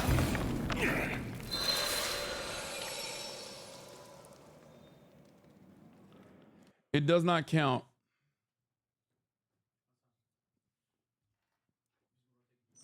Okay. Bye bye. That's not a boss. Bro, shut up. Trust me. Don't worry. You'll make a lot of fucking money when I get to the boss.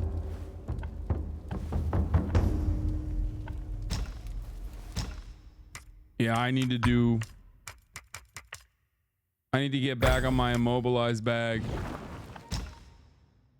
Straight up. Let's be real. This is not working.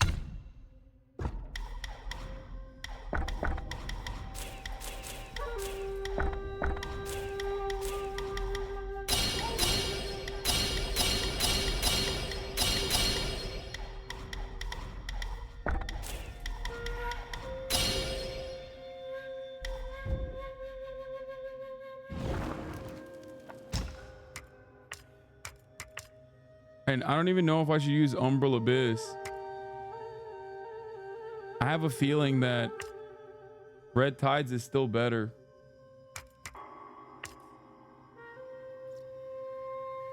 Why do you guys want me to do Umbral Abyss?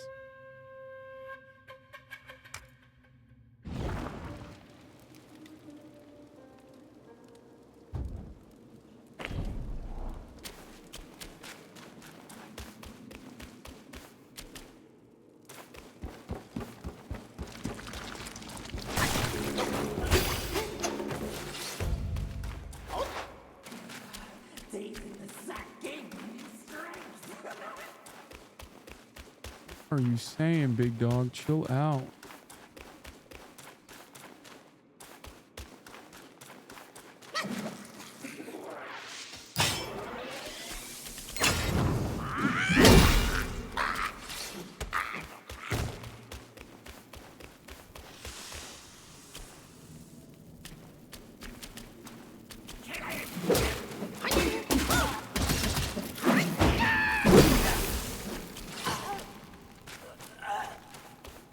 Currently 45% Yeppers to 50% Doubters.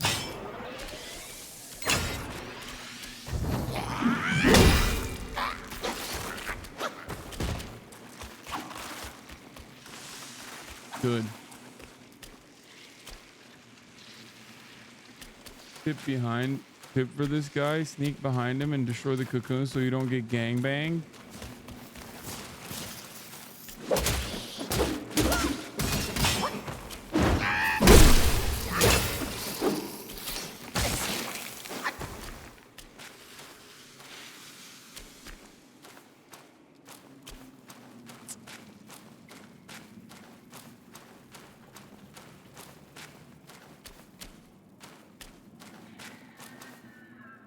Wait, was this where? Motherfucker's lurking, dude. Where are they coming from? Did I go the wrong way? I don't remember this being. What?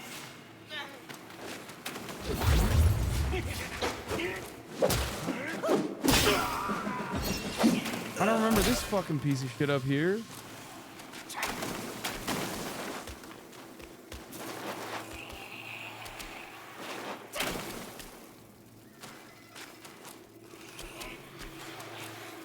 There are 2 passes of the Scorposi spirit.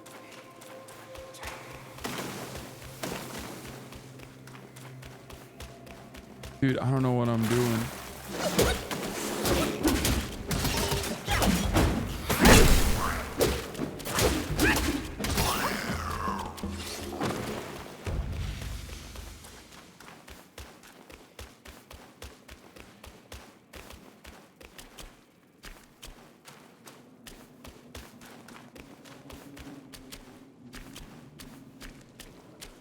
Dude, the crazy thing about the Scorposi is that he just eats it.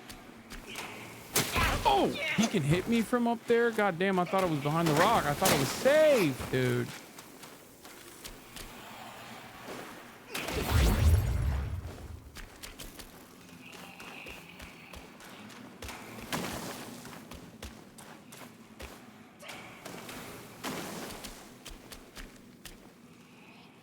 This fight the red long in the wolf forest area? Yes. Off stream. 4 frost transformation with the shadow clones to click any boss, bro. Trust, bro.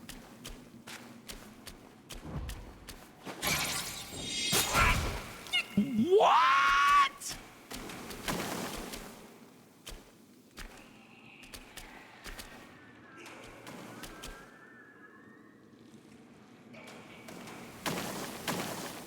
I'm mad as fuck about this fucking piece of shit. I'm so mad I might just like find out where he is and get over there and just beat his ass, dude. Piece of shit. Now I have to wait for this fucking spell to... He's gonna cook me while I'm fighting the Scorpo too.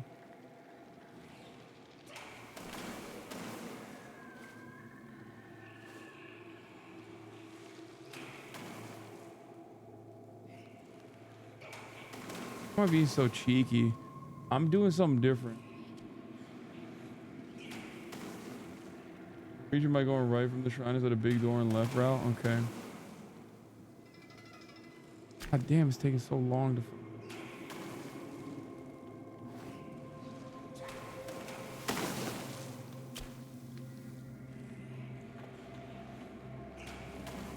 Can you cloud step? Some enemies actually know where you are, even in cloud step. I don't know how.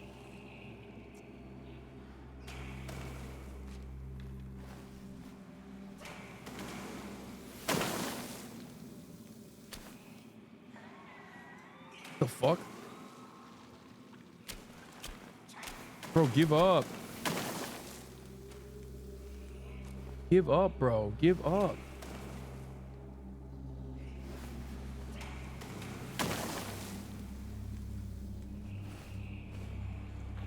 Why are we looking at this wall? I'm waiting for my shit to load.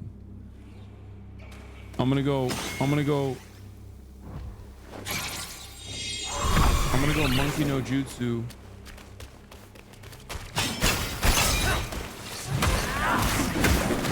Oh my god, I fucking missed that.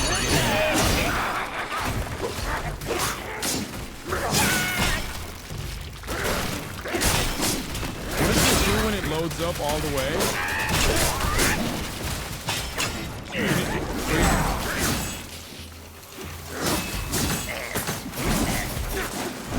What does it do when it loads up all the way? Oh shit, I can use the cold heart.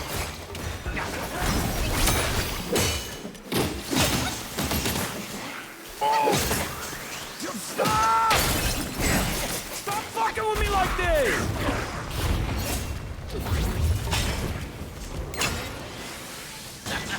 Where'd he go? Wait, did he die? Oh, he didn't die. He was just there.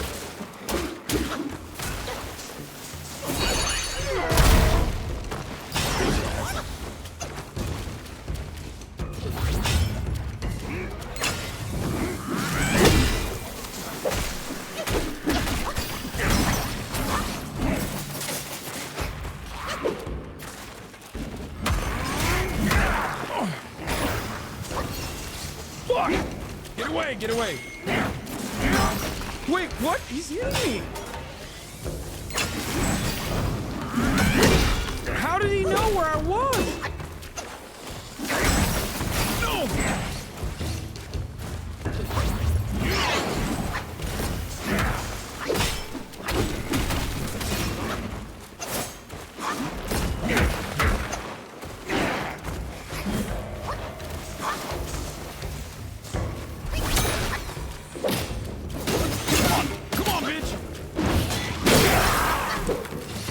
Oh my god. Beat the dog shit out of me. That took so much. That's like sometimes this fucking game has bosses that are positioned improperly and it literally turns into a boss situation basically.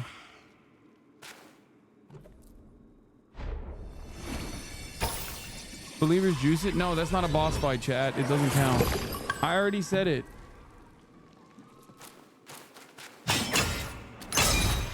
Where does this guy go?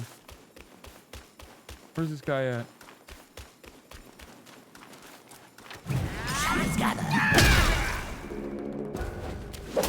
Take it out on.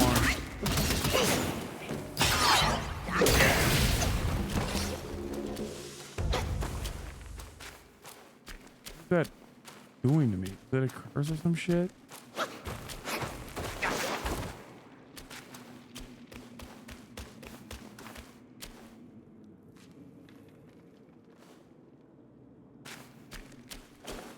I don't have any mana left. So I'm kind of cooked right here, but... Oh, Christ, another one of these pieces of shit.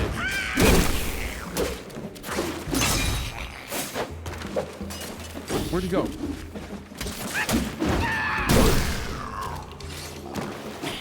What the fuck?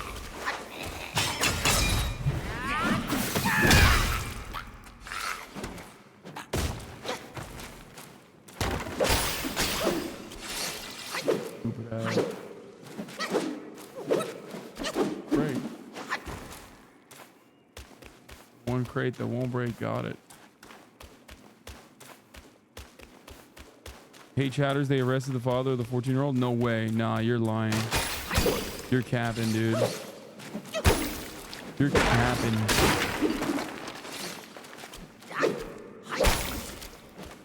What does breaking the pods do? It gives you like 3 will. That's it. It like doesn't do shit. I'm just a stupid ass monkey.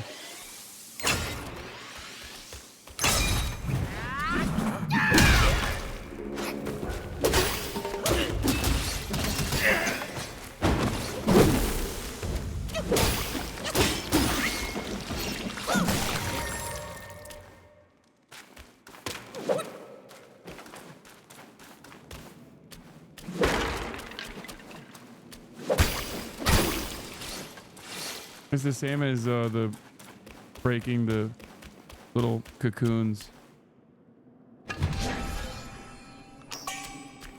Damn, getting dad on involuntary manslaughter. Yeah, and also 8 counts of like child neglect or child abuse, I think. Which makes sense. The fucking perpetrator is 14, okay? What the fuck? Sometimes they just pop off like these enemies.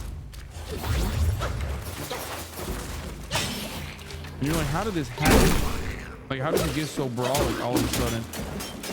Like, I've fought you before, and you were not this brawly. They just randomly show up and just start darting you.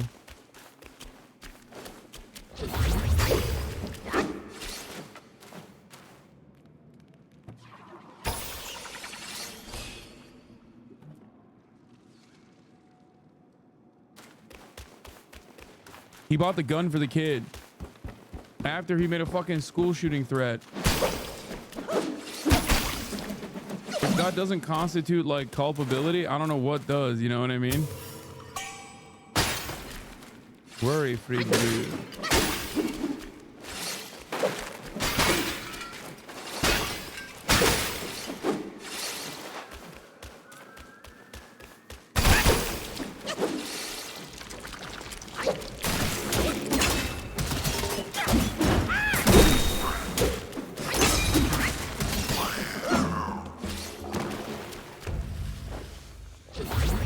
Jammed his ass up.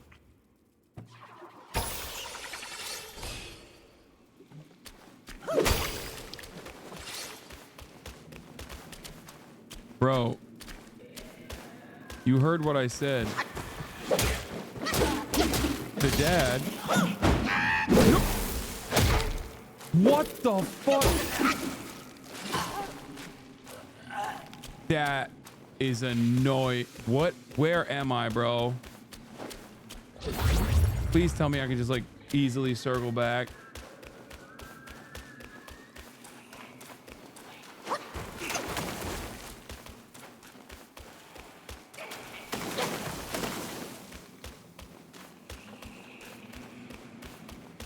That's crazy.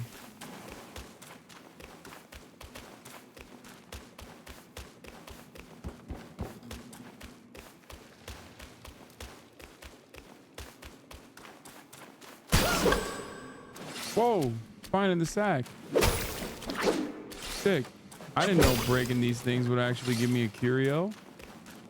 Use the Amazon. Stop joking. Stop clowning. Stop making this meme. What the hell is this? Bro, I haven't seen a fucking shrine in years. I feel like... Blast this talisman. Those old rascals.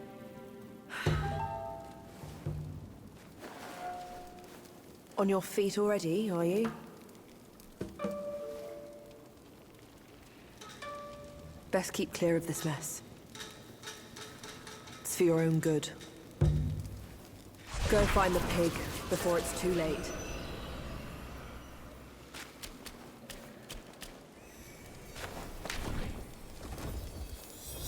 Scares you for her.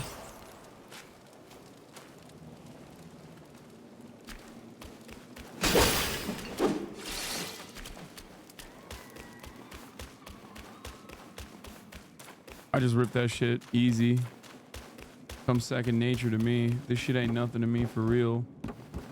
Fun fact, China only married women did their hair up. Wait, really?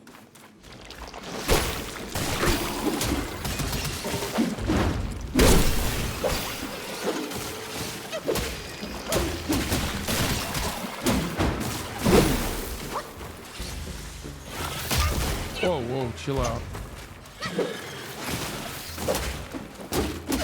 This one of these guys.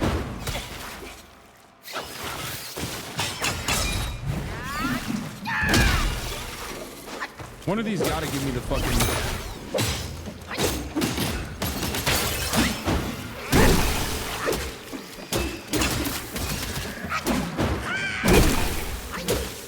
Come on, bro, die already. What the fuck?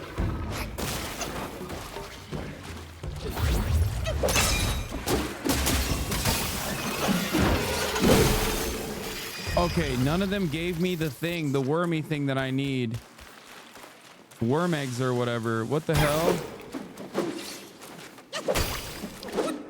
Next box, make sure to save Cloud Step for when it causes babies is very easy. Hitbox, just thick HP.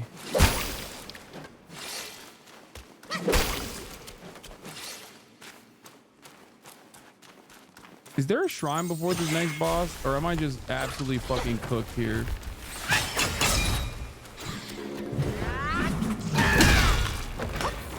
Oh god, I hate when they're bulky, dude.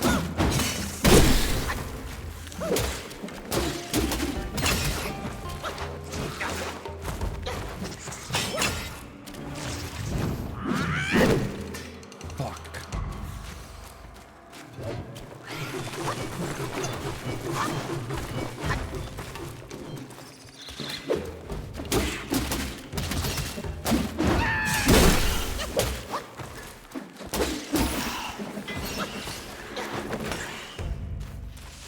The bulky shroom boys are the oh, shrine. Yes, please.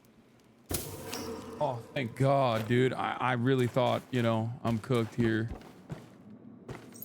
Where is the shrine? Oh, thank God.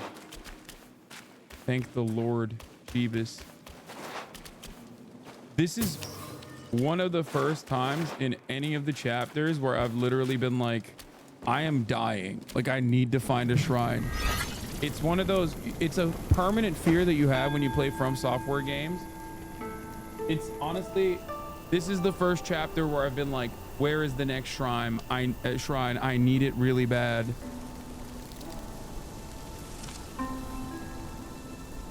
You're literally poisoned right now? Yeah, but I'm meditating through it.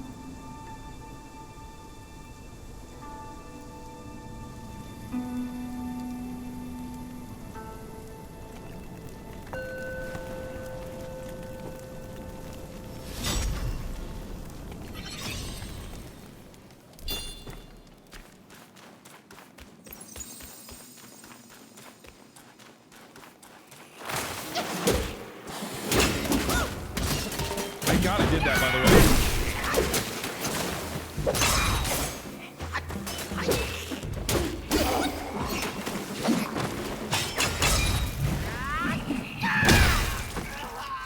Because otherwise, they would have cooked me right here at this shrine. Did you notice that, chat? Thank God I meditated because it gave me back my health and mana. Because if I hadn't done that, they would have killed me before the shrine, which would have not been great. Worry-free brew. That's just a critical. It helps at crit. Not good. Soak-wise. Death. Stinger. Short duration after using the gourd. Inflicts a poison state to the destined one. Wait, what? Inflicts a poison state to the destined one himself? Oh, like I can poison people that I'm fighting instead of like eating, like getting poisoned myself.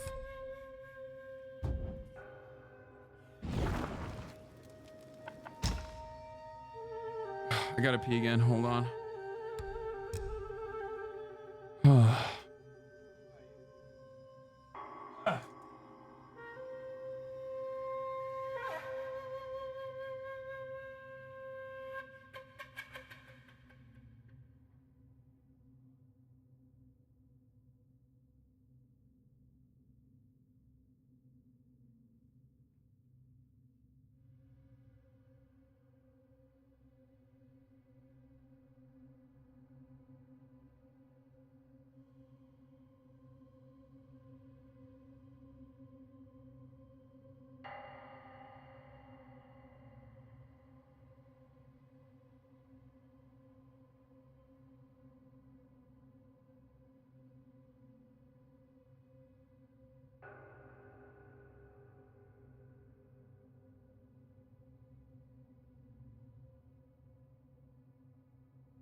Okay, we're back.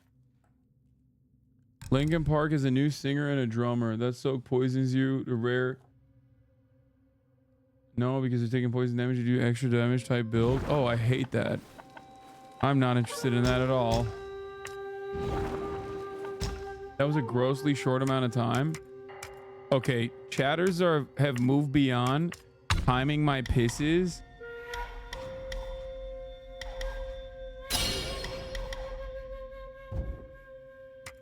And are now timing, like they're criticizing my pisses now.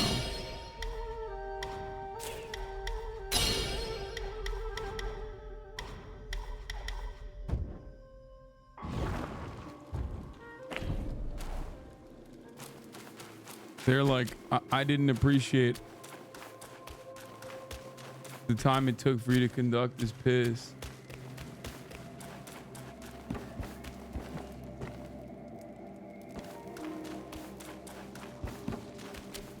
Sorry for the politics, but dad got charged with second degree murder. Nah, you're lying. Just gonna keep saying that.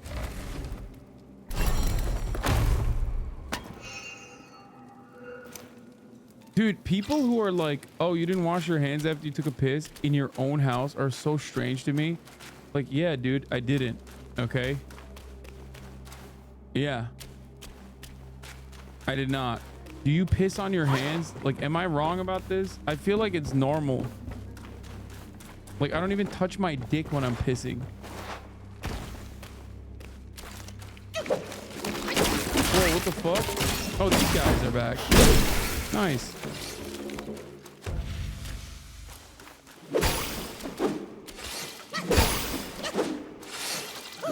I want the glory one. No. Oh, yes, I got a rice cocoon. Let's go.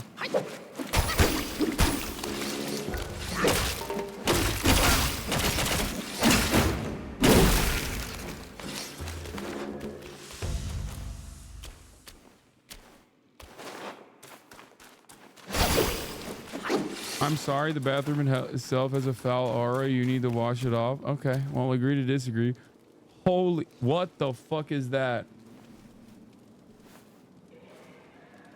You just let your dick spray everywhere like a water hose? I have incredible control over my penis.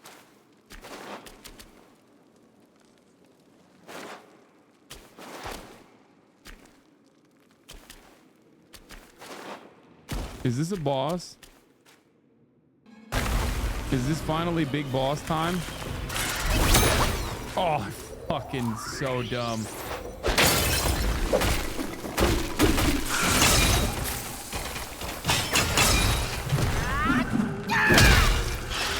Oh my god, he has so much poison damage so quickly.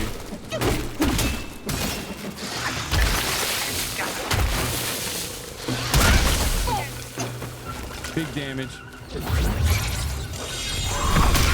Wait, did it work? Oh, it did, thank God.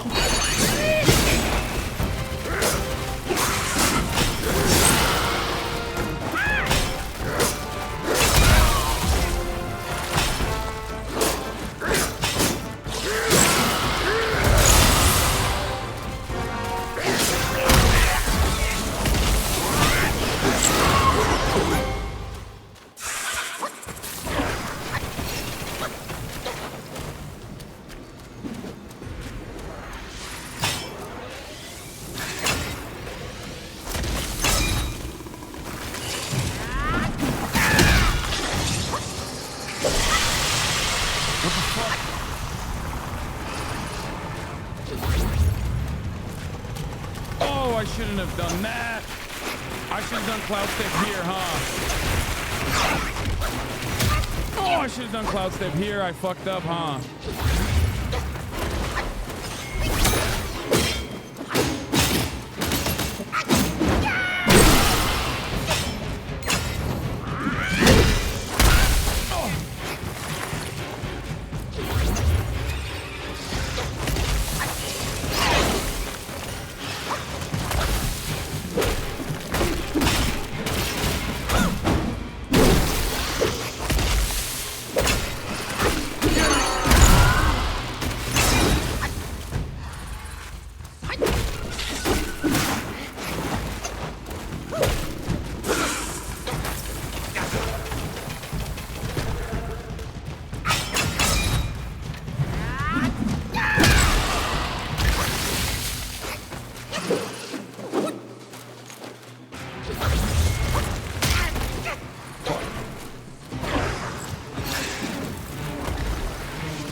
Balls, I want a refund raw. Oh, come on. That's copium to the max, baby. That's copium to the max. Sorry.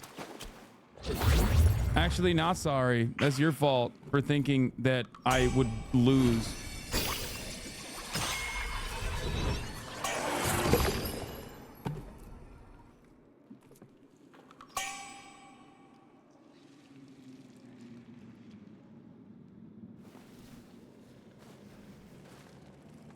Damn, lots of fucking big points being distributed at the broadcast.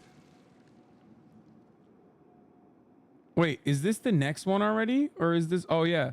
45% believers, 55% doubters, 28 million believers, 34 million doubties.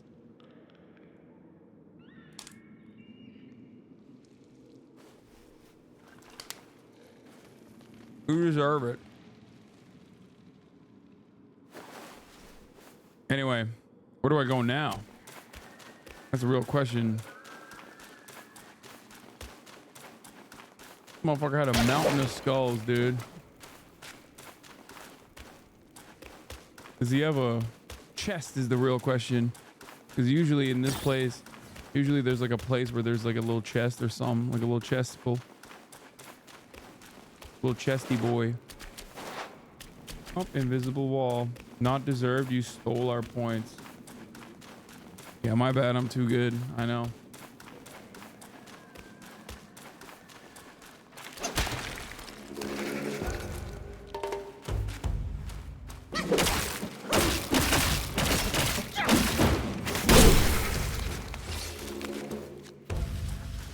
This is very like. This is very Pro Software of me, but I always think like skeletal. I mean, it's not even From Software, honestly. Many games do this, but whenever I see a skeleton, I immediately assume like it's gonna come back to life. Like it's not just a one hit. Like it dies one time, and then I just like wait over its body, awaiting its resurrection to come a second time.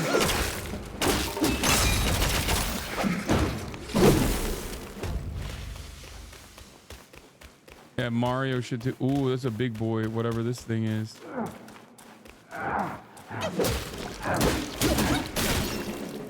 Wait, what is that? Grim and dire is this land. This guy's always getting stuck, I came here bro. from the New West for the wisdom of the 100-eyed one. But he shut his doors and made me prisoner in this lair.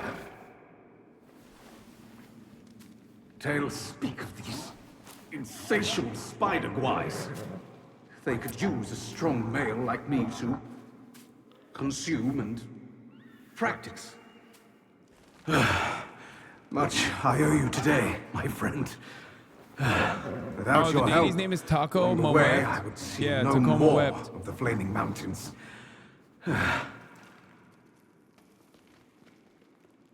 We just see him all the time, and like inevitably we're gonna have to fight him, I think. My friend, they say he marches and fights on a quest to bring back the great. After Yeah, the that's sage me, fell, dumbass. the king That's dismissed me. every one of us. He became someone, not himself.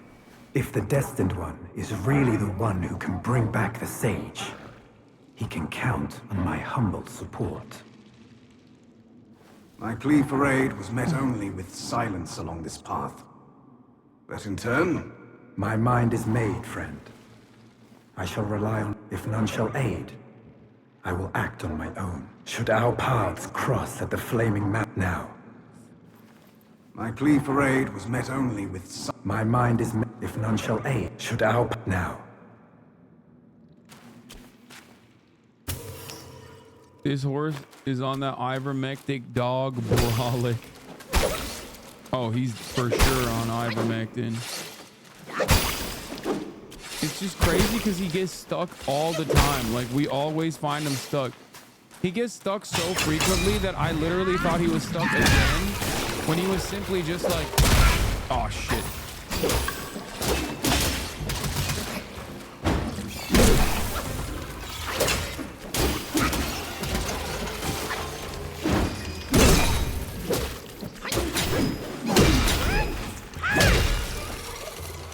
How's he not dead? God damn, they're tanky. Do you get enough will for, I mean, 640 will is probably a decent amount. He's definitely natty, take it back. No, he is definitely not. He's on that, he's at least on that clenbuterol, you know?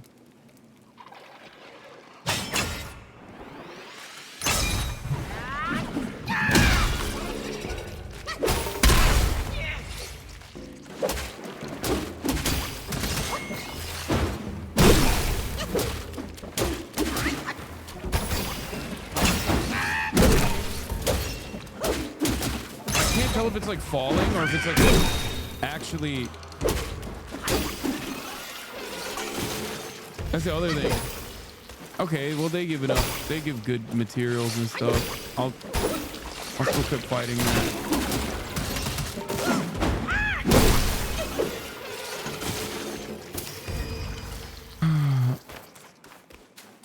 Whoa, what the? Oh, it's another one of these fuckers, dude. Holy shit.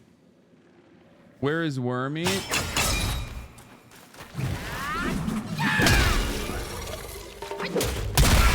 Fuck.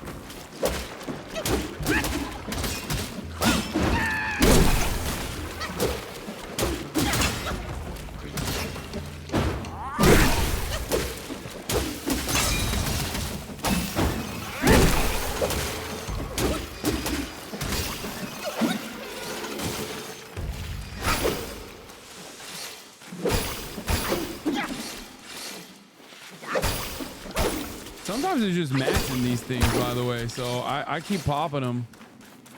Oop, there's a secret spot right there. Please, not an enemy. Oh, it's not even a secret spot. It's where I have to go, most likely, but...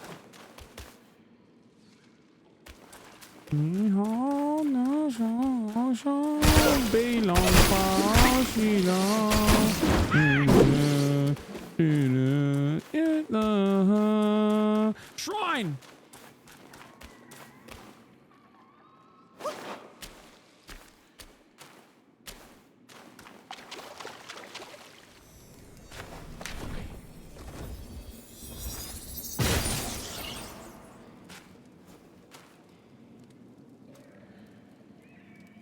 I don't think he learns the Kamala wave until Kamala wave. No enemies? Oh, thank God.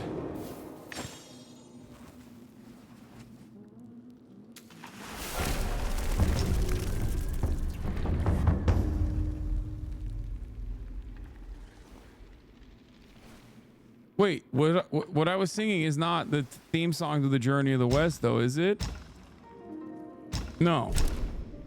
That's a different, I think, like Chinese. No. No, Lamau. Yeah, someone said theme song to the Journey of the West is iconic, but that's not what I was singing. I was singing another iconic Chinese song. Bei Feng Xiao Xiao.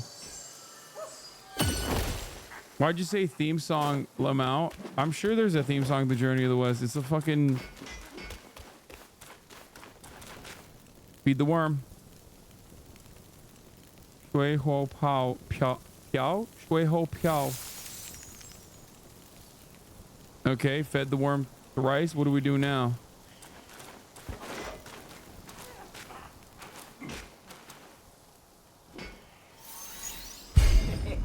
What do you think of my work? I like it. I've spent my... Perhaps it's for the best. Go ahead. I can't spend all day chatting.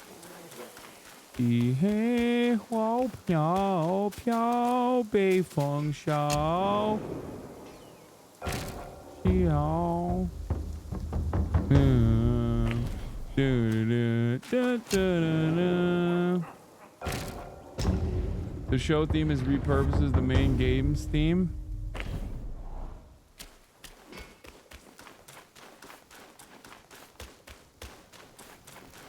Oh shit. Worm died. It's in my gourd now. Elder Amur Worm, a spirit. So where does that go? Xiang River Goddess Gourd. Ooh, this is sick. And it's an 8. 36%. Using the gourd grants a moderate amount of burn resistance and immunity from lava-covered terrain for a short duration. That's pretty good. I didn't even realize I had that.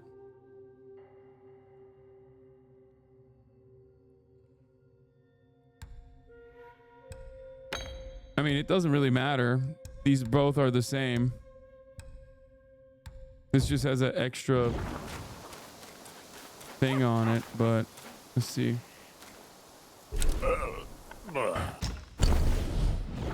Where there's drink, all is bliss. Sorry for your loss, Hasanabi. What loss, bro? I ate the worm. I gave the worm salted peanuts like the crows at the park near me on purpose. Very free brew.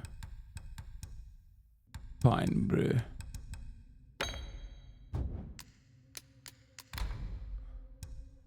Wait, where's the fucking thing? The Amor worm or whatever. Where is it?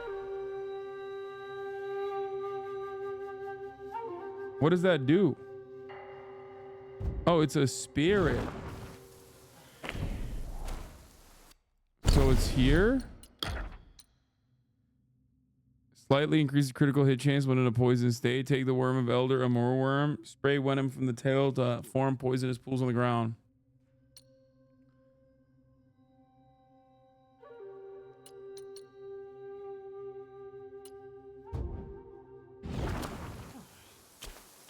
Would you love me if I was a salted peanut? No. May Lord Lao illuminate your path, brave one. I hate poison builds. I've never liked poison builds, and I hate poison as a damage. On principle, I just don't fuck with poison builds, nor do I fuck with the poison damage. Maybe I'm weird.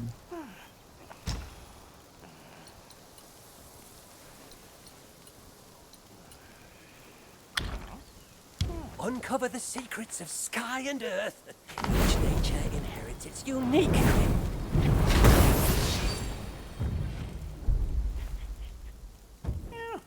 Each pill is a means to an end. My destiny's course. Can you upgrade baby skill? Yeah, I could. I really haven't at all. I probably should.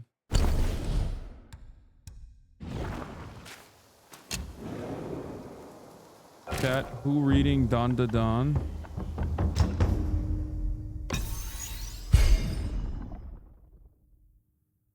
Not a voidness.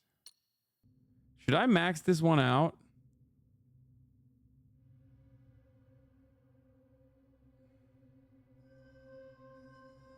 Oh shit, it significantly increases defense now. Bro, I'm always using baby head, I think. Upgraded to the highest tier.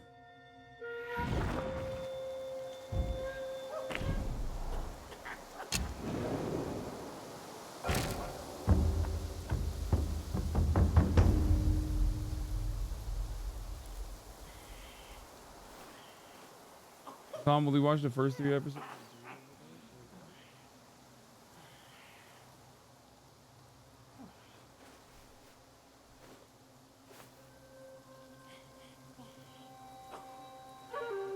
There's a tiger one who's similar but better. Nah. Cliff of Oblivion.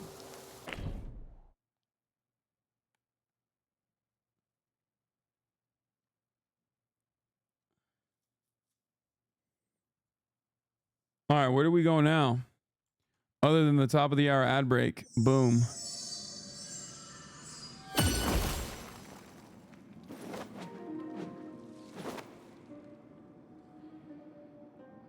Go to hell. UB, not only are you a mod, but you're also subscribed. The fuck are you complaining about?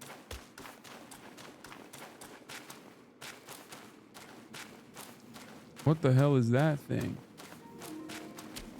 What the fuck is this, bro?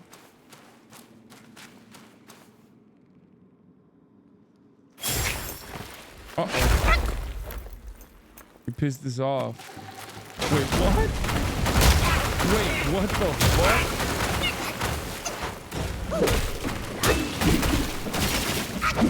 There ain't no way that's actually Buddha's right hand, bro.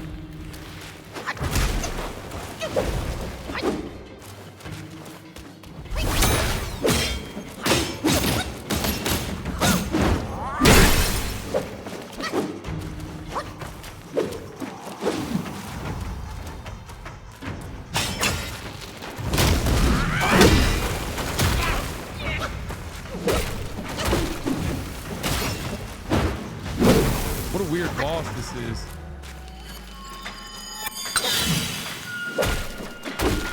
What?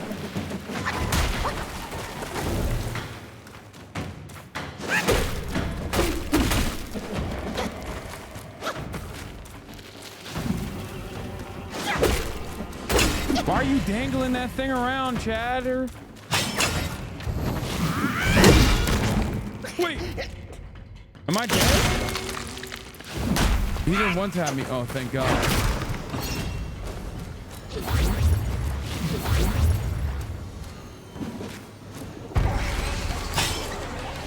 Where'd he go?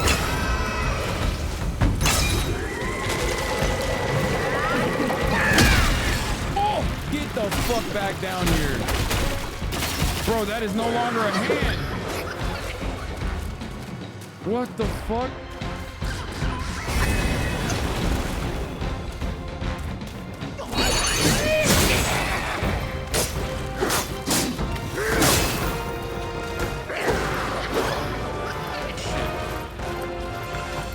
Where'd he go?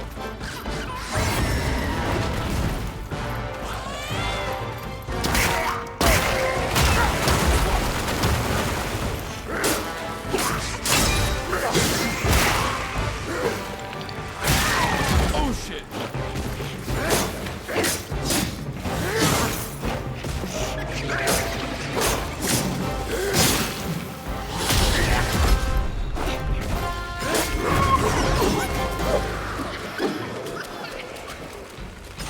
Where'd he go?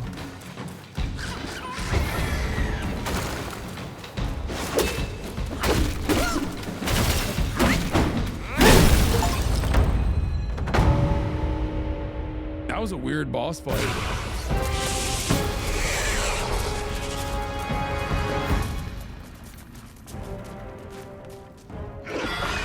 Were there even any doubters on that? Like, do I even have doubters any longer?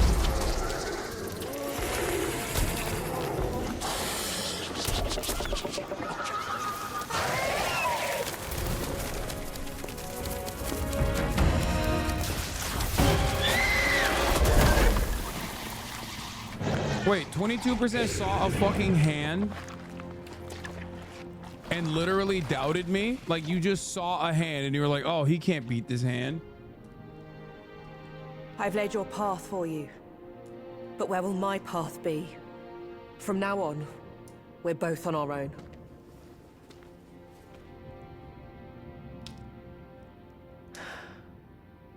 Tell me, Monkey, what's it like out there?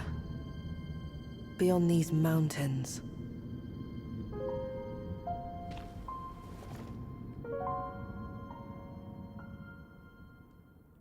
Chill, man, you're playing on easy mode. Ha ha. I'm playing on easy mode. Where's the map? Why am I not using the map? Great stuff. Haven't heard this before, chat. Hasan, you are crying. I am in tears.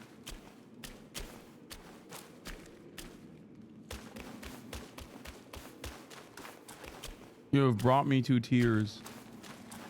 I'm gonna be in tears when I have to fight this lady, though, because she's kind of hot.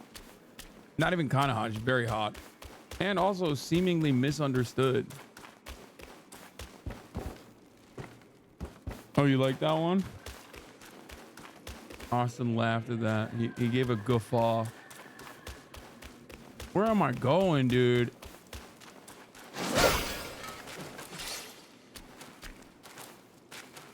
Is this the Goon Cave? I also do have, like, goth women are irresistible.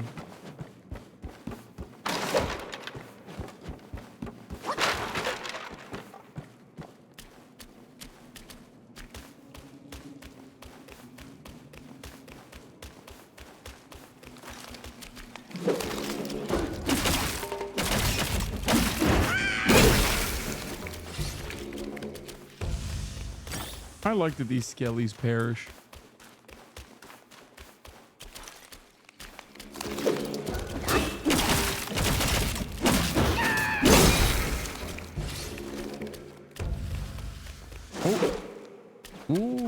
chesticle. Last step before the next bridge is really narrow.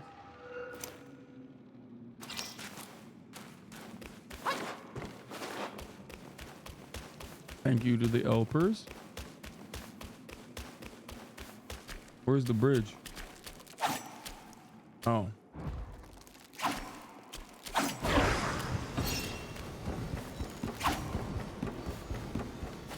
Wait.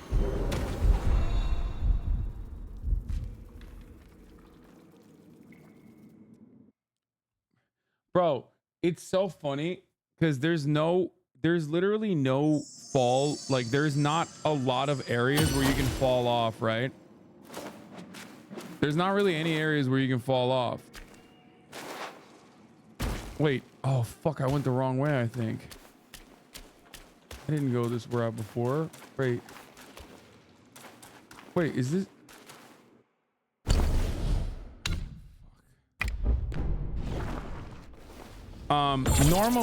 Normally when you get up to a ledge and you're about to like fall, normally when you get up to a ledge and you're about to fall, the monkey automatically goes, ah, and then it like holds itself back from falling, which is fine. Like, it's a decent mechanic to, you know, make up for the invisible walls, whatever. And then randomly there's this narrow ass bridge where you can fall off, even if you don't get hit by someone. That's a weird, like, if I fell off on this bridge, that would be weird. Like, you don't expect to fall off on this bridge. Why should you? You know what I mean?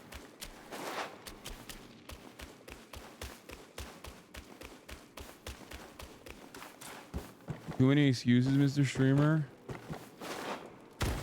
True.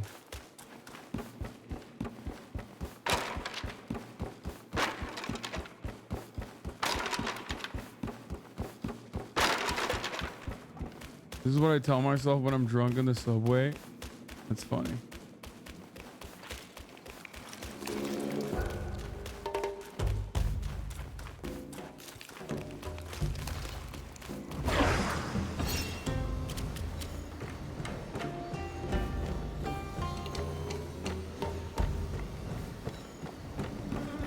It's actually funny because I made it through the fucking bridge.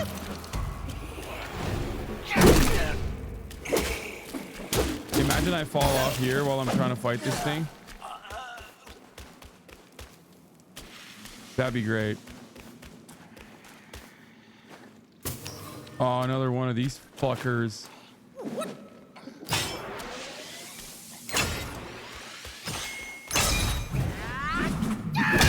Bitch. Oh, fuck you.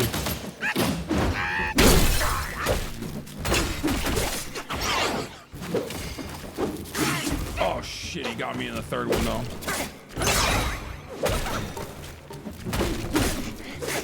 I hate these fucking things, dude. They're so goddamn annoying.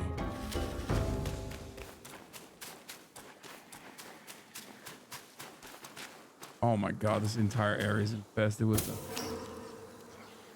What's this motherfucker saying, Miskit? There's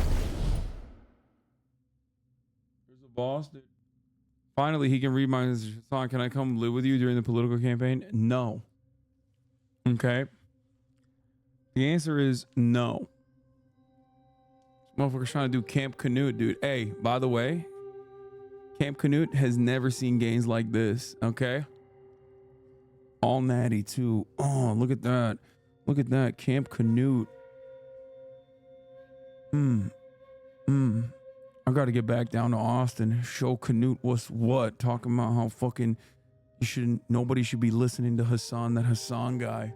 No one should be listening to that Hasan guy. He's insane. He can't argue against these though. You know what I mean?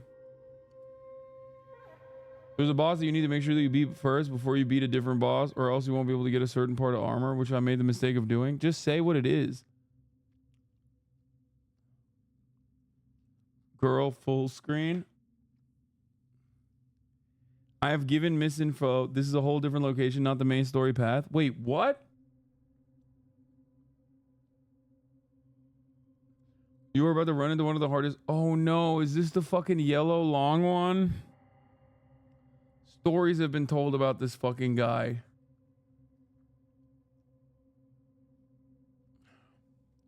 Oliver, you fucking cooked me, dude.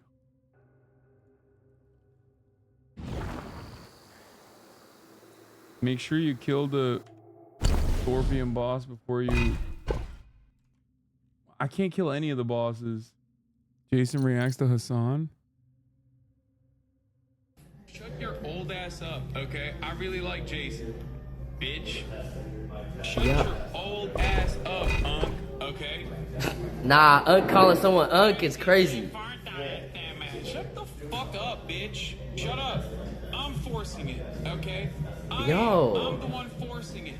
Yo, am I industry plant? Damn, you goddamn 58-year-old curmudgeons in the goddamn chat, dude.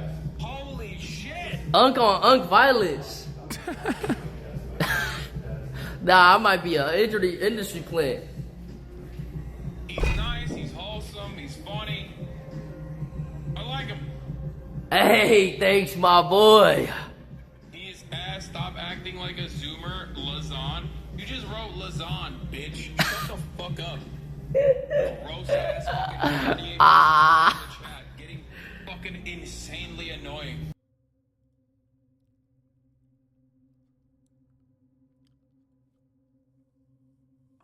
Chatters do get really fucking annoying. You know their asses are not in here right now because I'm not. You know their asses are not in here because I'm playing video games and I'm not talking about the ongoing genocide in Gaza. You know what I mean? Yeah, I'll defend my nephew. Sykuno said Yellow Long is the hardest boss in the game.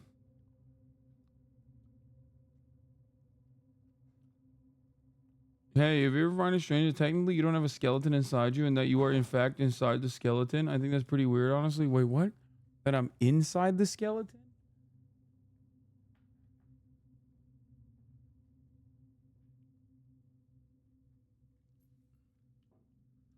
Yeah, I don't think you guys realize, but I'm about to do my podcast. So I'm not actually going to fight this boss at all. So, you know, we got to do a refund here.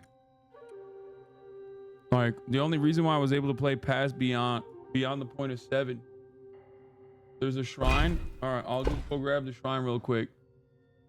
But the reason why I was able to play past 7 is because QD is late, which is, you know, unexpected. I know.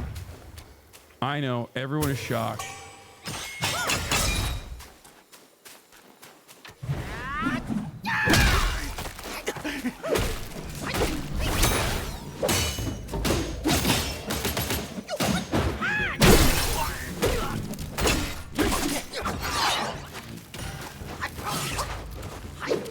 Fuck.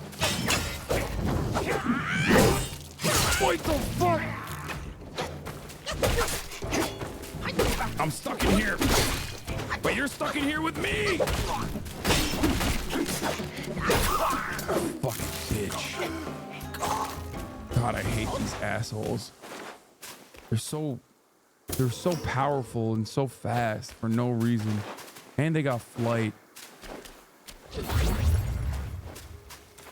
Beauty being late is as shocking as you run. Oh, it's the enemy. Oh, my least favorite fucking types of enemies all in a row, dude. Love that. At least this one isn't as beefy as the other one.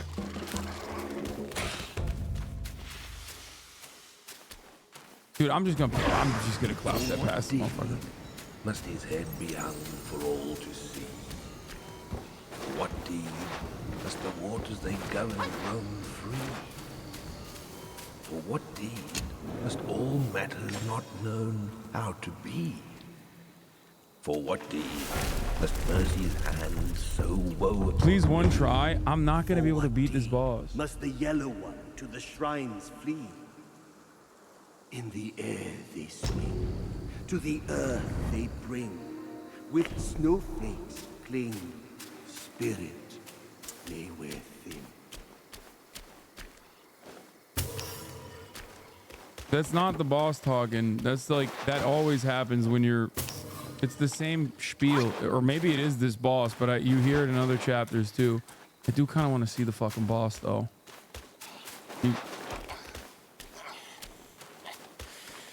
Where is this fucking guy? What the fuck? Bro, I just walked past.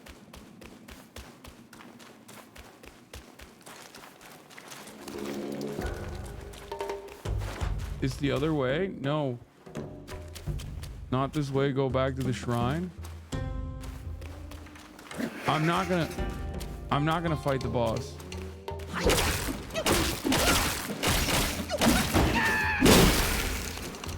Other way, Zoro? Wait, what is this way that I'm at? He's to the right of the shrine.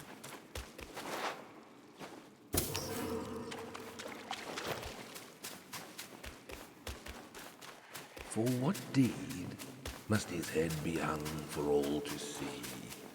For what deed must the waters they govern roam free? For what deed must all matters not known how to be?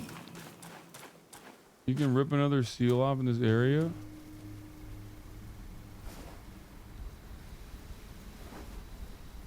For all his foresight, Yuan the sign teller could never have known that. I've hidden upon his garb as a pattern. Where do you get that spell, the needle spell? Our sire gave his life to pave the way 20 for million the doubters, 5 million believers. Y'all are crazy and for not a believing day in me. passes that we do not yearn to avenge him. Yet every day, we find ourselves adrift without a home to call our own.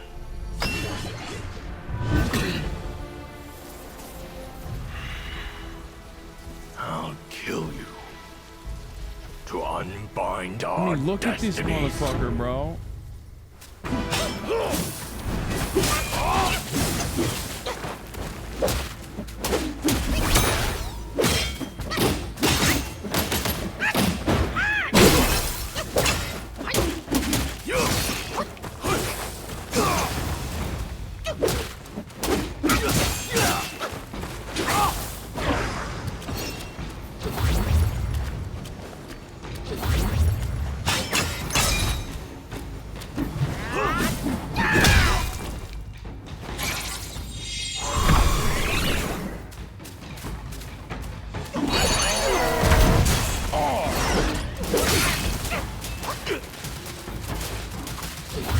He hits hard as a motherfucker, and he's got health, bro.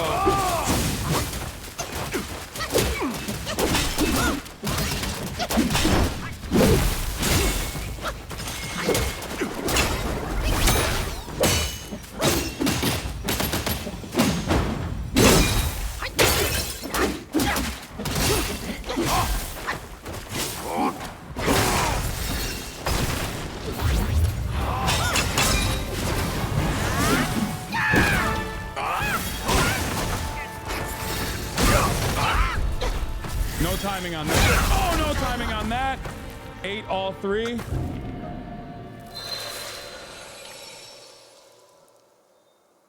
I don't think it was that bad. I was kind of cooking. For a first try, half-assed effort before I was about to quit. Not the worst. You know?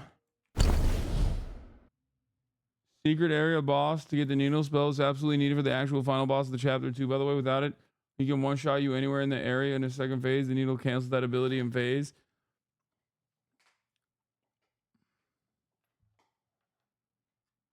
Will this playthrough be available on YouTube? Yeah, Hasan Abi Gaming.